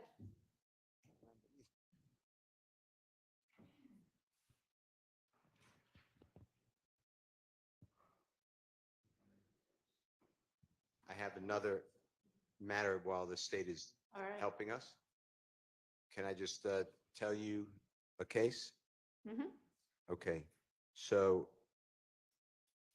I believe that my concern about when it's dealing with the RICO conspiracy in Bruton, and then the person in custody is giving a statement, confrontation clause statement, talking about the enterprise, let's say. Okay. I have found that my argument has been rejected. And this is the 11th Circuit, United States versus Espinosa, ESPINOZA. It's 635 Fed FED period APPX 739. It's in Division B as in Barry. And it's 11th Circuit 2015. And the 11th Circuit found that we reject the defendant's argument that because the confessional statements may be proof that a RICO enterprise existed, which is a necessary element of the RICO conspiracy charge against both defendants, the statements trigger a confrontation right under Bruton. If the defendants were correct, then any incriminating statement made by one non-testifying co-conspirator would be inadmissible against the other, whether or not the statement facially incriminated the other co-defendant. Bruton's narrow exception to the general rule of admissibility does not extend this far. That's what I found. All right. So it's only triggers what we were saying earlier, Mr. Stillwell, Mr. Williams, but I was saying YSL or the Right. crew, and I cannot find a case that supports that. All right. I appreciate you bringing that to the court's attention. Every attorney has a duty to be candid with the court, even if the case law does not favor the argument they wish to make. And so I appreciate that because I have to say, unfortunately, everybody doesn't do that. So thank you for doing that. Okay, do we have this ready to play? Oh, okay.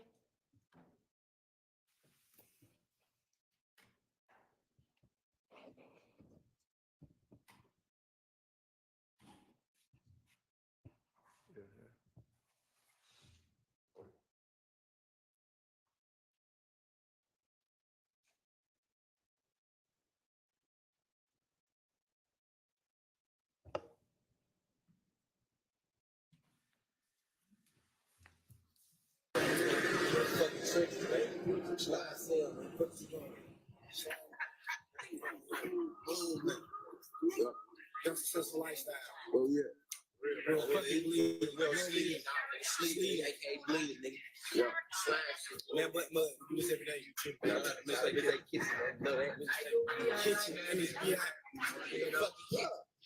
I thought y'all gonna put on camera. Go on the trench, man.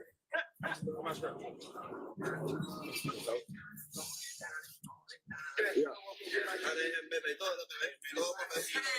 Nigga. Want to give a special shout out to the next. Throw it, you love my niggas. Watch your nose. Watch your nose. You know. Watch yeah. Big B. Big B. Big B. Yeah. Big B. Little baby roller B. Little baby roller B. Little B. This ain't no industry shit. We don't see that game fucking slump in the fucking trench, man.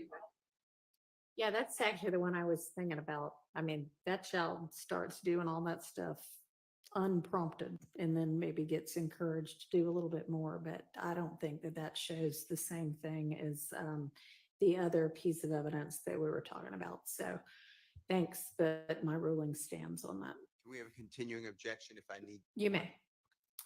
All right, I'll see everybody at 9 in the morning. Judge, Yes. one thing we did reserve, if you recall, waiting for the order from Judge Glanville on witness number 26, that's Dennis, particularly number 74. We can deal with that tomorrow easily, though.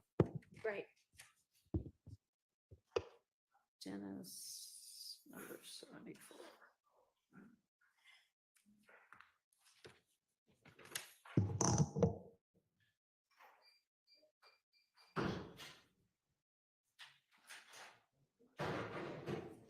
Mr. Harvey, was that one of the lyrics issues or was that a different item? Well, it's lyrics, but it's a video. Okay, Thank you. thank you.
They'll announce the time to orient, but this is now Detective Dennis's. Big B. Big B.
listed, which is a necessary element of the RICO conspiracy charge against both defendants.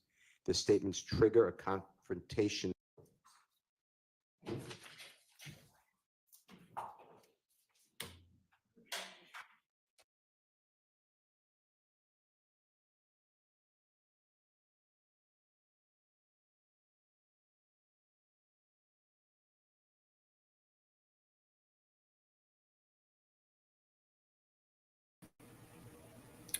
I was just talking on mute. I was like, damn, is it over? Like, we didn't get, did they tell us bye? Did we get a recess or really adjourned? Or I feel like I didn't hear none of that. Just like the screen went blank and was like, okay, go the fuck home.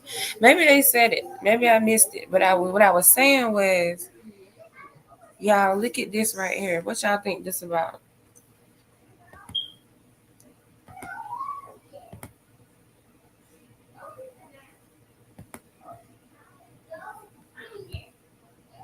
Look at, watch Love and Hilton.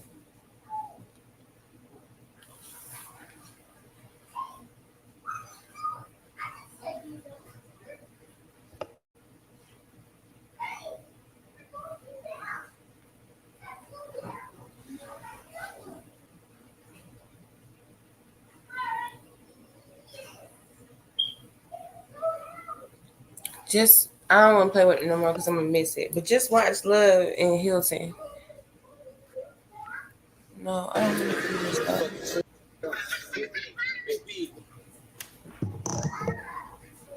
Okay, right here. I'm for real. This the part right here for this time. Mr. Harvey, was that one of the lyrics issues or was that a different item? Well, it's lyrics, but But it's a look at video. them. Okay. Look at them. And so Atkins is like, fuck it. Y'all had this conversation without me being in the middle of it. But look at them. Like, you would think that they forgot where they was at. Like, this is certainly a conversation y'all could have had upstairs in the office. But like I was saying when I was on mute, coworker or not, you ain't got but just like one time to put your finger in my face. And I'm gonna have to just tell you, excuse me, ma'am. You can get your point across to me. You can get whatever point you try and get across to me without putting your damn finger in my face. See, they didn't say bye. I knew I wasn't tripping. They just cut audio and just was like, turning, we're going. I knew I wasn't tripping. Anyway.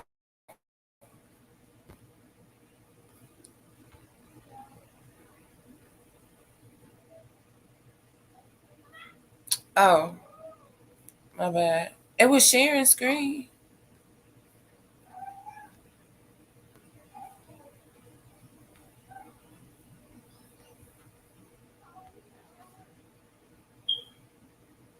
If it's still black now, I don't know what to tell you because it's sharing. It say it's sharing screen. Oh, there it go. Okay, one more time. Waiting for the order from Judge Glanville on witness number 26, that's Dennis, particularly number 74. We can deal with that tomorrow easily, though. Great. Okay, there goes Sergeant Ingram, and he got somebody else behind him. Where they going? I don't know. It's just weird how didn't nobody say bye. But just watch Love and Hilton.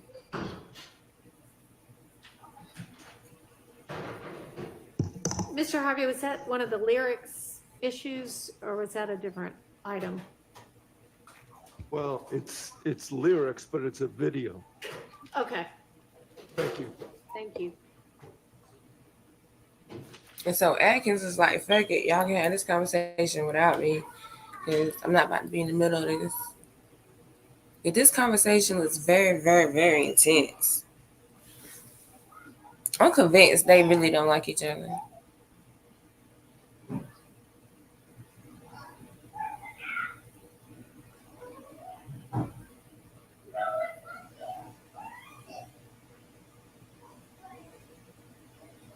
Yeah.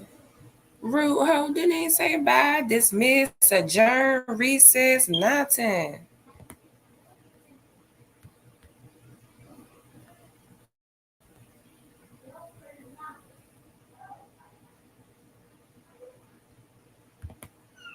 It was just on. If y'all didn't see it, I'm sorry. But I saw it on my TV though.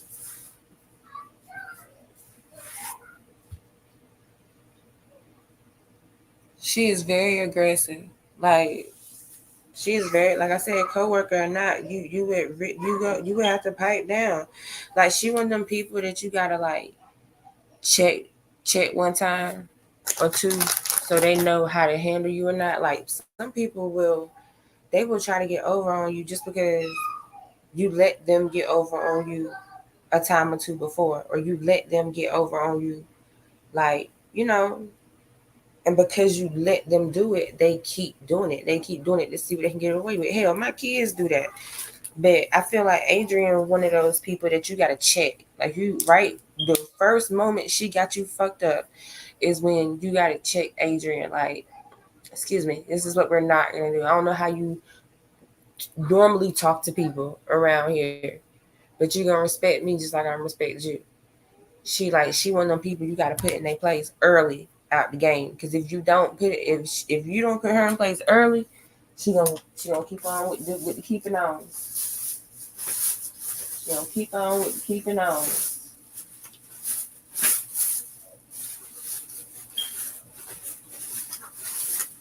And then wonder why she got hit.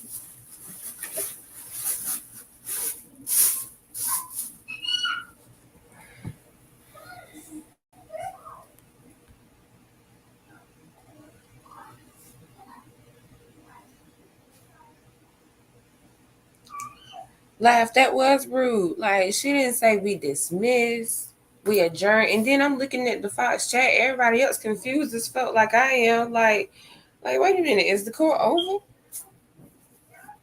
You think she jealous of him, and she might be. I don't know. She's something.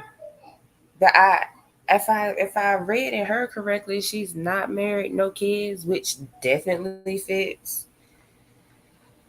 God, yes, my manager. He thinks he can talk to me any kind of way because I let him do it a couple of times. So the other day I put my foot down, told him, "You don't have to yell at me. You got to." But because you let him do it a couple of times, he like, "Oh, I can get over on her." So now you just got to show him like, nah, like I was being nice, and you took it for granted. So no more Mrs. Nice Lady. I'm just saying, you're gonna have to tell him, or else he just gonna keep doing it, and then it's gonna get to the point where it's a hostile work environment, and that's what you don't want. You don't want a hostile work environment. I mean, sometimes you can't help having a hostile work environment, but in the event that you can help it,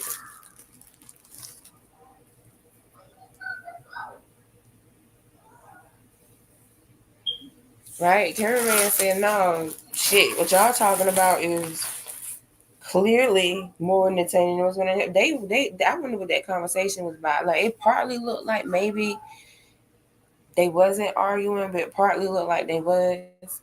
I had did a video when Love asked for that bullshit ex parte in that bullshit way that she did it. Like when she did it real slide on the slick where couldn't nobody hear her. Like Hilton had her head down the whole time. She looked embarrassed as ASF. She looked embarrassed. Like she kind of knew what Love was about to do, and she knew that it was maybe not moral or not right. But kind of like when you got a homegirl that want to do something stupid, and shit, that's your homegirl. That's like your day one. So it's like you feel like you gotta go along with it, but then at the same time, it's dumb as hell. That's how Hilton was looking at Love.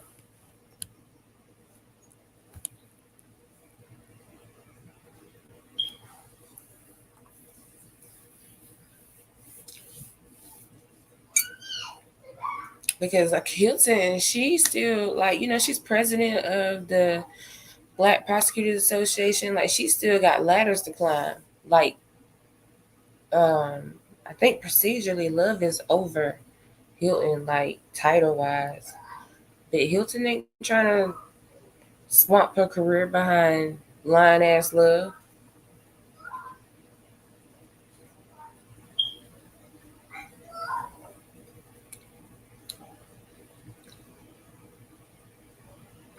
Yeah, Korean or not, he would have to check that.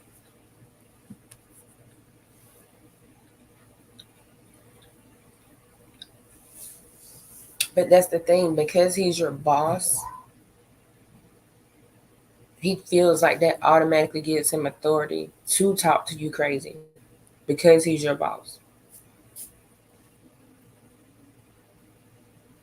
I think so too, Danny. Hilton and probably had ex parte with Fanny. Like, look, I don't got nothing to do with what sis be doing. Okay, sis be wilding out. She be going rogue. Me and Atkins just be sitting there.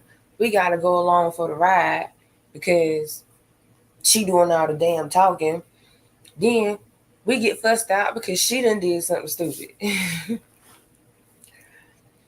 But as we see, Hilton has had her own not so smart moments as well. But Atkins is definitely along for the ride. Like, look, I don't want to be in nothing what these black ladies got going on. All this arguing back and forth with the judge, I'm not with all that. Like, Atkins is like, leave me out of y'all's shenanigans.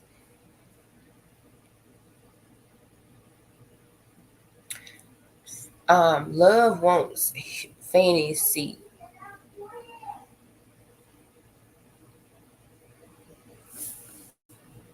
She wants to be the district attorney because she ran for district attorney in another county um,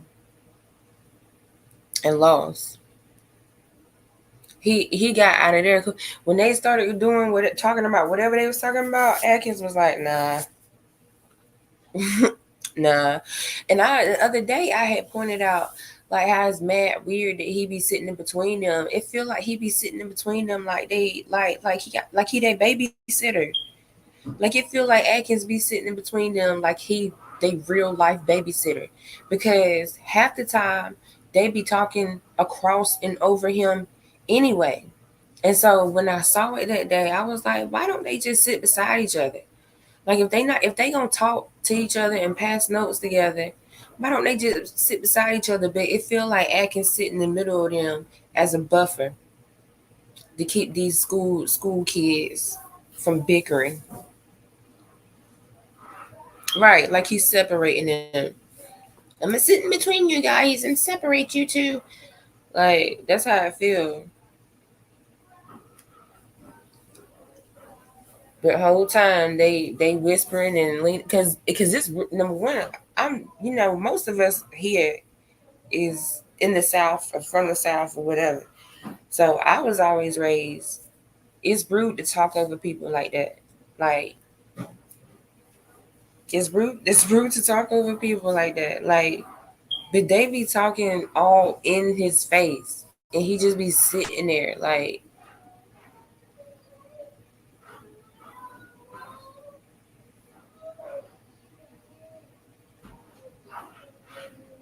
Maybe so. Maybe so loud. I don't know.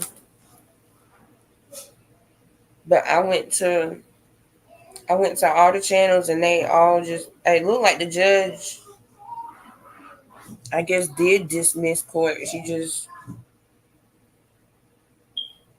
did it without sound. And so everybody could hear it.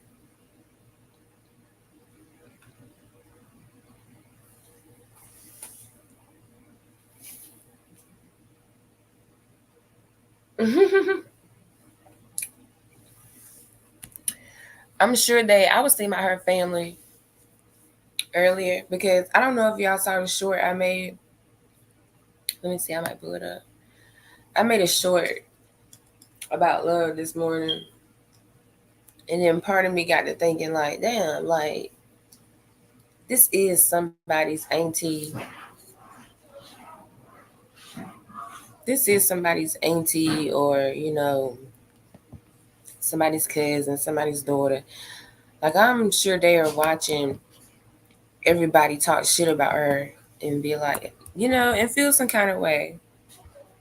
Because they probably know a totally different Adrian than what we see.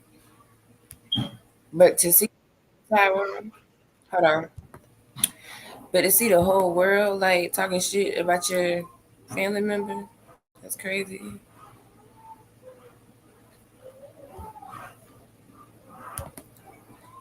Kayla's live. Oh, okay. Let me check her out. This the short I made. Judge Glanville, in fact, he has, and did in fact say, hey, turn over everything you have. Right. And I'd only say that as trial goes. Stuttering Stanley! Stuttering Stanley! Stuttering Stanley! Stop Stuttering that. Stanley! Stuttering Stanley! Stuttering Stanley! Shut up, you freak! Judge I Glanville. thought it was hilarious. I don't give a fuck what nobody else think. I thought it was hilarious. All right, we can check out what Kayla doing.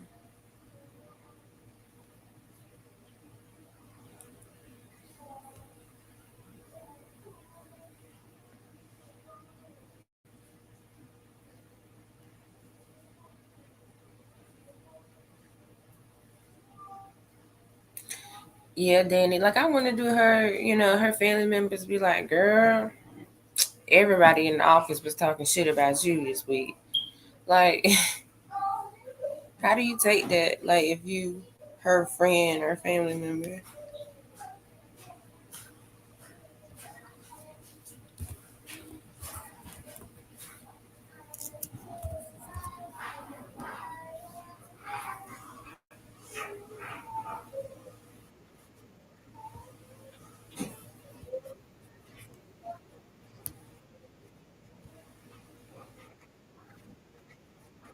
Georgia, not Texas yet, but almost Texas too.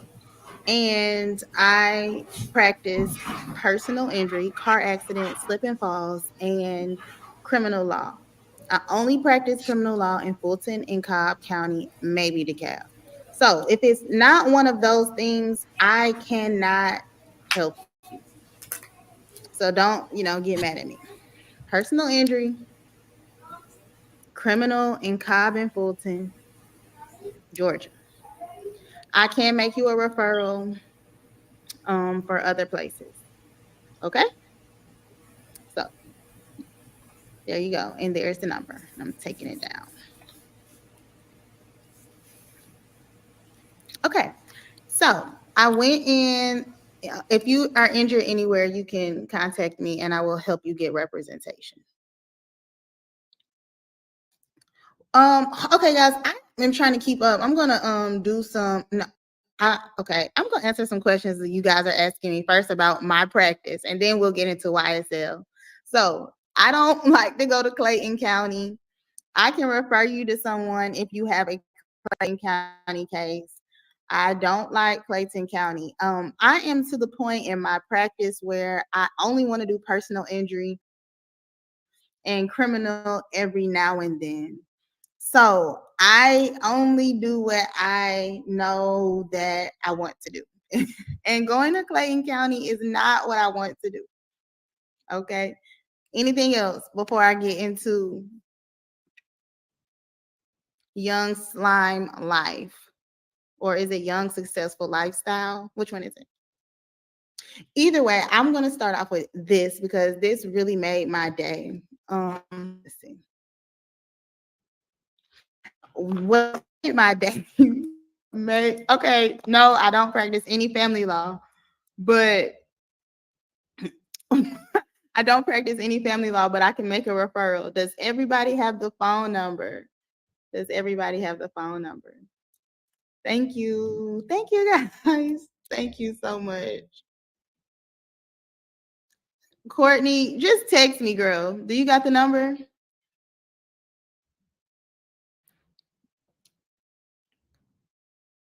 Just text me. But don't call me right now because I'm on live. I dropped it in the chat. Okay, I'm going to put it back on. I don't want to drive to Gwinnett. Gwinnett is too far.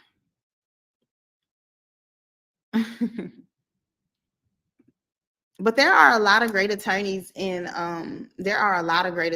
Clayton and Gwinnett. And there are a lot of great attorneys that go to all those counties. But I prefer to stick to Cobb and I prefer to stick to Fulton because I can be a better attorney if I minimize the area that I practice in and, focus on what I think.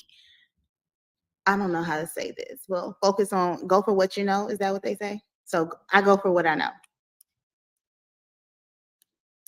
And I just think I do. If I start taking these cases everywhere, it's just not going to work for me. You just have to be honest with yourself and know what type of lawyer you are. And I'm not driving to Clayton and I'm not driving to Gwinnett. Okay, so everybody has the number. Send the text messages. Okay, so now back to YSL. I just want to start, I just want to start with this, guys. Nothing about this trial is, funny except for the fact that, well, never mind. I'm not even going to say it. But nothing is funny about the people whose lives are being impacted and the money that's being wasted and the time that's being wasted and all of the attorneys who have been affected, including myself. But Thugger Daily, Thugger Daily, he's the GOAT. He's the GOAT, and we all know that Thugger Daily is the GOAT. Everybody put Thugger Daily in the chat. Shout out to Thugger Daily. Like, we love Thugger Daily over here. But he posted something, he or she, we don't know. And it really brightened my day, guys. Everybody's talking about Woody, Woody, Woody, Woody, Woody. And I'm going to do a recap video. And we're going to talk about all kind of things. But I want to show you guys this. If you didn't see this, some of you probably already saw this, but made my day today. So let's see. Did you guys see this already? And let's go. Yes. And the word slime, what does it mean? Good question. That's a good question. So, the S is for slow, the L is for love, the I is for I, the M is for me, and E for everything. The S is for slug, the L is for love. And what the I is for I, the M is for me. And what? You know the E for everything. All I broke, know the E for everything. Got BBS inside my chain, they just swinging. Oh, they just swinging. Okay, guys. So, I mean, who are y'all? Like, when is this gonna end? Y'all talk about Woody, but we cannot forget about everybody that came before Woody. This is absolutely like when he was sitting up there and he said that initially, I'm thinking it's a joke.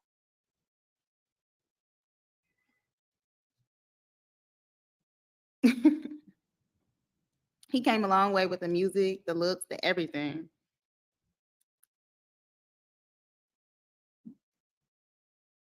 What do y'all think about that? What do y'all think about that as a key witness?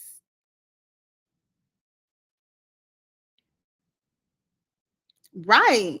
And we're gonna play that too. How do you guys feel about that's one of the most terrible things that I saw is the child, because that was just so crazy. And what does it really prove?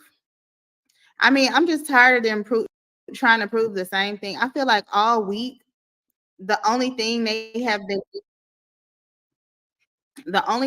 they have been doing is proving that these people know each other.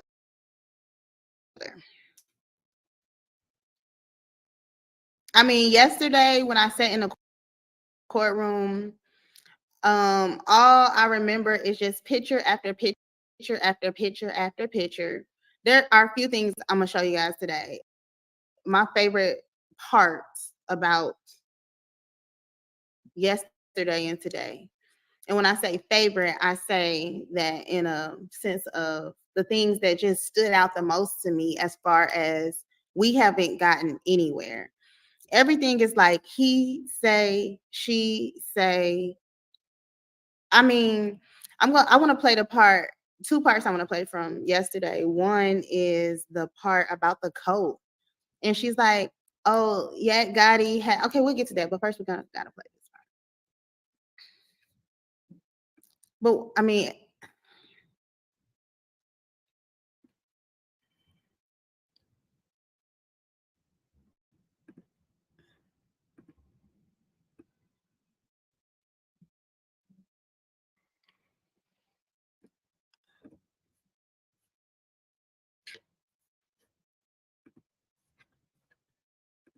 here we go.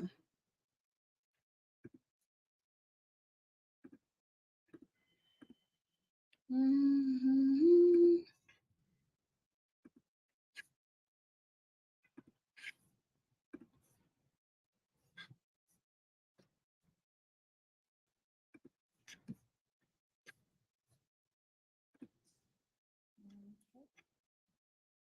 That's Mr. Williams's voice. Yeah. Okay. All right. How about 90 LL? We'd be objecting to 90. I don't see I don't know what the relevance is of Okay. 90. All right. There's a relevance objection to 90 LL. And 403. And 403. Judge, I think it's best if we just play this Okay. one. I think we just play this.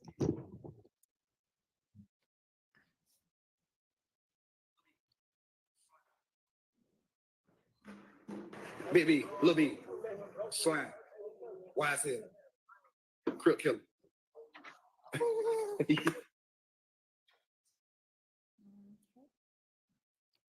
That's Mr. Williams's voice. Based on? Directing, Let's not interrupt each other, please. directing this child to throw up these gang signs. So that's what we. So are you going to have some kind of either somebody familiar with Mr. Williams' voice to say that's him, or a voice analyst to say that's him? We would have someone that we believe is familiar enough with his voice to say that that's him. Okay, well, we'll see. We have Mr. Stillwell, we're going to ask for a limiting instruction, if that's admitted. Y'all listen to Steele's argument. All right, provide proposed one, please. On behalf of Mr. Oh, and then Williams, I'm Your gonna Honor, talk to you guys about what is the import of this? So I understand it's prejudicial because a person may think that a young child using what I would consider gang language with their hand signs Mm-hmm. may be inappropriate, but why would this matter here? The lyrics are coming in. Mr. Williams is constantly changing the letter B to, or letter C to a B. Like instead of Cleveland Avenue, Believeland Avenue, there's a whole bunch of lyrics that Judge Glanville let in. There are tattoos on Mr. Williams' body that has already come in that shows the letter B and alleged other supposed gang symbols. They have introduced, they being the court has admitted into evidence, exhibits showing things like a green snake or an emoji with a B on it. I just don't understand why the child is an important part of this mission to find the truth here. And Mr. Williams' voice, I find it to be wholly prejudicial, and I find the probative value to be scant. All right, let's hear from the state. So, Your Honor, as the court is aware, Words rules of evidence are Everybody rules that follow favor each other. admissibility. And 403 should only be used in extreme situations, and Mr. Williams, not the state, bears the burden of showing when something is shown to be relevant, it's presumptively admissible, and he bears the burden of showing that its prejudicial effect substantially outweighs its probative value. And Mr. Williams has said nothing about the prejudicial effect of this video with his child, That was his Mr. child. Williams dictating to this child, throw up Dictating. throw Wow. YSL, Crip Killer, which are all things that Mr. Williams has attempted to distance himself from throughout the entirety of this trial. He has asserted that all of this is, not real. All of this is, just a facade. And the more that the state is able to show to the jury that this is, in fact, not a facade or not someone hitting on Mr. Williams' designations that are not accurately pinned on him, then the stronger the state's case becomes. So our argument is that Mr. Williams has in no way shown that this video is substantially more prejudicial than probative. All right. Your Honor, with respect to Mr. Huey, we would also chime in on the 105 instruction, but notwithstanding that, Your Honor. And she's like, I can hear you. I don't think that's I'm not working. gonna I say can anything hear you anyway. until this is done, and then I'm gonna tell you guys how I feel about this. Can you hear me now, Judge? Yes. So we would also ask for the 105 instruction on behalf of Mr. Huey, but notwithstanding that, Your Honor, this is extremely prejudicial from the standpoint of having a child hold up these gang signs and so forth and so on, what appears to be gang signs. And again, this is going to be one of those scant and cumulative aspects of a piece of evidence that if the court allows it to come in, it's going to be drug in for the sake of its prejudicial effect. Clearly what 403 says we can't do. So I would ask the court to take that into consideration. Okay, well, I'm certainly considering the appropriate law. Yes, sir, Mr. Steele. There's also another, I can't find the exhibit number, but there's a video that came in over objection that Mr. Williams is doing something similar, or someone's doing something similar with a child. All right, why don't y'all get me that and I'll Hey. consider whether there might be a cumulative issue here. But with regard to just 401, 403, it's certainly relevant, and I agree that it's prejudicial, which, case after case says most of the state's evidence is prejudicial against defendants. I don't think it's substantially more prejudicial than probative, considering part of the conspiracy they allege is preserving, protecting, and enhancing the reputation, power, and territory of the enterprise by the posting of messages, images, videos, and songs demonstrating alignment to the enterprise and a willingness to engage in violence on its behalf. I mean, it's wildly probative to that. And Your Honor, we're also going to ask for a Rule 105 instruction on behalf of Mr. Kendrick. And Okay. Well, we I- echo the comments ahead. made by the others. Okay. Yes, ma'am. We don't believe that a 105 instruction on this type of evidence is appropriate. It's not a testimonial piece of evidence, a testimonial statement. So we would ask that a 105 instruction not.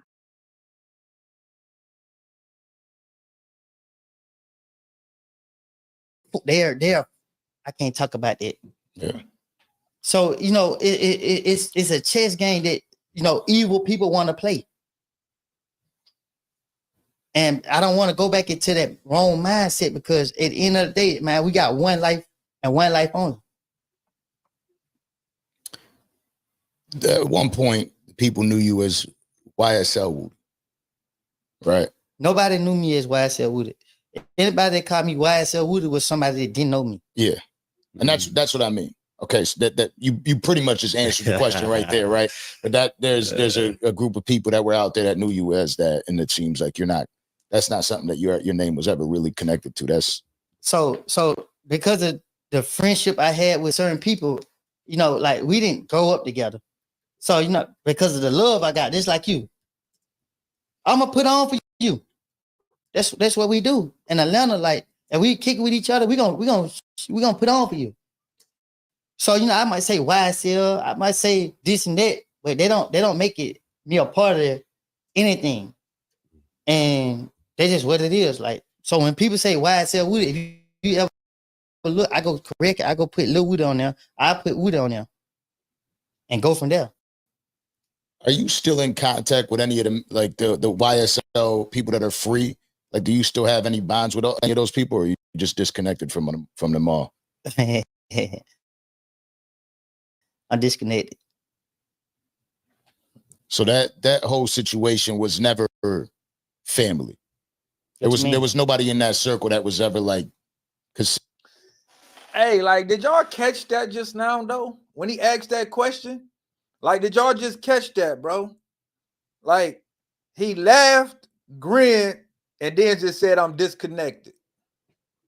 He didn't give a straight answer, but it was more like, if you only knew. If you only knew the real. He like, I'm disconnected, like, with a grin, like, I gotta tell, I can't say yeah, because if I say yeah, then that looks like I'm trying to help them while I'm doing what I'm doing in the court and on the stand.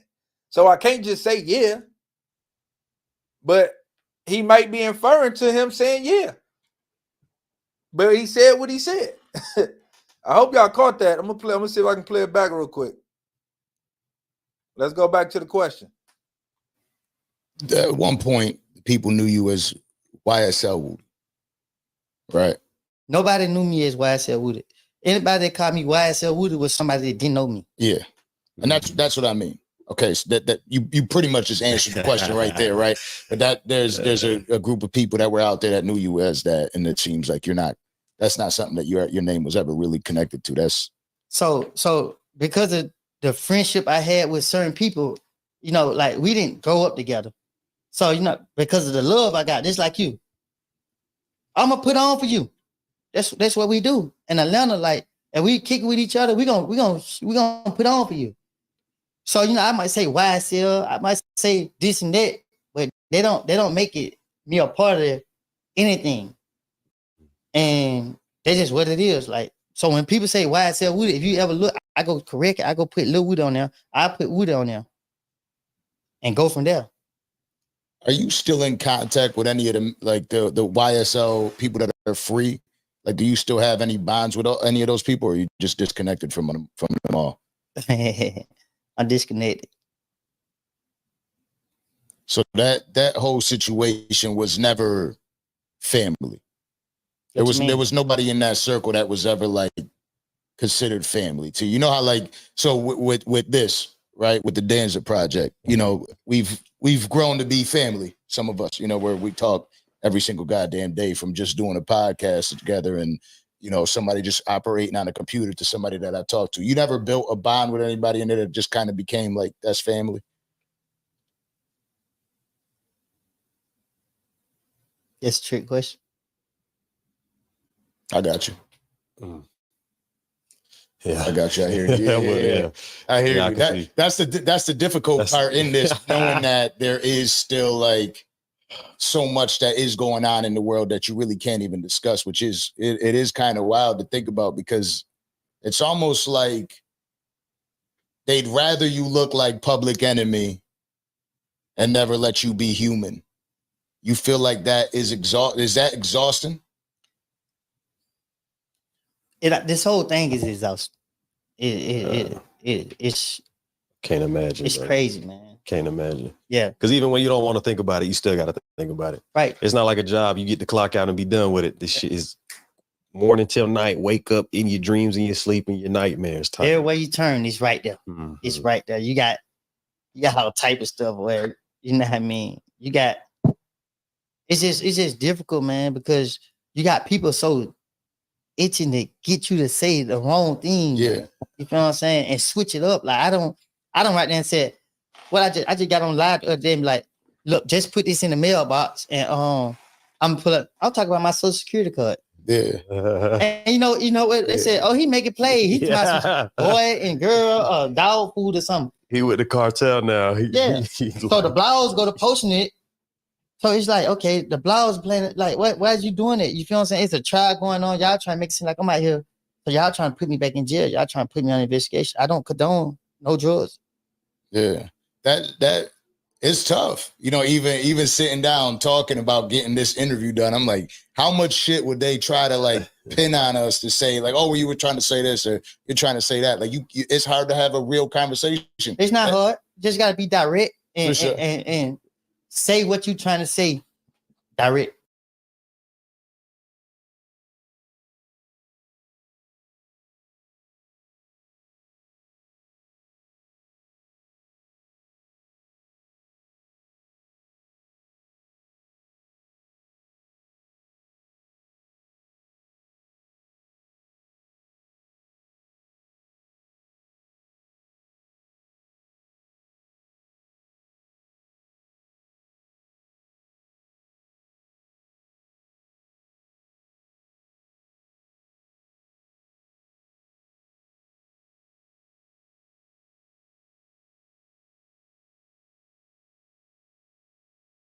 Be given in instances where this is the evidence being presented. And we would also submit that Jeffrey Williams is alleged to be the leader of this gang, and in having or directing this child and other children to do things like he's doing, he is in effect, he's starting early and starting young. That is part of the state's theory in this case, that this gang recruits young children, and this is what it ends up being. Judge, I think there was a piece of evidence that came in on, or we reviewed a child on yesterday, if I'm not mistaken, that we saw in an image. It was either a poster. Yeah, but I don't remember that being anything that the child was doing in response to somebody directing them to do it. I think it seemed like the child was, I mean, I'd be happy to look at it again because Okay, so I mean, I just want to talk to you guys a little bit about this. So let's see.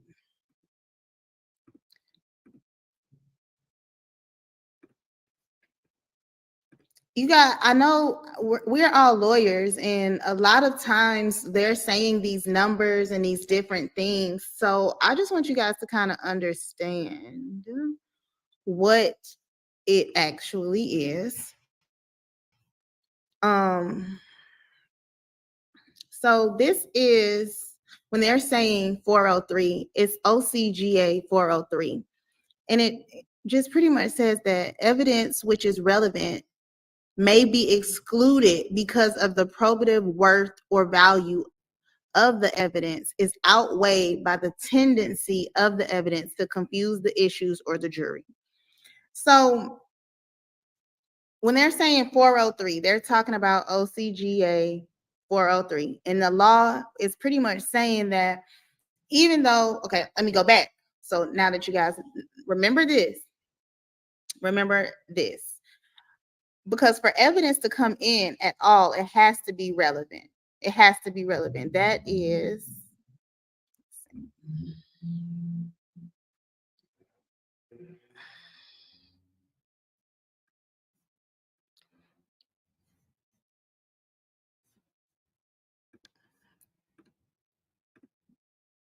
.401. So for evidence to even come in, it has to be relevant.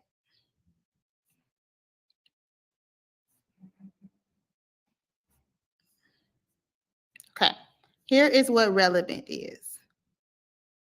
Any evidence is relevant which logically tends to prove or disprove, sorry guys, a material fact is at issue in the case, and every act or circumstance serving to elucidate or to throw light upon a material issue or issue is relevant. So before evidence can come in, it has to be relevant. So of course they're going to say that this evidence is relevant because you allegedly hear Mr. Williams' voice, which is another issue because who is going to see or who is going to know that that is Mr. Williams' voice? It's not like, I mean, well, you know, the jury is not supposed to know any Young Thug songs or not have familiarity with Young Thug and his voice. So assuming they don't know how he sounds, then who's going to verify that that is his voice? Are they going to play his voice or what? That's issue number one. Then number two is, even when something is relevant, it can be kept out of evidence if its probative value outweighs its relevance. So if I'm sorry, if its prejudicial value outweighs its probative value as evidence. So I mean, children are definitely going to be a prejudicial matter, because if you put a child up, and if someone has strong beliefs about how a child should be or shouldn't be, when you put up a child on the screen and they see this child and they see them throwing up gang signs, automatically we know that's prejudicial, because most people are going to be like, oh my God, he has this child doing this, doing that. And now we have the jury distracted as to whether someone is innocent or guilty, because what they saw is so prejudicial.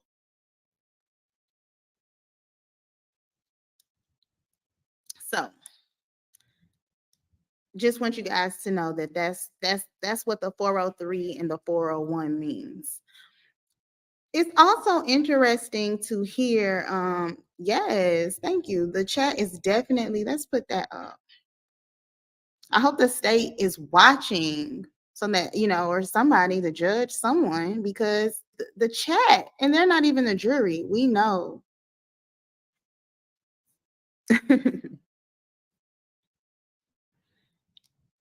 Convict, that's right. If I saw, this is great stuff. If I mean, you're not even, and then what does that go to show? You know, I'm gonna be honest with you guys. You're gonna attack me. I'm gonna find this clip somewhere on TikTok, but there are certain things we say and do with our children in private that we laugh at, that, you know, we probably shouldn't do, but it's all fun and games. It's all fun and games. You know, like, you've never laughed at your child for saying a cuss word or putting up a middle finger, but that's not something you actually would want to portray to the world as the type of parent or the type of an adult you are. So it's like, come on now, that was like a joking private moment. That doesn't mean, you know, I might tell my daughter to watch it, you know, but you know, at the end of the day, that doesn't mean I want her to be a gang member.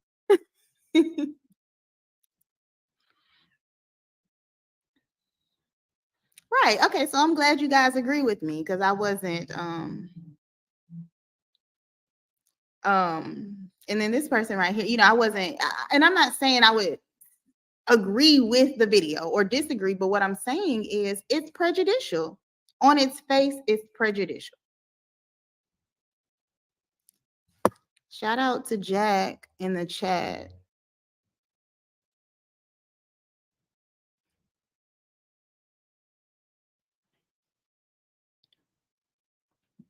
Okay. Now, another thing, I don't think that we have been able to, I haven't been on here since, but I was sitting in the courtroom when the sound was having problems, and we're watching these videos, and a lot of people asked me, and I saw Thugger Daily, you know, I'm such a fangirl, so I have to always talk about Thugger Daily. Thugger Daily posted, I wonder if the audio sounds as bad in the courtroom as it does on the screen or on the internet. Absolutely. Absolutely. I did not understand a single word in that courtroom. I did not understand a single word in that courtroom. And then on top of that, towards the end, the last thing I remember is seeing Detective Gaither and whoever else, maybe Detective Thorpe, and all they're doing is like banging on a table and screaming at Woody. And everybody in the courtroom is so confused. we're like, what is this? And to me, I'm just confused because it appears that the only evidence that they have is and that these people went to the club together, and that, I mean, I haven't heard anything specific about any crime. And like you guys know, I haven't been following from the beginning, but I haven't sat in that courtroom and heard them ever talk about the crime. I just keep hearing them trying to prove that they know each other. Now, you guys can correct me if I'm wrong, but that's pretty much what I've heard. But okay, so let's see.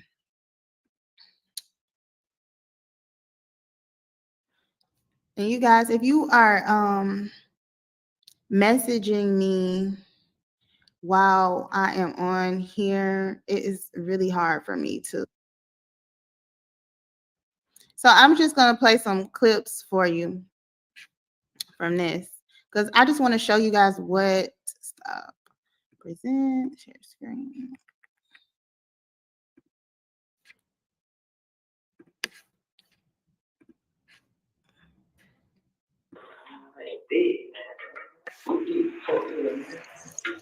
I mean,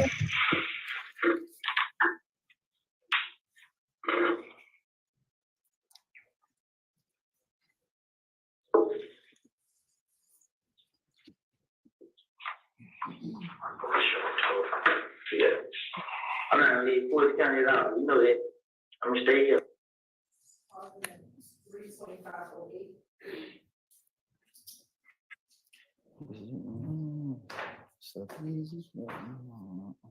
is he singing? I didn't even know he was singing, guys. Is he singing the song while he's listening? Wow. So we can hear him singing better than we can hear actually what's being presented. I just want you guys to hear. Well, these people know how they do this. These people, they want to kill me, they want to kill me. Like, honestly, I was when I heard about killing was these thugs that trying to kill me. You know what I'm saying? I was worried about them from the beginning. I mean, the show they did, okay, like you said, I kind of figure who it was. I mean, like, dang, I ain't worried about nobody else doing that too. I mean, I just can't explain it. Like, this young man, bro, Mr. Copeland, okay, I'm gonna break it down to you like this. I have no clue what I mean it from the heart and from the soul. Protect you even as a victim felon, but you want to deal with what you did. You walked in there with that gun. This is. I was giving her these. But it don't matter. You knew you weren't supposed to have it. No one did. Go out and carry a gun because you need to in the courtroom listening. when you gotta use it. There are certain laws that will protect you even as a victim felon, but that's not giving you the fucking okay to go carry a gun. You know that. You're not going to jail for nothing else but for what you did. You didn't want, I have been participating in gang though, but you have already been categorized as a gang member. And this particular gun, you can say this was purchased by someone else, a gang member, who has been the one that called the gun from a gang for shooting. So therefore, anything that has to do with him comes back on you. And you already have your affiliation going on. That was reckless conduct that you did by fucking taking your shirt off, putting back on for 37 minutes, while a fucking gun is laying on the damn thing. Like he said, a kid comes up in the bag and saw a Christmas ball. Look at this, actually pull a trigger, blew somebody's fucking head off. Then you would be charged with murder. So you get charged for what you did. You did. We didn't make you do this. We didn't tell you to go tell over there to buy the house for you in the first place. You did. You try to help us. How you doing? Your friend, who's that? I don't do it that way, but I don't want to do it that way. Hey, Shay, you sure? If I had time to do it, it doesn't work like that. It's not. It doesn't work like that. I was told y'all in the beginning then. It's not. You better, you know how it is January though. You better hear 5 times. I know, but the nigga taking them kind of like, hey, what up, man? You gotta worry about you. You know how it is. If I'm on your case, but this man on your case, we don't work like that. I can't see a fucking BB and the rest of them, but I can speak to them folks. I'm speaking for the work that I do, and I'm not gonna put you out like that if you helping me with some shit. Look, I'm not gonna put you out like that. You helping I'm me. straight you with Don Sire. Look who's put So out. what did I tell you the first night we fucking spoke? Uh-uh. I said, Constance, I know you know more about what's fucking going on than you let out. You taking me to a trip to fucking New York from fucking California. I'm a straight type dude. I don't do fucking layovers. I don't have no fucking time for that. Okay? You wasted everybody's time to pick up. All the doing avoided. A lot of it could have been avoided. From January 10th, what's the day? Today is June 10th. So we signed up. So this is six months ahead. If you would have said it from the beginning, he could have did his job. And I remember this all the way up. There would be no need for you to be in this situation. Because everybody took their eyes off my side in a situation like what was it? Cool. And y'all still fucking boy. Y'all don't fucking boy, y'all still fucking boy. All right, cool. I understand that. And boys still walking around with their head out. Fuck with everybody still out. Yeah. But this what I'm saying there though. It did. I mean, I'm just sharing things like everybody gonna see this like everybody gonna see what? They gonna see it. It's either they're gonna see it with you standing next to them, or they're gonna see it when you're away from them. Either way it goes, they're gonna see it. As a matter of fact, you know what? I'm gonna see it. You took a jailhouse picture with fucking little Tick. With okay, and I know with Tick. Take a jailhouse picture with Tick. You had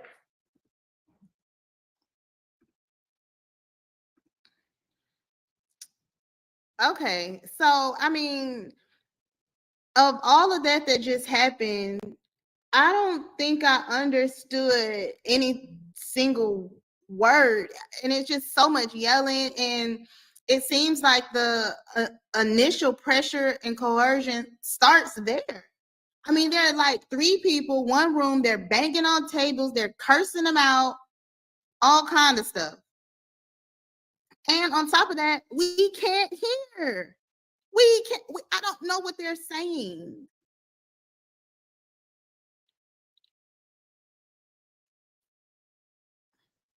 It's just a mess. This is a mess. And I see you guys talking about Mr. Copeland and his suit. What did you guys think about when he came to court in that suit? What did you think was going to happen with that? I am really really interested to see what you guys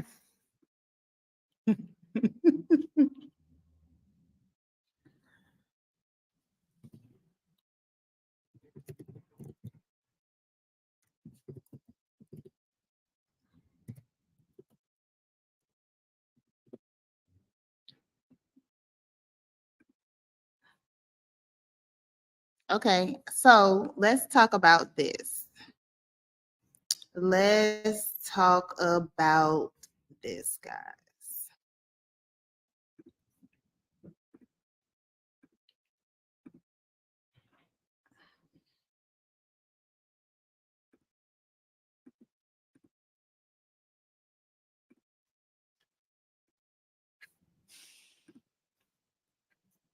So I know most of you guys probably already saw this.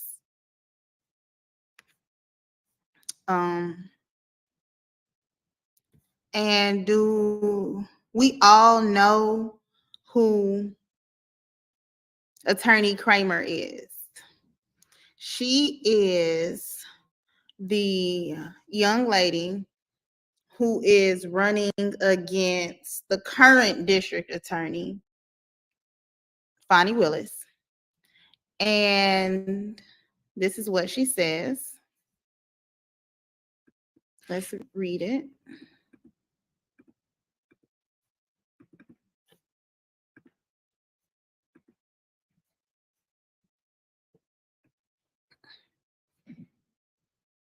She is challenging DA Fonnie Willis to dismiss the YSL trial immediately. Some of the key, no apparent justice in sight.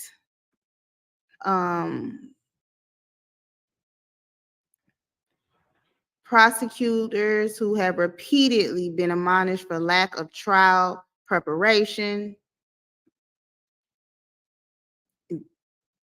endless amounts of taxpayer dollars. And if I'm elected, I promise to end this prosecution immediately, release the accused, and dismiss the YSL case as my first official action.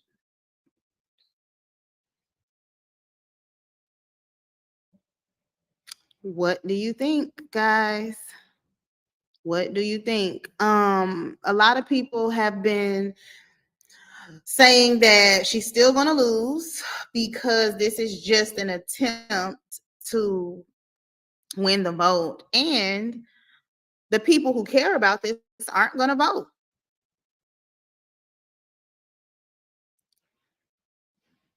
And also, a lot of people are saying that she has very, very little to no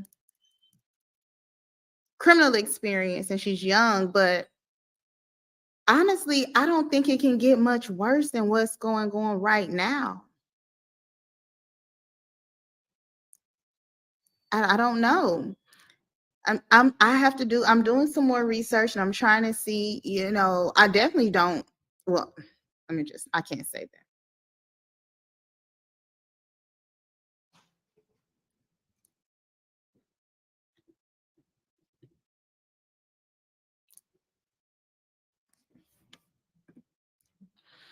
So in court the other day, a good point was made. And I don't know if you guys saw this, but Judge Whitaker said, hey, you, to the defense, you guys filed a speedy. So you had to be prepared for whatever came at you. But she then goes and she says to the state, when you indicted this case, and now we're going to get into this, when you indicted this case, you should have anticipated that a speedy would have been filed. And so you should have had enough evidence and you should have had your case ready once indicted. So let's go over this. So the timeline for a criminal case is usually, we talked about this before, you get charged, you're arrested, you have first appearance. Most people go get a bond at first appearance if they don't have crazy criminal histories or certain charges. Then somewhere down the line, you get indicted. After you get indicted, you get arraigned. An arraignment is where they formally read your charges. Most people waive indictment because, hey, I know what I'm charged with. I don't need you to read my indictment. Then after the arraignment, you have a plea calendar, a final plea calendar, and then you have a trial calendar. And so you have opportunities to take a plea. If you don't take the plea, then of course you go to trial. But if you file a speedy trial, you have a constitutional right to a speedy trial. And with that being said, we know that this is far from a speedy trial because it's been going on for, what month are we in?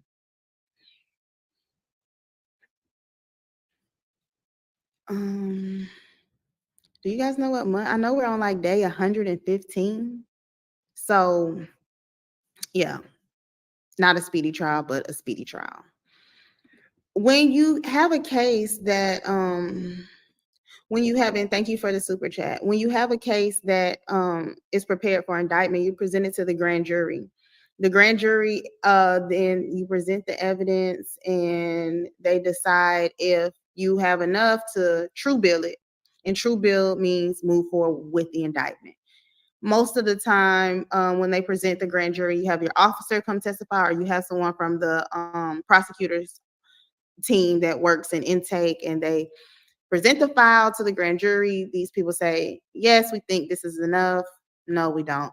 90% of the time it's indicted.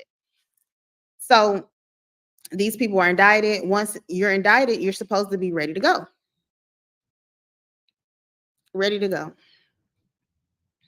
But we haven't gotten anywhere for the most part. No, I have not spoken to Woody's new attorney. I haven't even seen him. You guys know Woody wasn't here yesterday when I was in the courthouse. So, there would have been no need for his attorney, but there would have been no need for me to speak to him. Guys, remember, I was only a stand-in attorney. I was just standing in.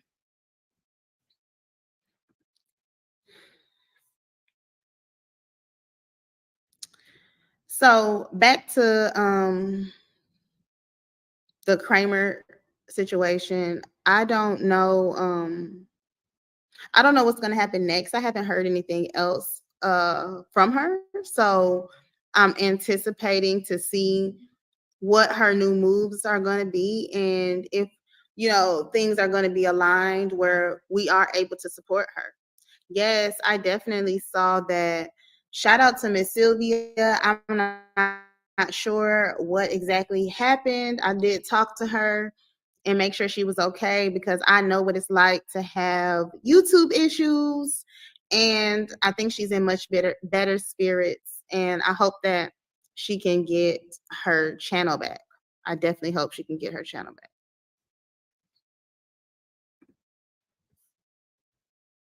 Okay, hi everybody that is just joining us. Thank you so much. I see we got a few more followers on here, subscribers, whatever you call them. I don't know, guys. But I still feel like nothing has been done. I don't know what's going to happen the rest of this week. I know one thing I want to talk about too was we got, thank you, Kat, for sending everybody over here. The Peel situation. Okay, hold on, let's see. Let me see if I can find that for you guys.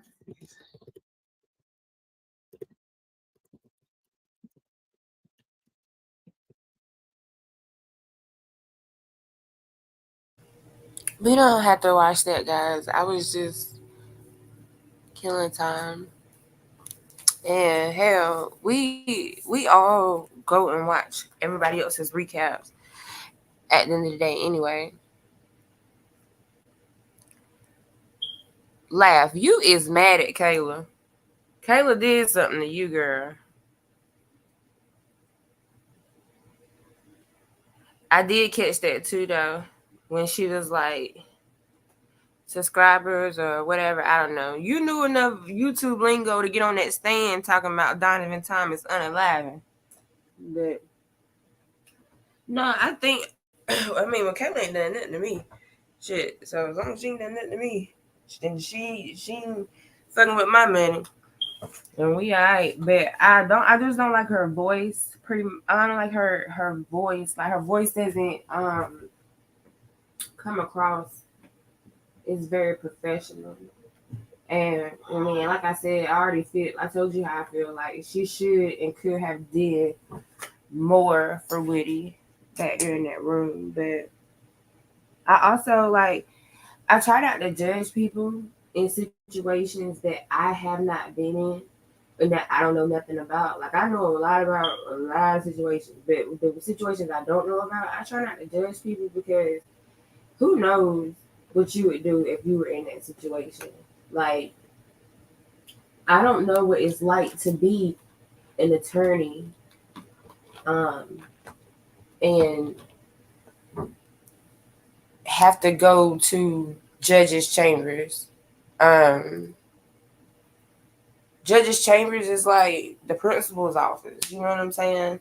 Like, so and this is at work. So I don't know what it's like to be a lawyer and have to be in judges' chambers. From what I understand, my first cousin was a lawyer here for a long time. He is now actually a judge. But from what I understand, just being in the chambers is an intimidating experience or whatever. Just being there.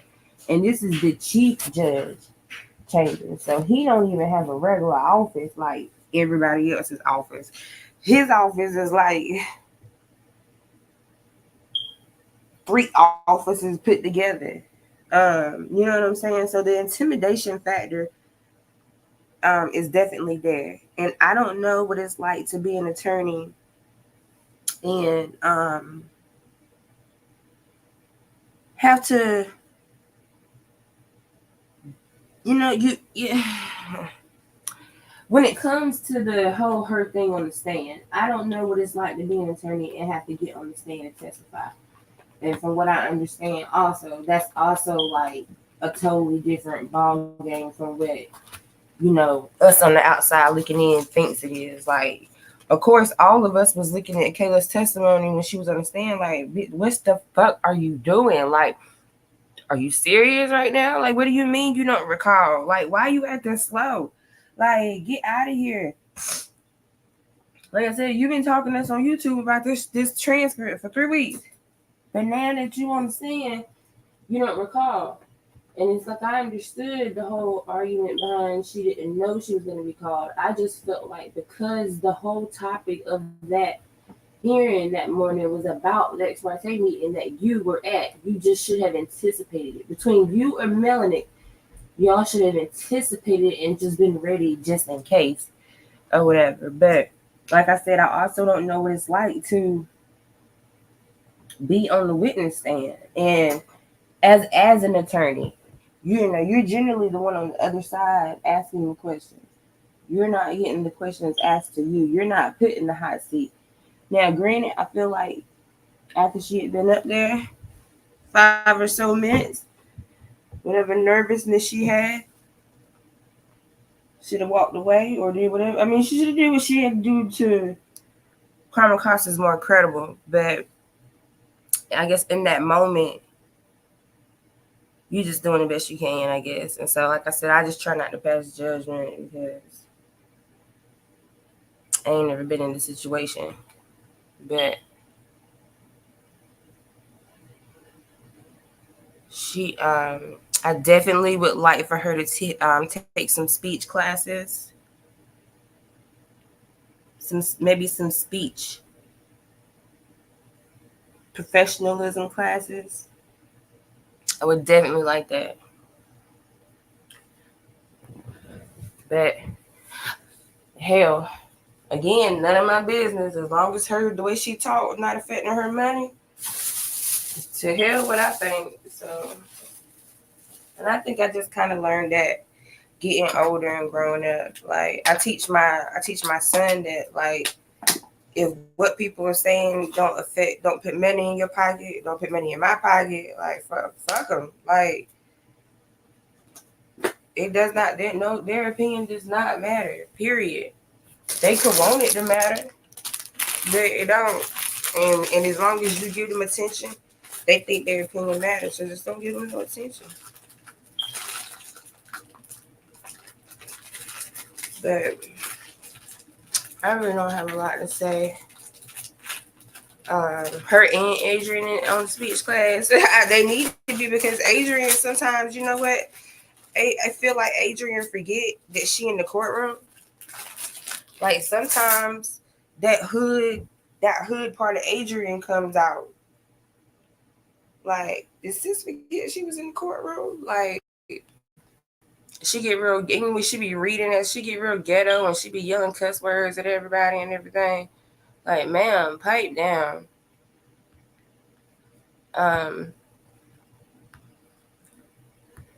This is for anybody who wants to talk. Here's the link or whatever. This was a not a very exciting day. Yeah, Danny, like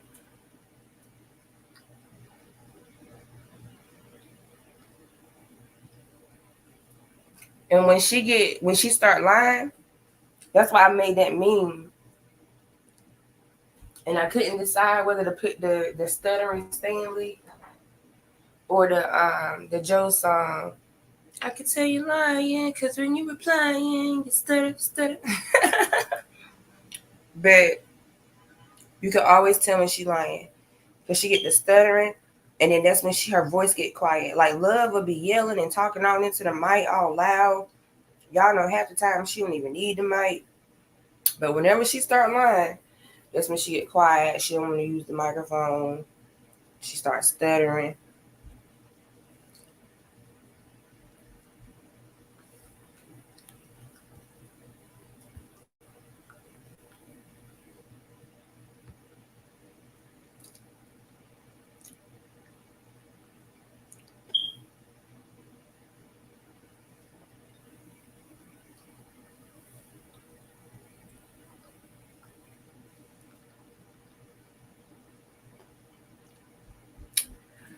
But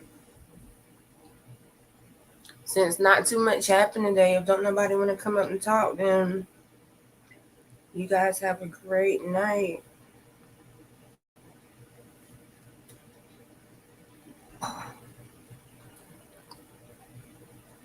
Oh, okay, Danny.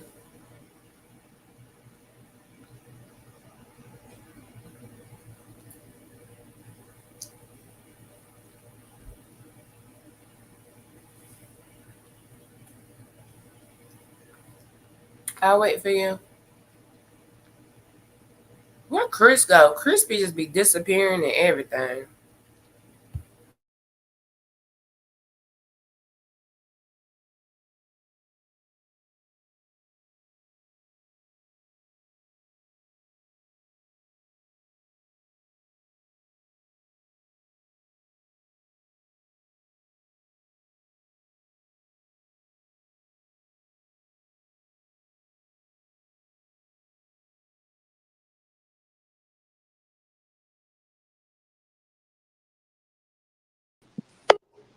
Hey, Hello, how are you?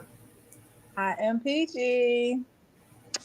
Girl, despite the fact that I was busy today, I did tune in just a little bit, but that part at the end with Love and Hilton, that just don't set right with me. I Like was like, what is going on? Because, and I guess we women, so we could point it out. Like men are probably looking at that like, oh, they were coworkers having a conversation. uh-huh. No, mm-mm. No, that is not what was taking place. They definitely were discussing some, because why would homie in the middle slide back? Because he's a part of the team. If it was something that they were talking about relevant to the case, he would be able to give some input because they rely It on him didn't. sometimes. Yeah, it didn't seem like nobody told him to get up to go fetch nothing, or like he seemed like he they do boy. Like whenever they need something done, he the do boy. But it seemed like he got up because like wait, like He your was friend, like nah, uncomfortable. yeah, like this is intense. I Mm-mm. wonder, it's too deep into the game for them to switch up some of the attorneys in there, but are sitting at that table. But I feel like that probably needs to be the case. I wouldn't be surprised, especially if this keeps going. I wouldn't be surprised if one of them doesn't fall out, or there's not another motion for one of them to be recused. Because Well, I'm trying to figure out where's the other attorneys at? The ones that was the underlings. I'm gonna call them right the behind underlings. them, Yeah. I feel like I saw them last week when the jury was in, so maybe that could be a part of it. They come in when the They only jury did come when the in. jury, yeah, maybe so. But I told you I had made. Let me see if I can play it. I made this video when when Love asked for that bullshit ex parte meeting. Like Hilton's body language was like, I don't know. I went to school for communication skills. Like I learned how to like read body language and stuff. So it's like you don't even gotta say nothing, and I can tell that you're saying something. Exactly. um, You're right. and so when she did that, like Hilton put her head down, like I don't even want to. Like she knew maybe Love was about to ask for something that I don't know. Like it was just Dumb very shit. very. I'll say it for you. It's dumb shit. Yeah, That's how she was she looking. put her head down like, oh man, like and see, I'm a part of this. She got to take one with the team. Take one, like Adrian did that, even if she wasn't supposed to. Hilton is just like I'm just looped into this. Yeah, because I'm co-counsel or whatever. Mm-hmm. And at this Yeah, point, co-counsel. they joined together. So whenever Love get in trouble, Hilton gonna get in trouble. Mm-hmm. And when Hilton was going on her little vacay, and really, it was Hilton's fault for having that that talk with Woody, and but Love had to sit there and take the brunt of all that. Like, Exactly. but I guess at the end of the day, regardless of what, Love is supposed to be the leader of the team. So, but yeah, here's her. If something falls Oh, I through, forgot I was like talking. if they got a witness that for whatever reason can't or won't testify, they never Girl, I was plan like, B. what am I hearing? They always expect for I whatever they forgot I want was to happen talking to in the happen. Talking at beginning of first. this one, and I And think my they were son was fully asleep, well so I was expecting trying not to wake him to up. get Woody's testimony Okay. by I, any means I was talking a necessary. little This right low. here is letting us know that their entire case rests upon Woody's testimony. This is their star witness. And it's like, is this who you put on the stand to be a star witness? Like, it just seems like even if he was your star witness and y'all was having talks with him like y'all claim, did y'all tell him what y'all was gonna talk about? He told you he lied. Like, if he came out in his mouth and told you he lied, as a officer of the law, you are not allowed to put that person on the stand. And Hilton full out told him, "Oh, you can lie." But anyway, anybody else peeped and caught on to the fact that Miss Love is trying to get the judge's attention 3 times now? Ruh-roh. That's just where we are. Okay. Well, be thinking about what scenarios you'd like to have the court look at, Yes, Your Honor. depending upon whether or not Mr. Copeland decides he'd like to invoke his privilege again. Okay. Yes, Your Honor. All right. And Your Honor, go ahead. Madam. Mr. Sharp, please, you can have the floor. Yes. I'm just going to ask courtesy of the deputies, could we just keep our clients here for just 5 minutes after court ends, 15 minutes after court ends? The attorneys would like to have a discussion with our clients. Lieutenant Walker.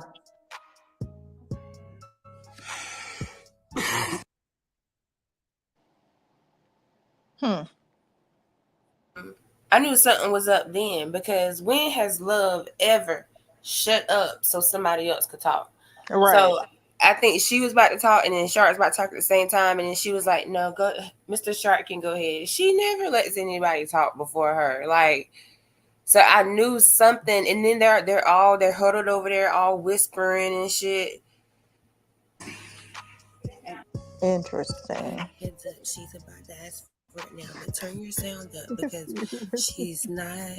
I was trying not to wake that She's baby up whispering, hard. she's acting nervous, like I'm she doesn't telling really want to you. ask it so we can barely hear her. So here she goes. And Your Honor, the state has a matter we need to take up ex parte. Okay. And Your Honor, the state has a matter we need to take up ex parte. Okay. All right. Lieutenant Walker has been asked by defense counsels as a corporeal body for them to be able to talk with their clients once you clear the courtroom. Yes. Can you make that happen? Yes. Okay. All right. So once everybody is cleared the courtroom, you just secure it, let them be in here alone with their clients. Okay.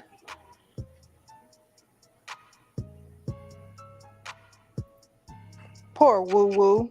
Oh yeah. Once we do that. Okay. All right. Okay. One last thing, Your Honor. I just thought of this. Your Honor probably already thought of this. The no contact order, Mr. Copeland should probably also include not just these gentlemen, but other gentlemen that are on this indictment that are not sitting. Okay. We'll see you Monday. Okay. 8:30. Like, I think I just missed it, but like, sis looked stressed, like. Cause it was real quick, but she had like put her head down. She kind of like was shaking back and forth. Her head, like, she just looked stressed. Like, I can't believe I'm about to do this. Like, and then at this point, I think they had already had one ex parte, the first ex parte meeting. I think at this point, I don't know, but Hilton, because one was on that Friday and one was on Monday, right? Well, I just showed was that Friday. Friday. And so when she did that little Your Honor, we have an ex parte meeting we like to take up with the court. Nobody heard it because when everybody, like, he was dismissing court. She said it really low. Like, nobody was paying attention to her. Like, so that's why they didn't pick up on it. But I think everybody thought when she asked for that meeting that was the meeting that happened Monday morning. And then come to find out, it was a meeting on both days. Both days, right. And maybe they weren't, not that I'm trying to give them the benefit of the doubt, but maybe they weren't even anticipating on having one that Friday, but it just so happened after, because I'm assuming it happened Friday after court. Or before, because remember, they had the immunity order signed already when Woody got on the stand. So, and the immunity order was dated that day, like that Oh, yeah. Friday. So he Yeah. had to have signed it that morning. Mm-hmm. And the thing I think that got lost in between all of this ex parte meeting thing was, this is one thing. I have learned a lot. I have a homegirl that she hadn't taken the bar yet, but she went to law school, and I told her, I said, watching this trial, I feel like I've been in law school and back, but I didn't know nothing about it. Once you got immunity, you couldn't take the fifth or whatever. But I also didn't know that a lawyer, or officer of the court, cannot knowingly put somebody on the stand that they know are going to plead the fifth. That is a violation. And at first, Steele was arguing that she knew Melanie was his attorney. She knew he was going to plead the fifth.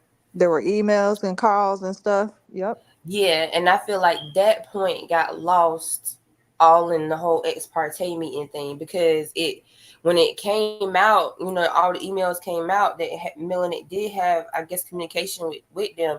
The point is, he made it known to them that Woody planned to take the fifth. They knew that he had planned to take the fifth when they went and asked for the immunity order. I don't know why I thought they had already did that. Did what? The immunity order. Like, I thought, I don't know why I thought they kind of got that in order once they got their witness list. But I'm learning. No, that's just like too much like organized. Oh, no, yeah. Oh, yeah. They ain't gonna have they it got when they P's and Q's.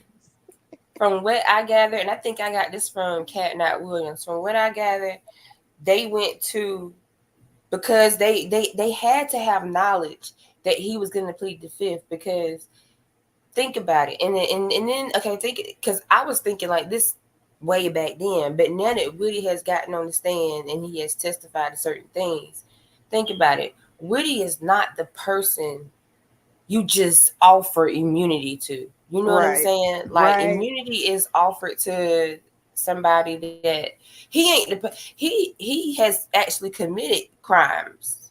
Y'all have had him on the FBI list at one point or whatever. So he's not necessarily a person that, and especially without his lawyer asking for it, they just gave him immunity. Like, that's not the type of person you generally just throw it to. And so they knew up until Wednesday. They knew, because from what I got from Kat, I believe, is that Thursday is when Love and Hilton with Fannie signed off on the immunity order. Fannie had to sign off on it first. Right. Everything has to go through her. So Fannie had to sign off on it first, and then they took it to the judge Friday morning and had him sign it. So then when Woody got on the stand and he pulled that I plead the fifth crap, they're like, nuh-uh, we got an immunity order for you. Immunity order that he never asked for. So that's why he didn't know he had it, because he didn't ask for it. But they weren't supposed. They knew he was going to plead the fifth, so they were not supposed to even bring him out to put him on the stand. So the $1 million question: why are we still having this trial? But because that's just wrong. One, illegal, probably to some degree in the legal world, and I don't know, like, it just so much has continued to unfold that they really should have just started from scratch. Even if they kept Whitaker, they really should have started from scratch. Excuse me, they should have made it mandatory that Hmm she watched the damn videos. Like that's either that or that. You start all over, or you need to watch all videos. All. She should have never been able to take the bench and introduce herself as the new judge until she had sat and watched all of them videos. Like, And the she's only just thing she probably has done is because I remember her sometime during the first week, she was talking about notes that she had from Glanville. That's probably the only thing she's going off of, plus word of mouth of people that work with her. And then any little bit she might catch on the internet. And and that's she's really relying it. on relying on these transcripts, and it was irritating me so bad when she would say, "Oh, and we're getting the transcripts from Miss Weaver." Why Mm, wasn't it was a good long. couple weeks in between Mhm. when Glanville got recused and when Whitaker came in. So why didn't Weaver already have them transcripts ready? Like, I understand Glanville has other cases that she is needed for, but you at some point knew that your transcripts for this case were going to be needed. So she should have spent a weekend, took a day off, a sick day or something, and been preparing these transcripts, because they were getting them in pieces. Like, oh, okay, well, this day of Woody's testimony transcript should be ready. Oh, this piece of the transcript should be ready. Like, why are we getting it in pieces? Well, he said we have to go over it. Him, Glanville, and Miss Weaver, but Weaver, yeah. I don't know what that technically meant, but we all got the idea of what that means. That's probably why it was piece by piece by piece. He was probably I'm very talking. strategic, and because he said he needed to review them before he gave them out. But see, I thought that was when he was talking about specifically Woody's testimony. I feel like Oh, I thought that was I'm the talking ex about parte. you're the ex parte, but I'm talking about the entire trial. Yes, Oh, it heck was no. months and months and months of Mm-hmm. work, but at some point, Weaver was gonna have to turn them transcripts over to the new court reporter. So it's like at some point it would have had to been gotten done anyway. And I just kind of feel like in between the time that Whitaker took the bench and all that, she should have been working on that. Like, She probably didn't want to let it go. She got her little friendship going on with Mr. Copeland. and she's probably very loyal to Glanville. Ugh. I mean, but she had a job. She has a job to do regardless.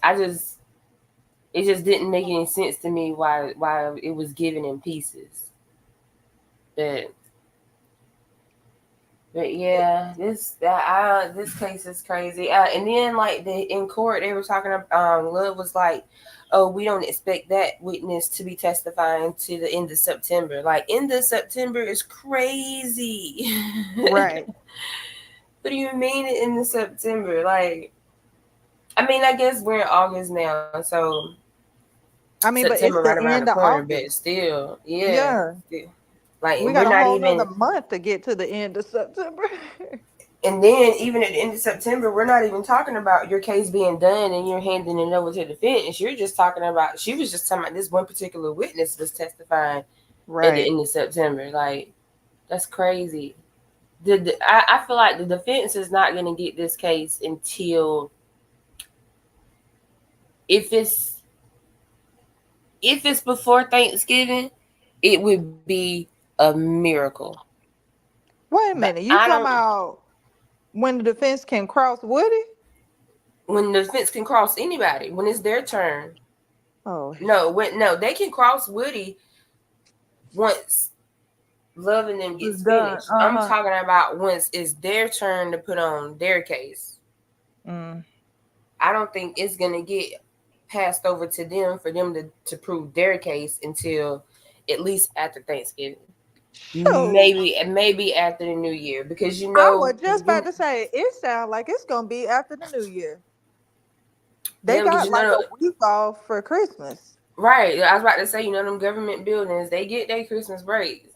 So court gonna be closed. Then court gonna be closed for Thanksgiving too. Those 2-3 days or whatever. Like I don't see the defense getting there to present their case Opportunity. until yeah.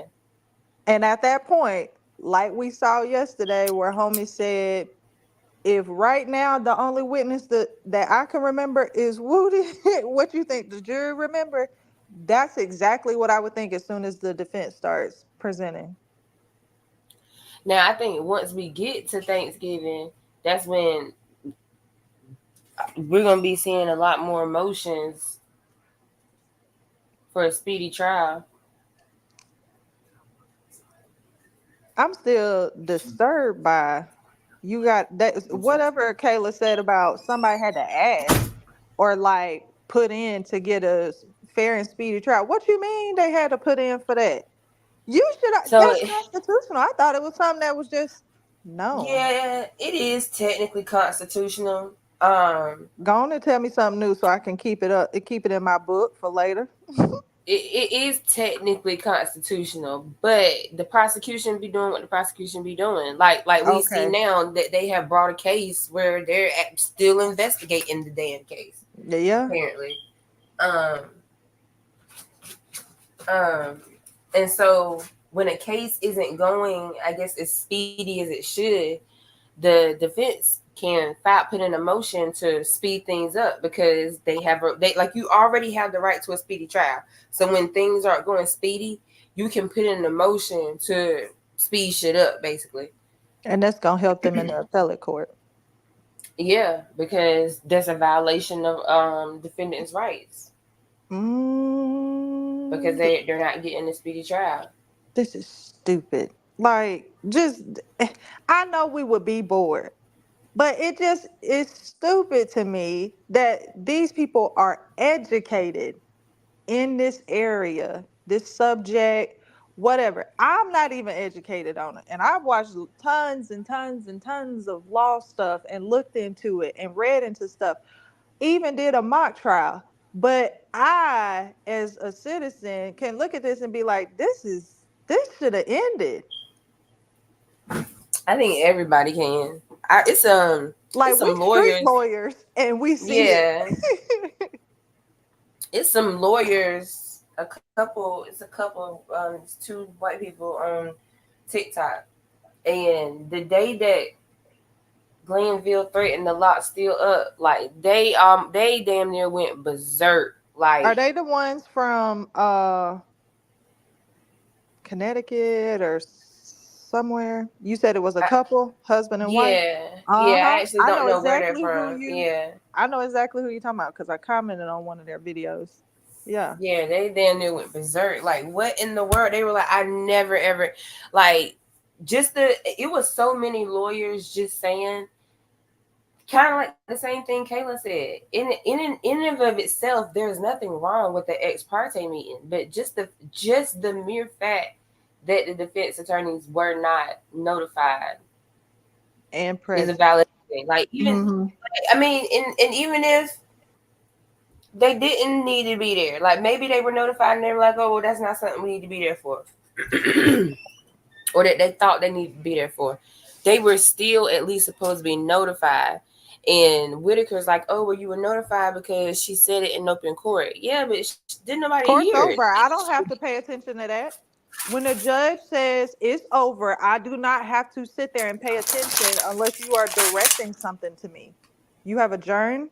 That's it. She could have stood up, took the microphone, and said, hey, you want to have an ex parte meeting. But she didn't. She did it to where nobody could hear her. So she did it intentional, because if she wanted it to be heard, she always says, like, can y'all hear me? I know I talk loud. Oh, but you didn't want to then. Like, it's all right. Yeah, she's it is shady. Okay. And it's a shame because just like we saw earlier, you said it before, like, these are people's lives and you sitting here playing with that. But it's okay because it's going to come back to bite her in the long run.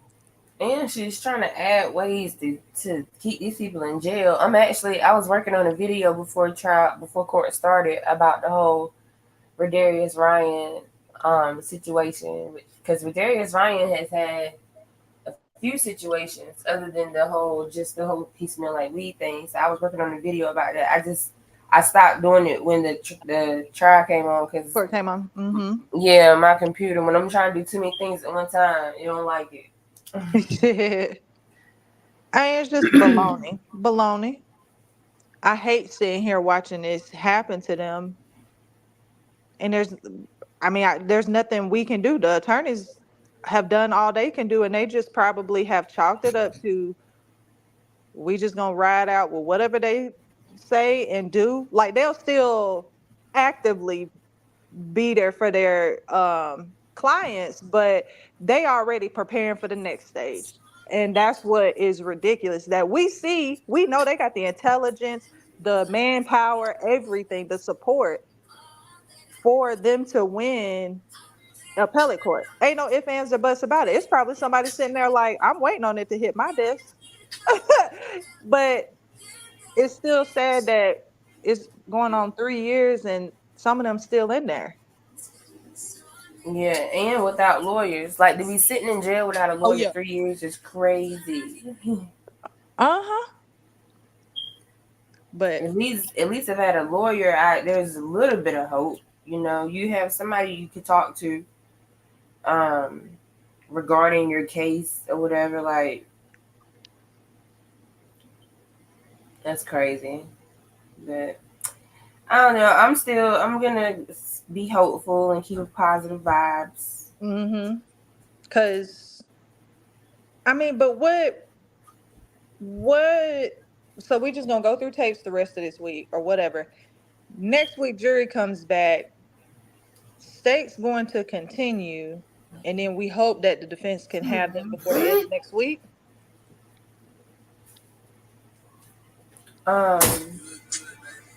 What, for Woody? Yeah, we hope the state can have him by the end of next week, I guess. Hopefully. Cause this this is the longest witness. And every time she said, oh, well, we weren't planning on doing that, or we will do that, we'll add that, blah, blah, blah. I'm like, when though? Yeah, every time. And I had said earlier, every time she says she's not going to use something, it'd be the first thing out her mouth. Oh, we don't plan to use that. Or we don't plan to use that for the truth of the matter asserted. Like, but every time she say that, it'd be the first thing out her mouth. I'm like, baby, you terrible at your job. And that's tragic. Like, I don't know what could have happened at this moment.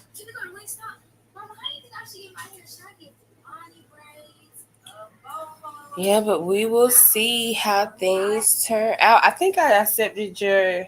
Are you Sunflower or something? Okay. Okay, yeah, I accepted it. I got like 800 friend requests on IG that's just sitting there. So it's like when somebody requests me, they gotta tell me, because otherwise I ain't gonna being special. Because I'm like, look at you finding me.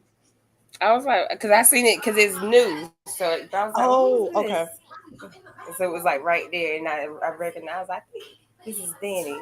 It be cracking me up that don't worry about my name. it be messing people up. Like when people ask me, like say in public, like, what's your IG name? And I'll be like, don't worry about my name. They be like, damn. I'll be like, no. That's what it like, is. They think I got an attitude. I'm like, nah, I ain't got an attitude. It's hilarious. Yeah. And I had got that, like, I got on IG like early when IG like first started, so it's locked in. Can't nobody else get it. I've been seeing other variations of it, but can't nobody get that one though. I think I spelled it wrong first, and it was like a whole bunch of other profiles, and then I was like, let me go back and see what she actually said, because maybe I didn't. Yeah, because I don't say about. I don't say about. I put about. Yeah. Because I'm country, that's all. It had me rolling though. I was like, oh, she better be telling them off. Don't worry about what my name is. Right. Shoot. But yeah, we'll see we'll see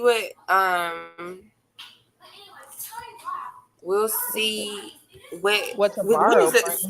yeah, we need, so the jury coming back Monday, right? Yes. But we know she told them Monday. I don't know what we're gonna expect by the end of this week, because I don't know, something been off about her this week. Judge Whitaker. And I don't necessarily mean, like, I can't tell if could it be her cycle, could it have been a full moon, could it have been, like you said, spouse.